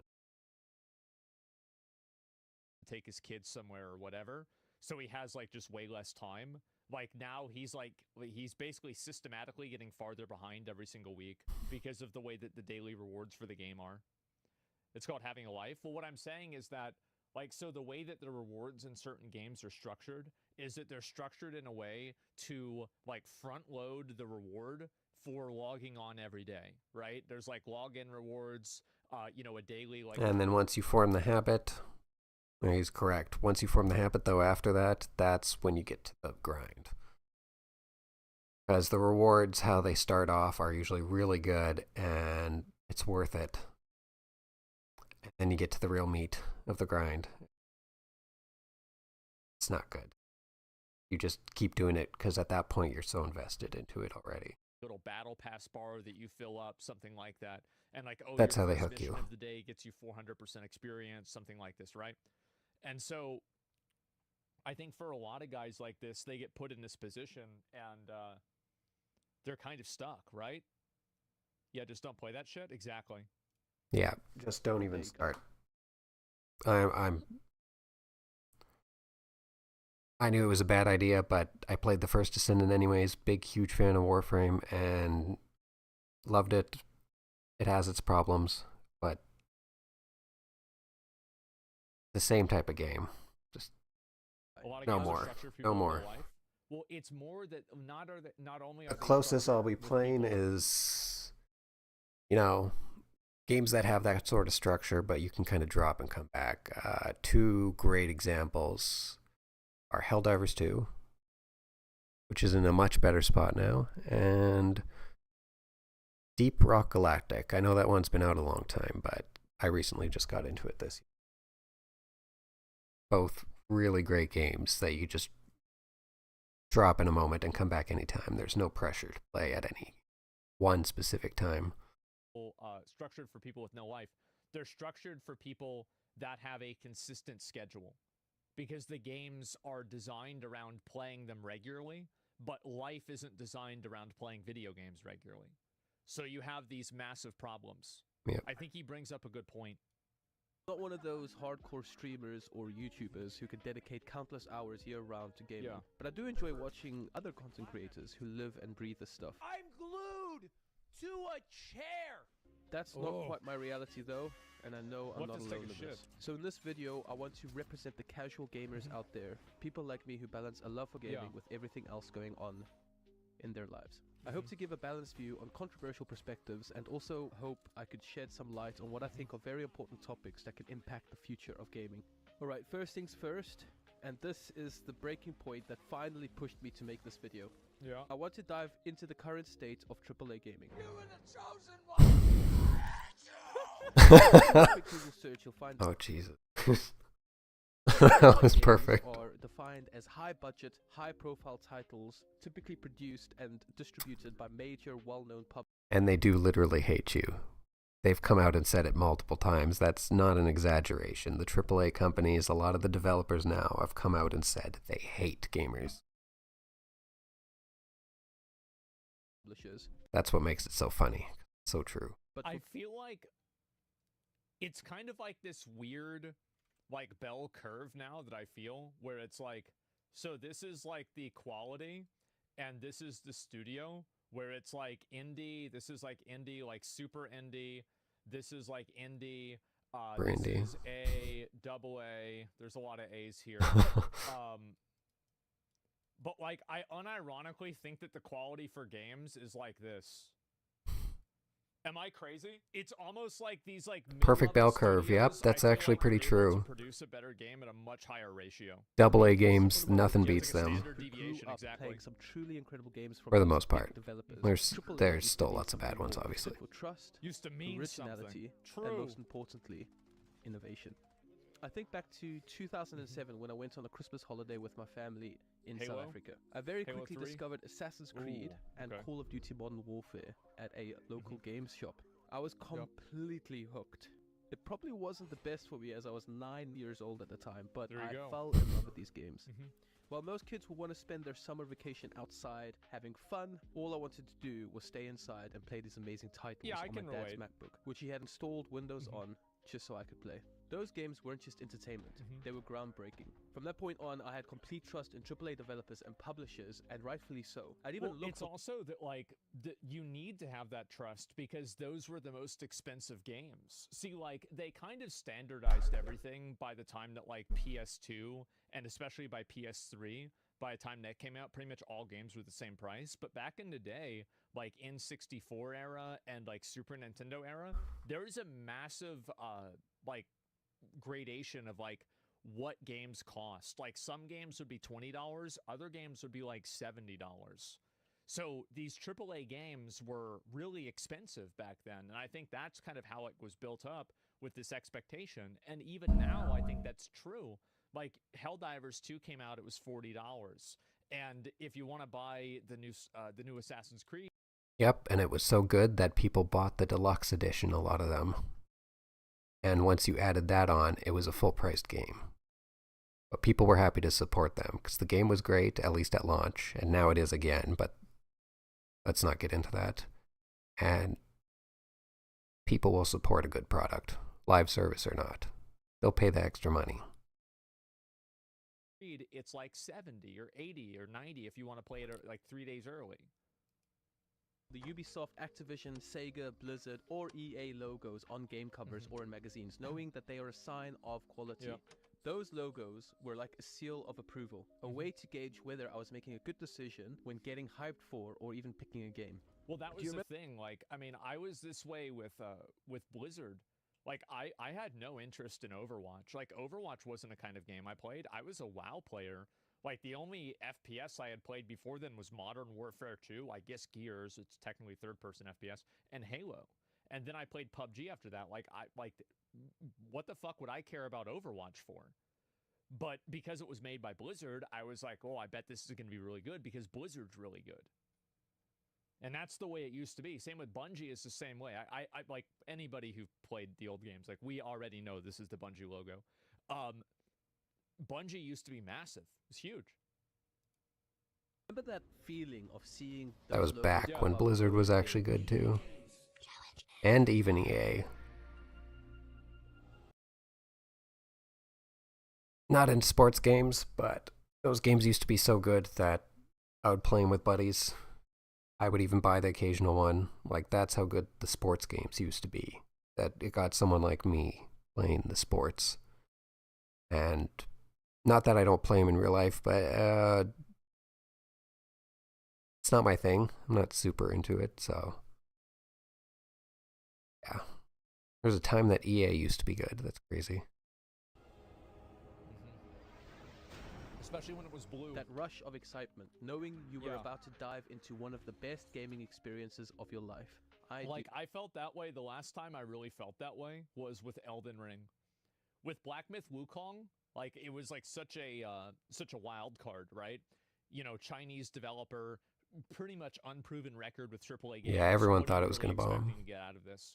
But with Elden Ring, like, bro, I sat down and I knew today was the day. You know? It was great. But unfortunately, over the years, something has been happening, and it didn't happen overnight. It's been a slow, gradual change, like watching someone age or noticing yourself slowly gaining weight. It's happening right in front of us, but we don't fully grasp how much things have changed until one day we look in the mirror, or even at an old photo, and the difference is startling. Over the years, the trust, originality, and innovation that once defined AAA companies has been slowly fading. I think one of the really big weaknesses of games now is that games are produced with such a big budget that they need to appeal to a broad enough target audience, a target audience that at least... And there's too many links in the chain. Too much management. Things can't get done. Simplest little chain. You have to go through a manager who has to go through a manager who has to go through QA, who has to go through another manager, just to report back to okay, one simple change. Through simulation and through like a projection, like a financial projections that they can make their money back on. That's why the bell curve. Logically, if you can make such a big thing that Asmon Gold was mentioning, because it definitely is a bell curve. Because you don't really have to deal with that.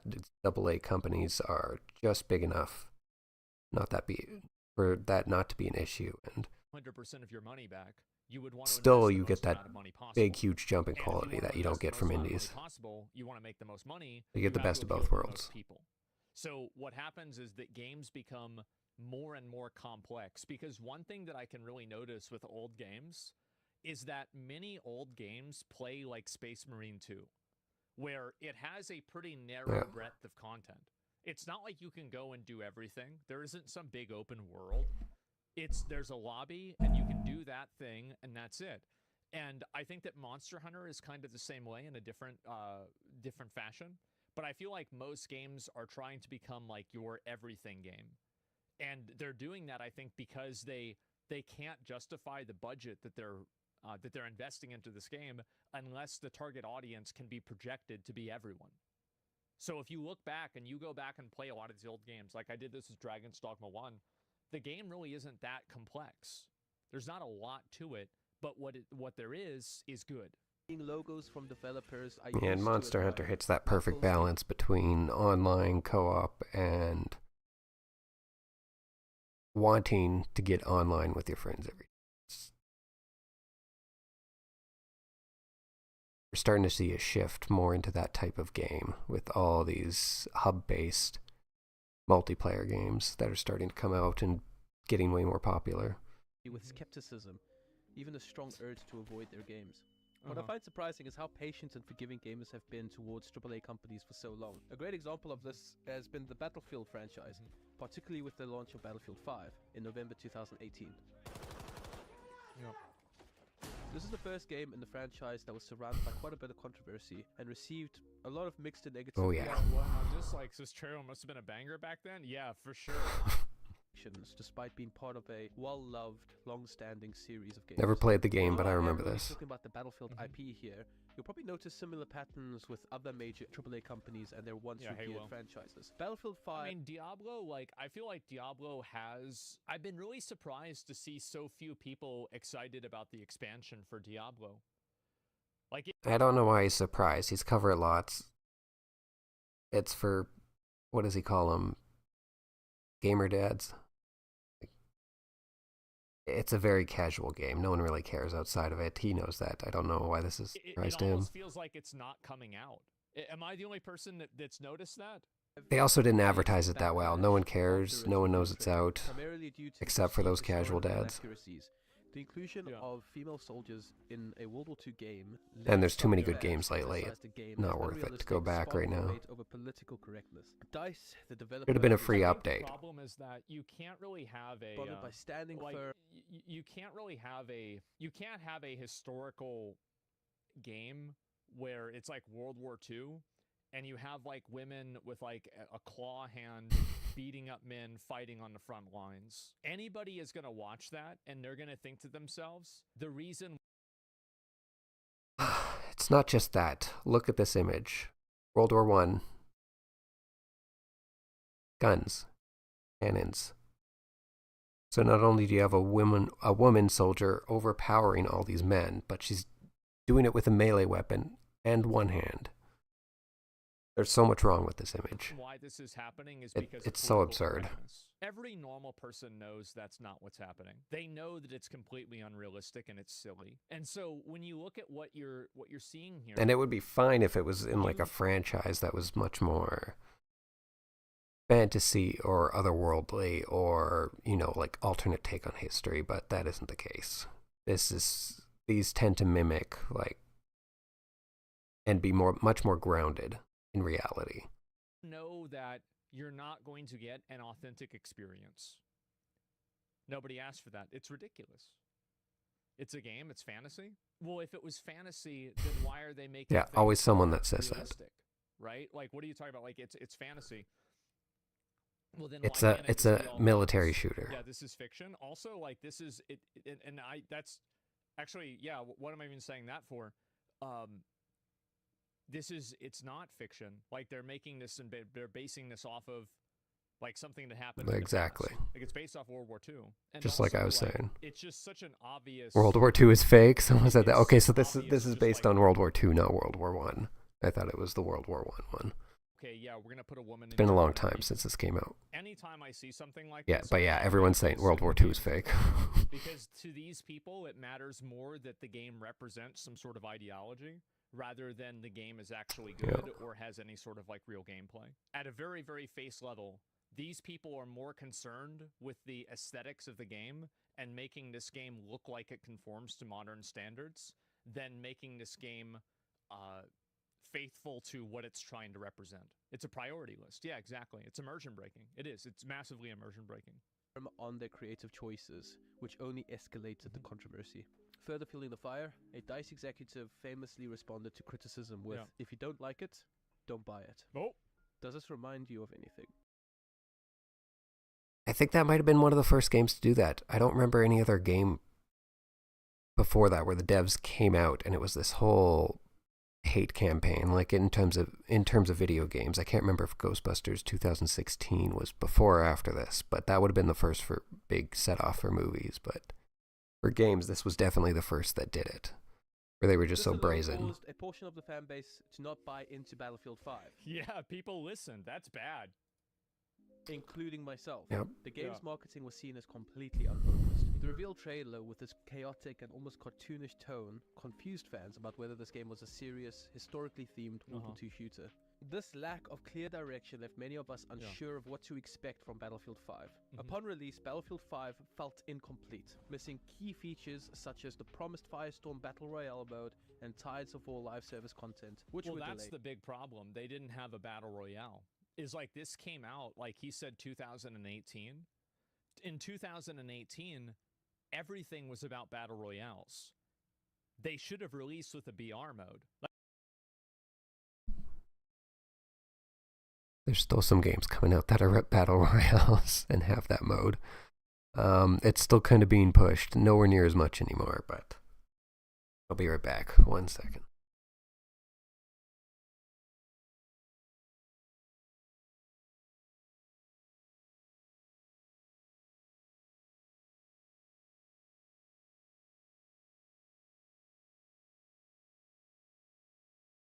Like this is, again, it's a studio that, it did? Did it have it on release? They patched it later on? Yeah, see that? Other promised features like the combined arms co-op mode were also absent at launch, making the game feel quite bare bones compared to previous entries like Battlefield 1 and Battlefield 4. When we finally got these features, they were apparently not worth the wait. Now this is what it is. And we've seen many glorious redemption stories from poor launches over the years. So I'll give it to DICE that Battlefield 5 is a decent enough game to play now. Yeah, I've heard that this game has been improved, but the thing is that if people make up their mind that the game is bad, most people are not going to want to admit that they were wrong and come back and play the game afterwards. And I think that's what happens the most, is that like as soon as the game comes out and people get a bad impression of it, then the game is permanently bad. I think that there's a lot of examples. Especially among those casual dads, like I mentioned with Diablo 4.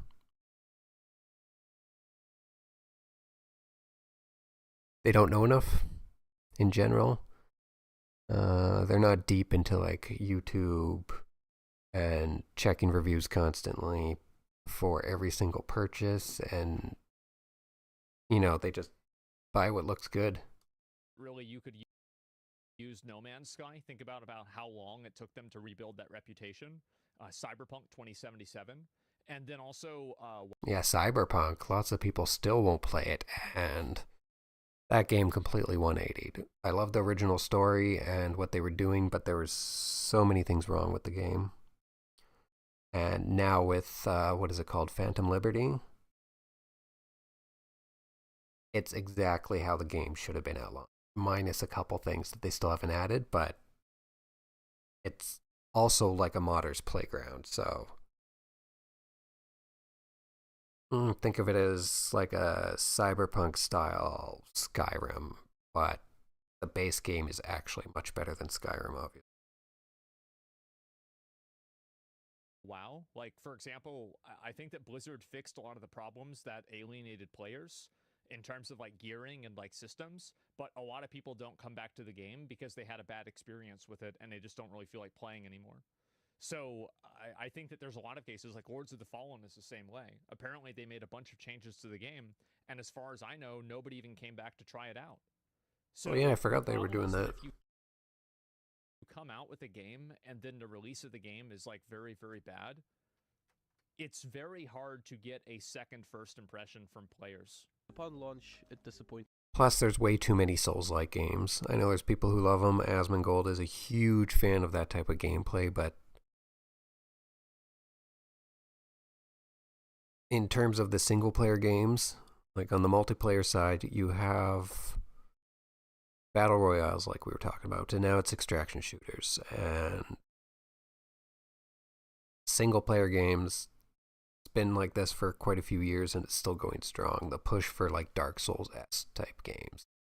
There's constant ones being pushed out, so you have to get it right at launch. You have to do good right at the start. Quite a lot of us. In summary, need that to stand out. Battlefield 5's launch was plagued by too many good games out there for people to waste their time. Features and technical problems, leading to a mixed reception and pretty disappointing sales. Now, this can happen. It can happen to any game, and there are some awesome redemption stories, like I said before. But there's not supposed to be a pattern. This is not supposed to happen to every single game on what was once a beloved IP from a company that is known for making incredible games in the past. If you're going downhill if you are on track to death, survival instinct is supposed to kick in and you're supposed to turn around and go the other way. You're supposed to. Now, in line with what I've been talking about with Battlefield, I want you to think back and see if you can spot any of these trends with other IPs from AAA developers over the years. I think it happens all the time. Happens constantly. And what ends up happening is that these games, they try to appeal to a broader and broader audience, and eventually they water down the experience of the game to where it appeals to nobody, including the original audience. I think this happens with a lot of games, is that they try to like standardize it and make it like completely appealing to everyone. Like WoW is the best example of this, right? Anthem, I don't know, I didn't play Anthem. But like Assassin's Creed in a nutshell. Ugh, Anthem, what a mess. Everyone brings it up, rightfully so. The core gameplay was absolutely amazing, and there's so much they could have done with it. And once you got to the very late game, the gearing was actually pretty good. But everything before that and the story, different like types of mission, all of it was terrible, except the core gameplay. It was so amazing that if they actually redid the game like they were gonna, like they were planning to do like an Anthem 2.0, almost like No Man's Sky or Final Fantasy 14, that's a better example. I think it would have done great, because the core bones, there's still nothing like it. And I still get the urge once in a while to go back and play, but then I just think, yeah, okay, the actual like core type gameplay is good, but everything surrounding it is so awful. And it's hard to go back. Even just to play for 5 or 10 minutes. Yeah, and I think also the other huge issue missed is that a lot of opportunity. people grade the quality of a game based off of how long they spend playing the game, which I think is a really bad metric. I think that you should grade the quality of a game based off of the time that you spend playing. There's no game on the market like it either. Nothing comes close. No one's tried to do anything like Anthem before, around the time, or after. So it's still completely unique, and I think that's why it sticks in my mind. But yeah, gameplay, great. Everything else, complete garbage. Playing the game, and if you enjoyed that time or not. Because there's a lot of games that I've put 15 hours into that I would recommend more than a game that I'd put 50 hours into. Anthem by the one and only BioWare. One more orange? The studio once celebrated for the very More piece? successful Mass Effect and Dragon Age franchises. Oh Anthem yeah, they're coming out with a launched new one of those. with very confusing marketing, a lack of in-game content, and pretty terrible technical issues that quickly drove players away. If I remember correctly, players didn't even come to it because of how bad the gameplay looked compared to the launch trailer or the gameplay trailer. Mass Effect Andromeda is another prime example of this. Plagued by terrible animations, off-putting character design, and a lackluster. And Andromeda, this was the one that BioWare worked on just before Anthem. Some of the core systems were okay and were still good, but it was pretty much, combat was amazing, everything else was shit. The good thing is, it was offline, there was lots of mods to fix things. Unfortunately, not the story, obviously. It did have a slightly better fate. I don't think we can ever expect the next Mass Effect that they announced forever ago to actually do anything or go anywhere, especially if Dragon Age, what is it called, Veilguard, is any indication. No one works there that made these good games, like the ones before Andromeda. They're gone. But yeah, the combat in Anthem was basically an evolution of what we saw in Andromeda, and that core gameplay was really good, but when it's surrounded by everything else that is awful, it pushes people away. Storyline that severely damaged the franchise's reputation. Then there's Assassin's Creed Unity, which was infamous for its buggy and nearly unplayable launch. As for Halo, and I don't really want to dive deep into this. And Unity was a perfect example of when Assassin's Creed was still good, and we were just talking about this, that the casuals won't come back to the game if it launches badly. And Unity was the first Assassin's Creed where it was just a disastrous launch, and they did actually fix it. if you go back and play it now, it is one of the better games in the series, which is really odd for me because it's not my type of setting or historical background. I'm not really into the French Revolution.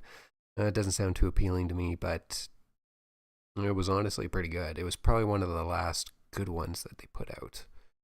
I think that was like a clear point in their history where you saw a turnaround. It's an awful launch, but they still had talented people working there. They just pushed it out way too fast. Then after that, it's been horrible since Unity's launch, basically. But it saddens me how 343 Industries have mishandled... Minus Division 1 and 2. There's a lot of good things to those games. Through ego, greed... It has its fans. For me, one of the sad ones... I don't think it's any of those things, ego or greed, personally. I do think it's ego to an extent. That's not true. But I think it's they just don't know how to make a good game. They don't know how to appeal. Like, the fact that Halo Infinite didn't launch with an official Battle Royale mode is unforgivable. It is, in my opinion, completely unforgivable. Forge. BR much more is important. one of the most popular modes They didn't come of out either. playing games nowadays. That should have been one of your top priorities. I'm sorry. I know that a lot of Halo fans are like, oh, we don't like Battle Royales. The proof is look at the amount of people that are playing the games. Look at the popularity of these games. Battle Royale. I think this is a bad take from him. Yes, they were popular at the time, but you don't need a game, as history has proven, just to shove in what the popular thing is. Halo should have done what Halo does best. I'm not the biggest Halo fan, but I know enough people who love it. And people love the single-player campaign. They love the co-op. They love the multiplayer. They love the Forge. All of it comes together. They love all that. Maybe you could have brought in like a handful of extra people with Battle Royale, but they should have pushed harder for more unique modes and actually getting the split screen and other things in the first place, or I guess at all, because split screen was canceled. But no, I completely disagree here. Huge, and you didn't even think to make one of these? It's insane. Think about that. It's crazy. Yeah, and as you see, his community is kind of split on this, which is really weird for an Asmongold video. Usually they just echo what he says a lot of the time, but half of them seem to be like, yeah, that makes sense, and the other half are like, no, Battle Royales are trash. It doesn't, like, I hate BR. I don't like BR. I don't care if you like BR or not. The truth is that it's an extremely popular fucking game mode, especially when Halo Infinite came out, and it should have released with one of them, and it would have kept more people talking and playing the game. You know what else is extremely popular? That people brush off as niche, but it's not. BR. BR sounds like BR. And Asmongold is one of those people that brush it off. But almost 30 million sales, and that number's going to grow as the 3S is released. You can love or hate meta, but they've really grown the VR market, and it's thriving more than ever, and it's more affordable than ever, so they're not hurting for players. It doesn't matter what type of games you're looking for either. They have big budget games, small budget games. It's not like it used to be. And no, Half-Life Alyx isn't the only game on there anymore. People like to meme on it and say that's the only game for VR. No, if you hear someone say that, they know nothing about VR. They're not in the space. It's truly an amazing, cheap, but also great platform to get into now. It's not like it was even like 3 to 5 years ago. It's huge. Like the Quest 2, as much as we all hate Facebook and Meta, it completely changed VR. It got a ton of people in, and there's so many good games coming out right now for it. The biggest ones being the Batman game. Not made by Rocksteady, thankfully, because all those people left, but it's made by a dedicated VR team, and they're just, if you've seen the trailers or the interviews, any type of promotion for it, any type of reactions for people who actually played it, I think it was at Tokyo Game Show or one of the Gamescom. It's a classic Batman Arkham game in VR, and it's the length of Batman Arkham Asylum, and it's structured the same way. You have like that main hub that breaches into other areas, and you need it's a Metroidvania, so you need your upgrades and to get into other areas, and it's exactly like Arkham Asylum from everything I've read. Oh, that game's going to be huge for VR. Whether you like VR or not, you can't deny that the market is huge, and it's even bigger than Xbox. I know Xbox has fallen off a lot, but it's the third biggest now. Because you have Sony at the top. I say Sony at the top. No, I think Switch is at the top. Even if you combined the sales of PS4 and PS5, it's pretty close because they're both over, I think, 100 million or around there. And then in third place would be Meta, the MetaQuest headsets. And then you have Xbox finally in fourth place. For at least consoles. PC is completely different, but VR is killing it. I know, kind of a tangent there, but you'll notice if I watch more Asmongold videos, he'll eventually talk about VR. Like, all you have to do is look at, and he's completely out of touch on that subject, like a lot of people are. When they released Warzone. Warzone spiked the player base of Modern Warfare by like 1,000x. Like, the amount of people playing it, talking about it, it completely blew COD up. Like Warzone, in my opinion, Warzone, like, revitalized the entire COD franchise. They should have done this with Halo. And it is unforgivable that they didn't with Halo Infinite. I know that there's a lot of purists out there and people that don't like BRs, but it is undeniable that there are a lot of people that do, and it was stupid not to release the game without one. Debatable, but agreed that there was a lot of people that loved him. 76, which released in a very broken and unfinished state, was missing NPCs, had constant bugs, and very poor performance. It left us fans quite frustrated with how Bethesda handled such a beloved series. Even after AAA companies have tarnished the reputation What a trash of so many fire. once beloved IPs, we as casual gamers still find ourselves getting hyped over their new announcements. Well, at least many of us did until recently. Perhaps you should have let go also. I vividly remember... It's crazy how much money they put onto that. It really is. Wow. Concord? Yeah, I know. It's sad. Oh, geez, look at that face. Man. Yeah. Watching the Battlefield 2042 trailer in 2021. Bad part is, if any of you've seen the still from Dragon Age, Veilguard, the character creator, the one that looks like Quagmire, yeah. Doesn't even compare. I can't wait for that game to come out. I told my friend that this just because everyone can rip it to shreds. It's going to be amazing. They have to. Despite the numerous missteps and disappointments I entertaining for all the wrong reasons. Battlefield 5 and Battlefield 2042, myself and a lot of gamers still maintained our patience and trust, believing that a AAA company, DICE, would finally deliver, that AAA companies could still be trusted. Unfortunately, the game... I think that a lot of AAA companies can be trusted. I think that it's really just like a half dozen really bad ones that create this entire negative perception. Because when you really look at all of these studios together, you have like, I think you've got Larian that now I would say probably is a AAA studio from Software. I think Nintendo, a lot of like mainline Nintendo titles are effectively AAA games, and those are really good. Like, let me think, Capcom, AAA studio, Rockstar, Hoyoverse, if you like gacha games, they are the best. CD Projekt Red, yeah. Like, there are a lot of really good AAA game developers, but I feel like everybody focuses on, like, the Ubisoft, Blizzard, EA. I feel like those are probably the big three that are, like, the ones that a lot of people complain about. There are good AAA games that come out. It's just that when there's a bad one, I think there's a lot more focus on it because of how heavy the marketing for it is.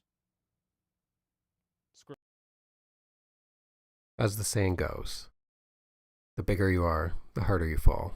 It's a saying for a reason. Of course, these guys are going to crash bigger than anyone else. I mean, for their big games, I feel like they almost always hit, but they also release a lot of like kind of secondary games that are, you know, usually not great. Short. My friend and I ended up refunding Battlefield 2042 within just 10 minutes of playing it. Wow. I'm focusing on Battlefield mainly because it has been my go-to franchise in the past.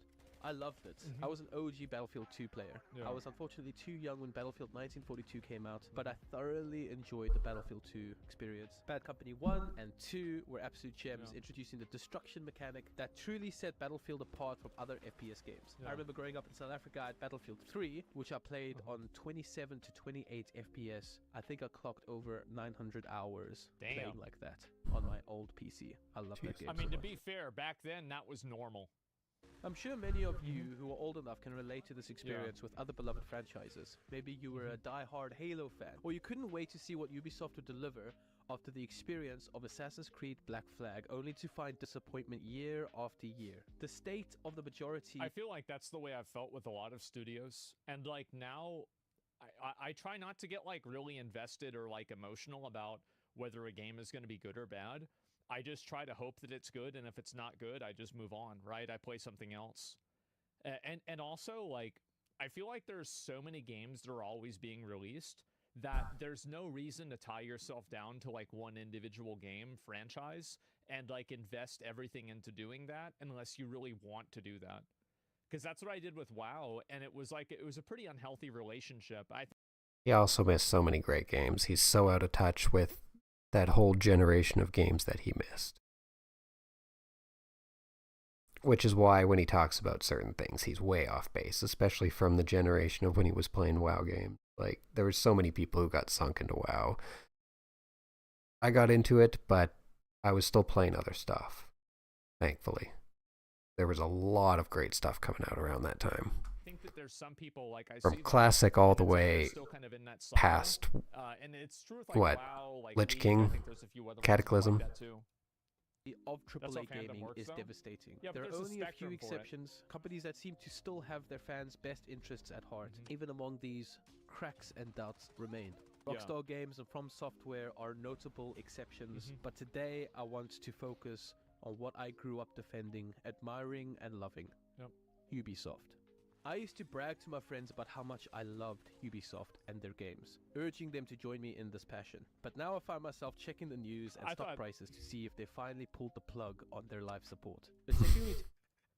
Funny thing about that is that there's actually a post here. Let me see if I can find it. I saw this today. Ubisoft is, quote, reviewing all of its strategic options for its future. Well, they kind of have to. Is it like a 94% drop in stock? 85%? It's somewhere between 85 and 90. It's that sounds really good. Insane. Reviewing its strategic options for the future.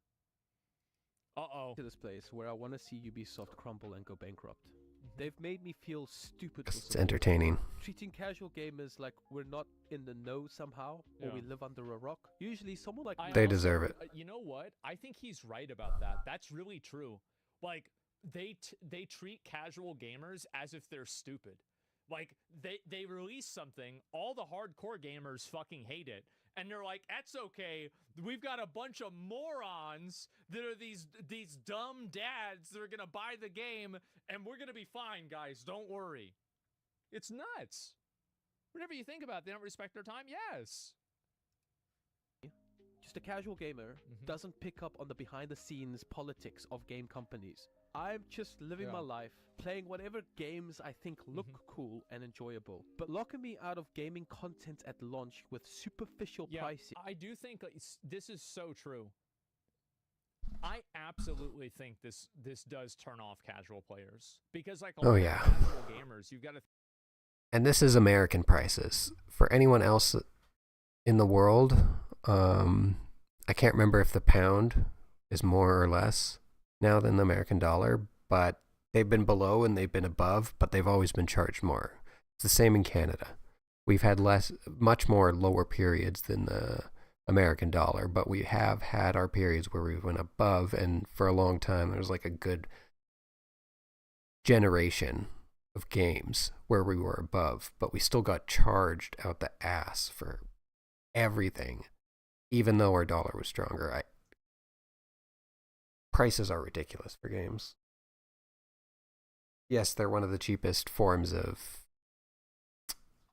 entertainment, like in terms of dollar per hour in a lot of ways, but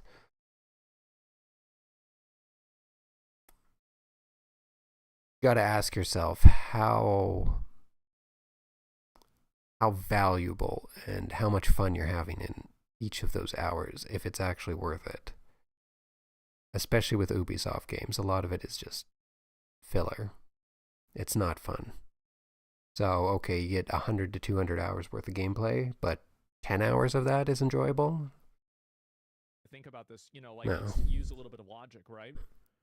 If you're a casual gamer and you're a gamer dad, the odds are if you've got kids and a wife, you're budgeting money, right? I mean, money is a factor for you.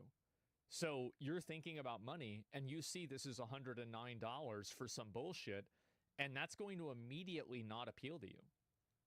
Just on a base level. And it's not like this isn't some kind of And even if you don't have other priorities, get a better game. You could spend your time better.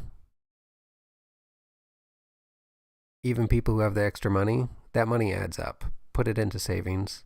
Put it into investments. Do something with it. It's not worth it, no matter if you have the money or not. You'd be surprised how over time this money would add up.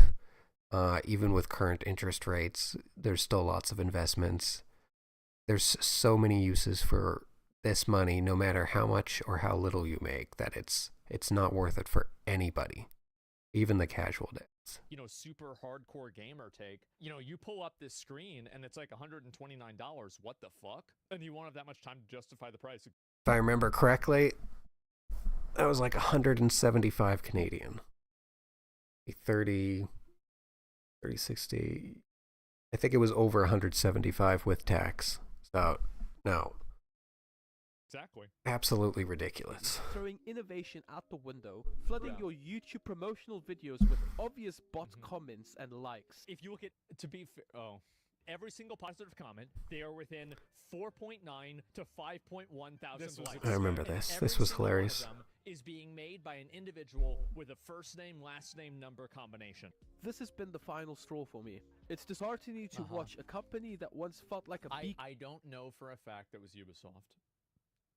And I find it was on their channel promoting their stuff. However, come on. Coincidence and personal interest. Even if it's the PR ad agencies revolving around Ubisoft and not the the main company itself, it's still a part of the Ubisoft machine. Definitely them. They usually converge. Come on. Are not a coincidence. But I would never say they did it. There's not enough evidence for that. Oh, there is. Come on. Turn into what seems like a bots are expensive.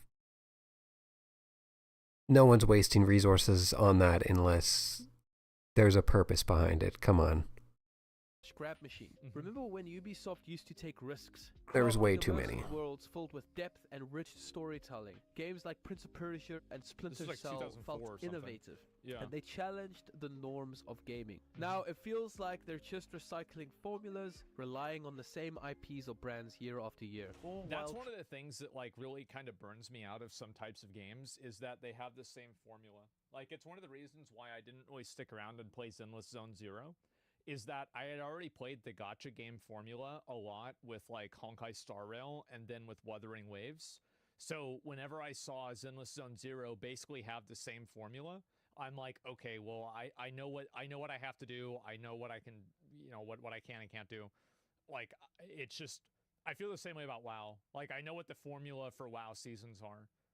And it's I think the difference is that I wish there were more games that allowed you to play at your own pace, because I think this is a big issue, and I think this is also a big problem with casual players too, is that casual players, they think that these games think that they're helping by giving casual players these daily and weekly rewards if they don't have time to play. No, it pushes them out, like I said at the start of the video. All it does is create another chore in their life that, by the nature of them being casual players, generally does not prioritize gaming.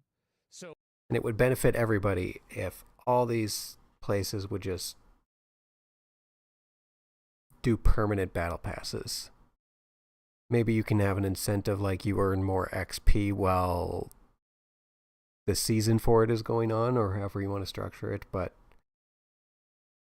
there's very few games that do permanent battle passes, and that's one of the only great things to come out of the last Halo game, was that they had the permanent battle passes, and of course Helldivers too. You can drop it, you can come back later, assuming that you bought the pass, you got halfway through it, it's not wasted money. I mean, it's digital goods, kind of all wasted money, but you just pick up wherever you left off and finish it, even if it's from years ago. And it's absolutely the way that these things need to be, because it's also an extra microtransaction that they can get from people, and it's more progression. So you can have people who have been gone for years or just bought the game, and then they come out and they have so much to grind, even beyond the normal stuff, because they could just come back and do all the battle passes or just the ones they want. And battle pass is cheaper than other microtransactions these days. When you work it out, I don't see why more companies don't do it. The FOMO just... So what ends up happening is that it drives more people away than it brings in. Trying to, like log on every day, they burn themselves out. And I think that games that allow you to just kind of play at your own pace, like Elden Ring or Black Myth Wukong or Core Keeper or something like that, without having a bunch of like reward structures and things like that, I think those games are actually better for casual players than the games that have these artificial catch-up mechanisms. Because what I think FOMO does, and I've said this many times, FOMO acts as a barrier. FOMO keeps people in the game, but it also keeps people out of the game. Because I don't want to... And let's say I changed my mind and went back to Last Ascendant. I feel I've already missed too much. Let's say I do want to play it and I get back to it. I'm not going to, but if I did, in the month that I've been gone, maybe more, I've already missed too much. It feels like a waste. I missed this thing, I missed this event, I missed earning this as a reward. I wasn't there when the community was figuring out a certain boss that just released. I want to go in and play a game like this. Drives me away from it even more in games like it. I would love to go play Destiny 2, but because of the game being out for so long and it seemingly is so complex, I'm not going to play that game until they bring out Destiny 3. And there's a lot of games like that. And so I think that really, like, if you look at it from a casual player's perspective, and this is a problem that a lot of fan bases have, is that fan bases take for granted a lot of things that are knowledge that they've earned by playing the game a lot. But the truth is that, like, most people like me, for example, like playing Final Fantasy XIV is the best example of this. How many of you guys, the hardest thing I ever did in Final Fantasy XIV was buy the game? That to me was harder than any boss. Like Alexander Savage, min item, like, min item level, like no echo or whatever the fuck. For me, it's the sub. Compared to being Subs are dead. It was awful. No interest in playing it if I have to pay $15 a month. So, like, that's really what I think holds a lot of players back. And I think that giving people the that's definitely another barrier. Pace is really important, because, like what he said, some days you're not going to have any time. Some days you have 3 hours. And not only the sub, but for FF, new or old player, chances are you're going to have to catch up at some point or do a huge chunk of content. And you have to buy the game. You have to buy the latest expansion. Luckily, all the other expansions come with it, unlike Destiny, where you'd have to buy everything. But you also have the sub fee. Okay, and then on top of all that stuff, what else do you have to do? Oh, that's right. A lot of the cosmetics, event stuff, probably missed out on. And on top of that, you have a microtransaction store. You literally have every form of nickel and diming in FF14. That's what keeps me away personally. And I was there for FF14 1.0. I was one of the few people. I thought some of the concepts were good, but I mostly stuck around just to chat with friends and people I met. And I was pretty much there until just before the first expansion came out.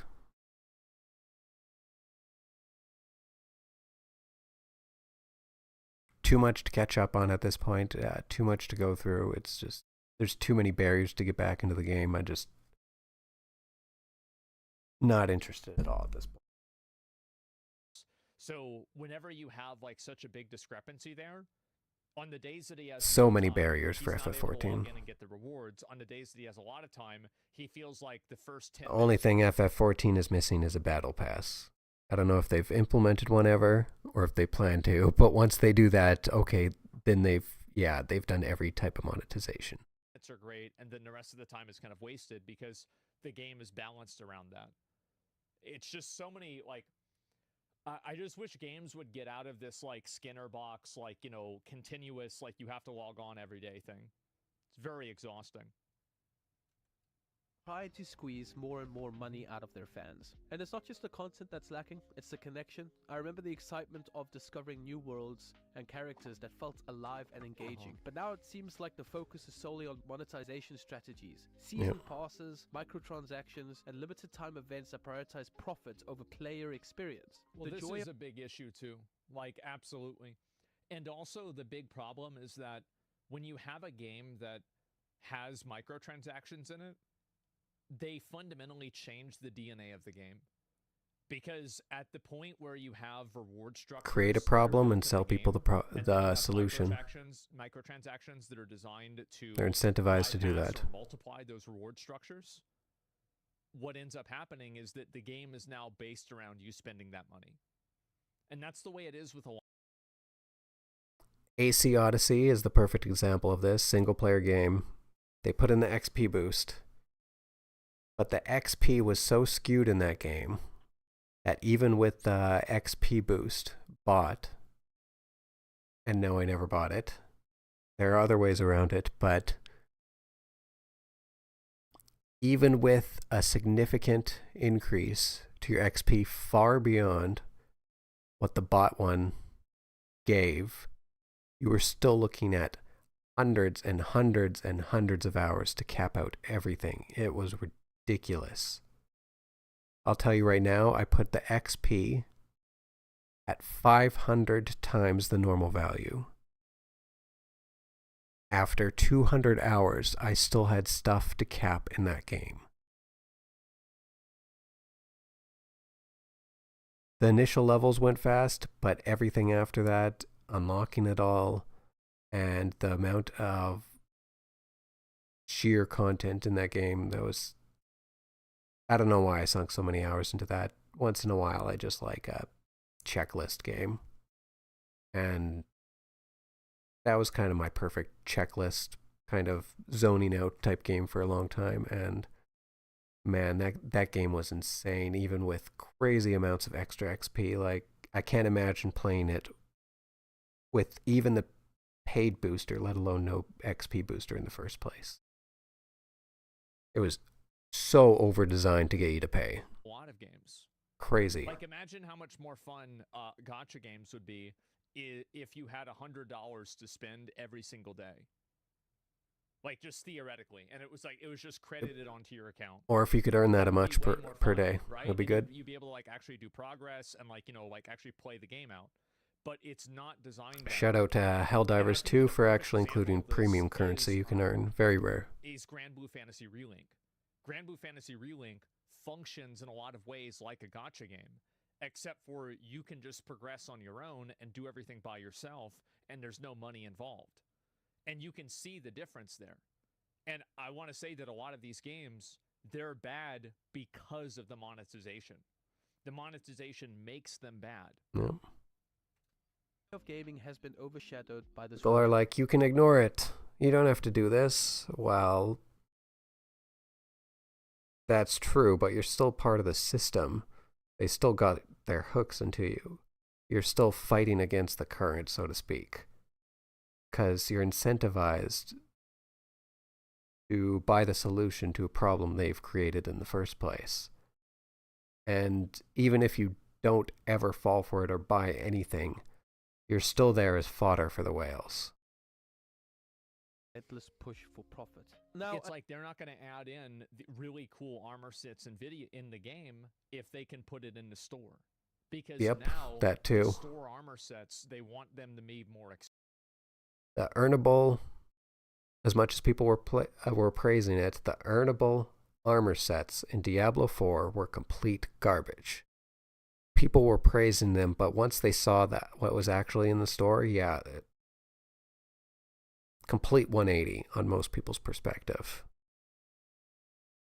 The store armor was absolutely crazy well done, and the in-game stuff you could earn was so generic and so boring. Exciting and more interesting because that's how you make more money. Yep. It's like just basic logic. Do people want to buy something that looks cool, or do they want to buy something? Not everyone that looks operates like on logic, else? though, sadly. For profit. Now, I know this is being said all over YouTube. I've come across videos of this before, but I am coming to you as a casual gamer. A lot of us are only discovering this in the last few months. Some of us maybe the last few years. Some of us even today on this video. And I think also this shift towards live service is also really demanding, and it's draining on casual players like him. Because like each live service game demands a certain amount of attention. And whenever you have to put that attention into the game, it can become very draining. Like, how many of you guys have played a live service game that's felt like a job? Covering these things. The thing that I find They all crazy eventually is do at with some point. The grace that we show these companies, we still tend to trust their trailers and their adverts. You guys have promised. Every gamer boycott is only 1 3-minute cinematic away from being over. Yep. So much. That's through right. Your gameplay trailers, your cinematic trailers, all of that has just not been there. I think the first Oh, case Ghost of Recon this, Wildlands, so where I good. experienced it, was the first trailer that came out for The Division. I remember looking at this thinking this is truly a next-gen experience. Yeah, people were really excited looking about forward this. to this.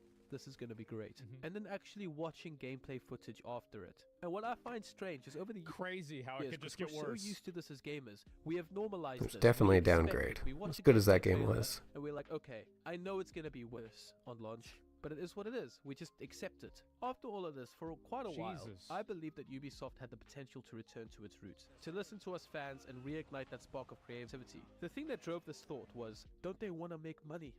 Are they not tired of losing money? But apparently their idea of making money is very different. Everyone is trying to be the new Fortnite, with their battle passes, with their DLCs, with their paid for content, their add-ons, especially. And like you think about a battle pass, like look at this armor set, for example. This. The funny thing about the Ubisoft games, too, is they're so incompetent. Usually you can't pass the stores. Like, you can't bypass them. Everything's kept server-side. But they're so incompetent that there are cheat engines out there that literally go through and unlock the hundreds of items in their store. And with a single click or two of a button. Very easy to set up, very easy to do, and I've never seen that in any other game, even single player games with microtransactions. You usually can't get around it, can't mod it in. It's kept behind a proper server, but in the Assassin's Creed games, specifically Odyssey and Valhalla, and I'm going to guess the new one's going to do the same because they're terrible at their jobs. You could just click 1 or 2 buttons and you get all the paid DLC for free. This armor set is fucking awesome. This looks really, really cool. And in an old video game, this would have been obtained from beating the game on the hardest difficulty. But it seems like you just buy it. And it's not illegal either, because these files were actually in the game. You were literally just unlocking it, hence the cheat engine. It's just a memory hack. It's just turning a 1 to a 0 and unlocking it for your character. That's all it is. You don't have to download anything. It's all right there in the game. With money now. That's it.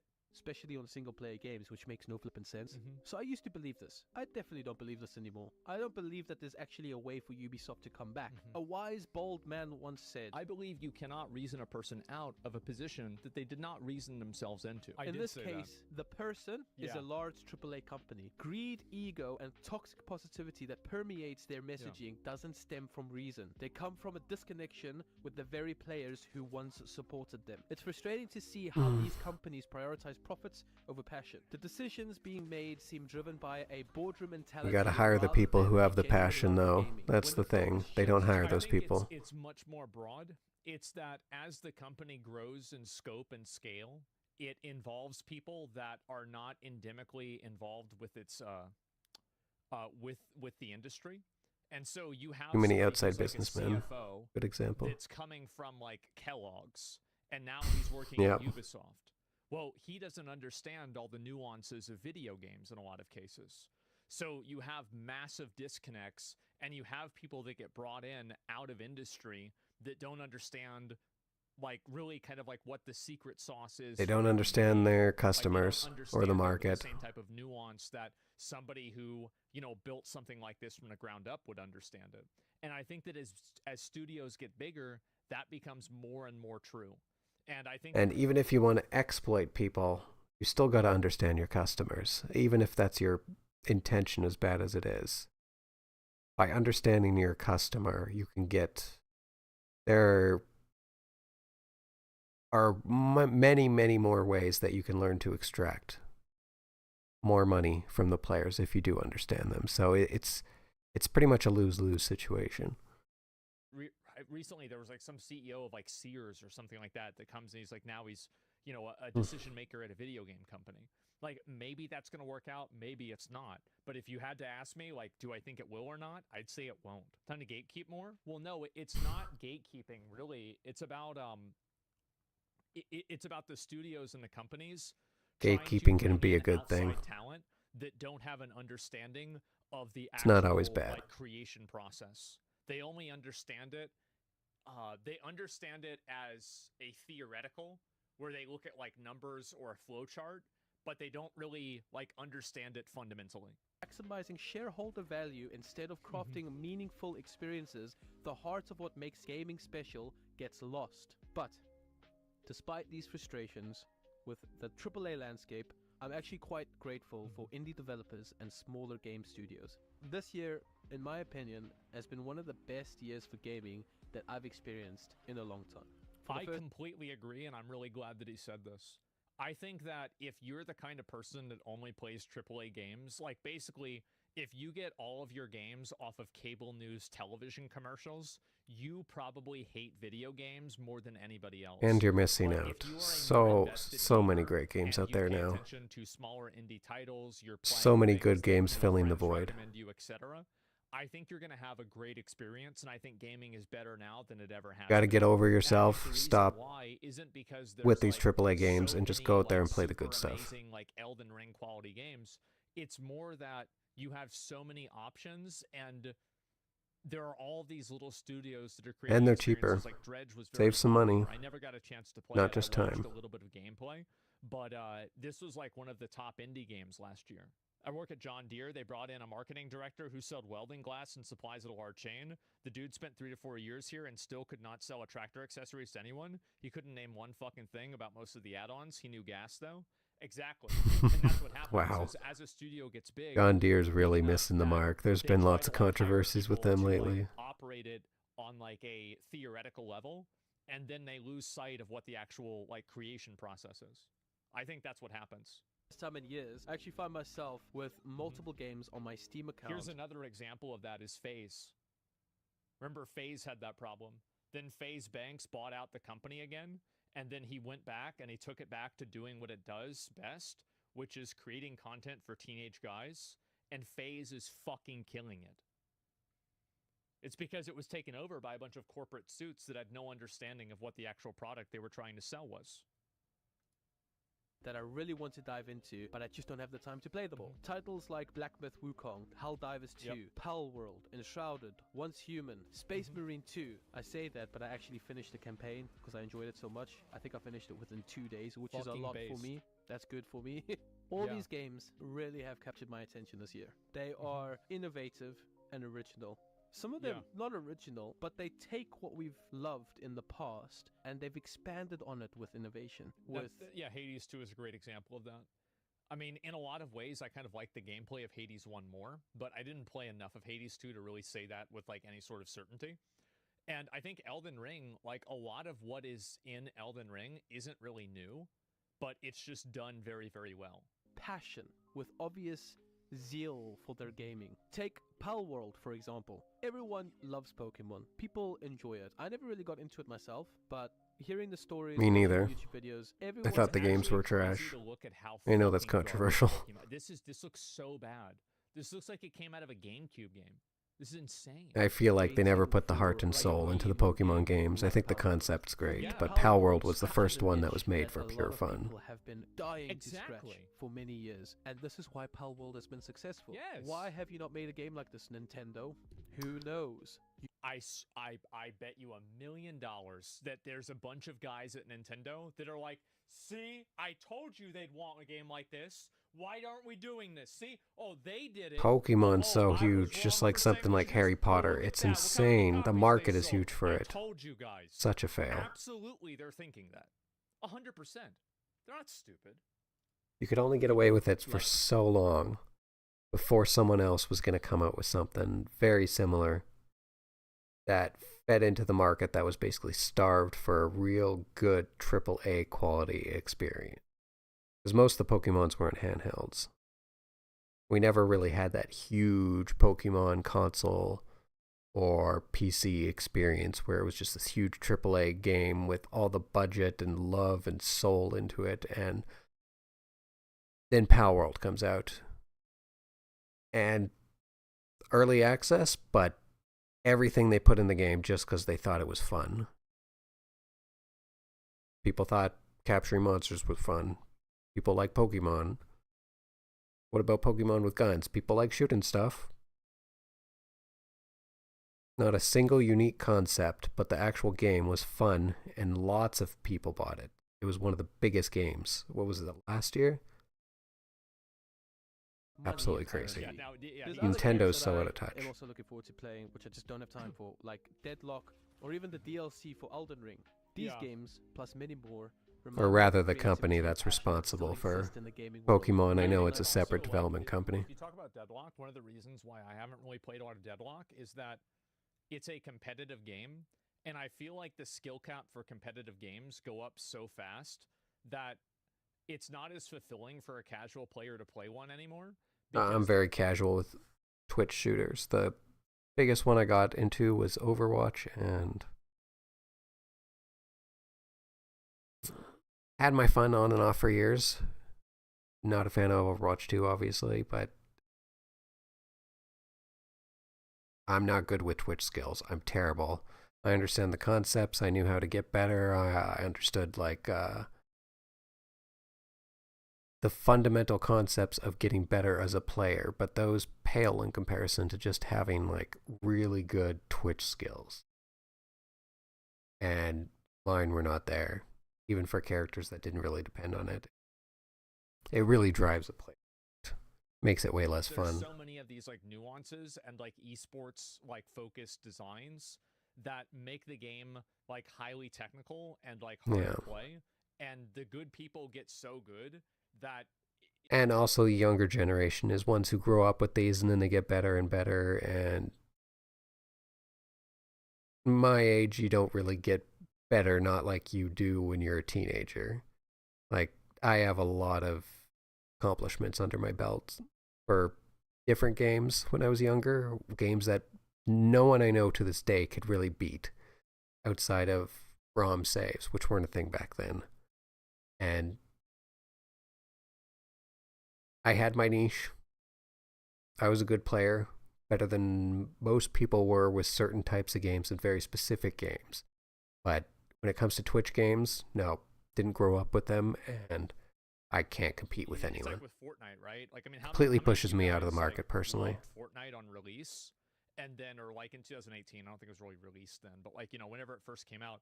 But then when people started like power building and like fucking turbo building or whatever, like you pretty much were like, okay, this is too much, and you stopped playing. That was me. You know, it's like I build like a wall, and then I build a ramp, and then I'm like, okay, all right, let's go. And the guy next to me has built a mansion, and he's shooting a rocket at me. Yeah. Yeah, they built a hotel, exactly. Or a stairway to heaven, quite literally. But not from AAA games, AAA companies, or Basically, AAA all I IPs. suck now. In an ideal world, Well, it is that basically you suck now, but that is true. It's basically like I don't want to play the game because I'm going to suck at the game. And that's the thing co-op games overcome. That's why they're so huge and they're coming back, because not only are big companies making them again, but they don't have that barrier. You can be a sucky player and end up with a great player on your team, but since you're not fighting against them, they elevate you. They're fun to play with, assuming they're not too elitist, but it's good for everyone. It doesn't push anyone out, and Deep Rock has been such a huge like eye-opener in so many ways. Like, I already knew this before, but damn, the community in Deep Rock Galactic, I haven't had one bad experience in there, and people who've played it for years have said they can count on one hand the amount of bad experiences. That game is crazy good for the community. It's so wholesome, and it's where I think all players of the game hope that Helldivers 2 eventually reaches that state. Such a great game. Great community. Probably the best I've ever ran across in an online game, and I've played tons of online games. But the problem is that being able to get good at a game now requires such a massive time commitment that Yep, and it doesn't matter as much in co-op games. It's really hard to stay cutting edge with it. It's a competitive game. You will Yeah, see the death just of for Ubisoft, competitive of games. other big AAA Drives a lot of people off. And with this death, I hope that they are able to sell their IPs to other companies that are passionate about gaming. I would love to see Star Wars or Assassin's Creed in the hands of a company that cares about the fans. I think I'm going to end this video here. I'm planning on doing a part. Heck, even a company that's respectful to the culture that they're making the game for and surrounding. The next AC doesn't look good. I'm sure a lot of people out there who will see this know that already, but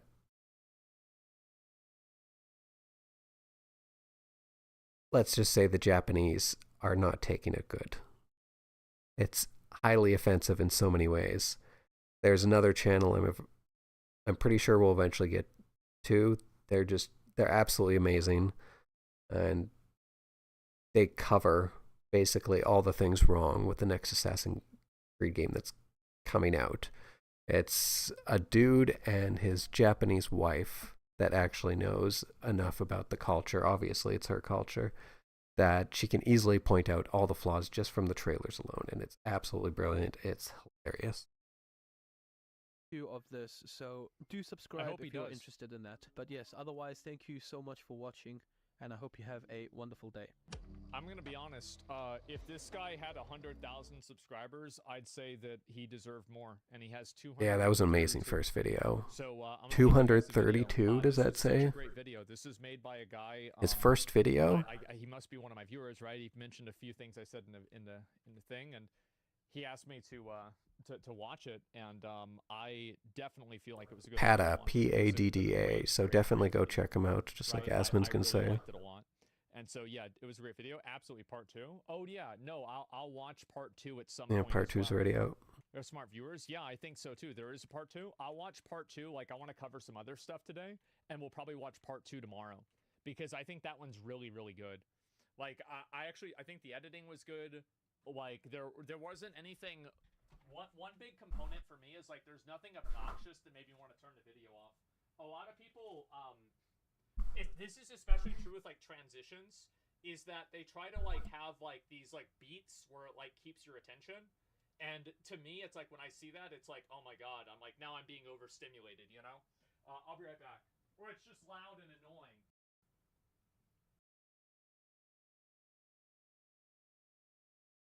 Yeah, pretty good video of Asmongold's.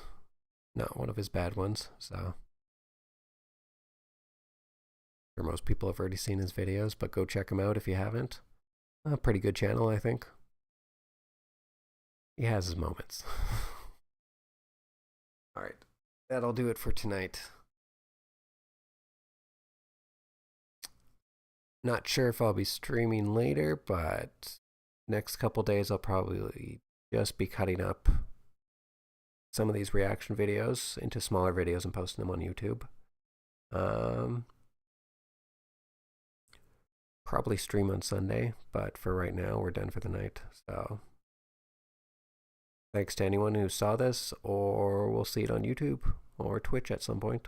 All right. Have a good night, guys.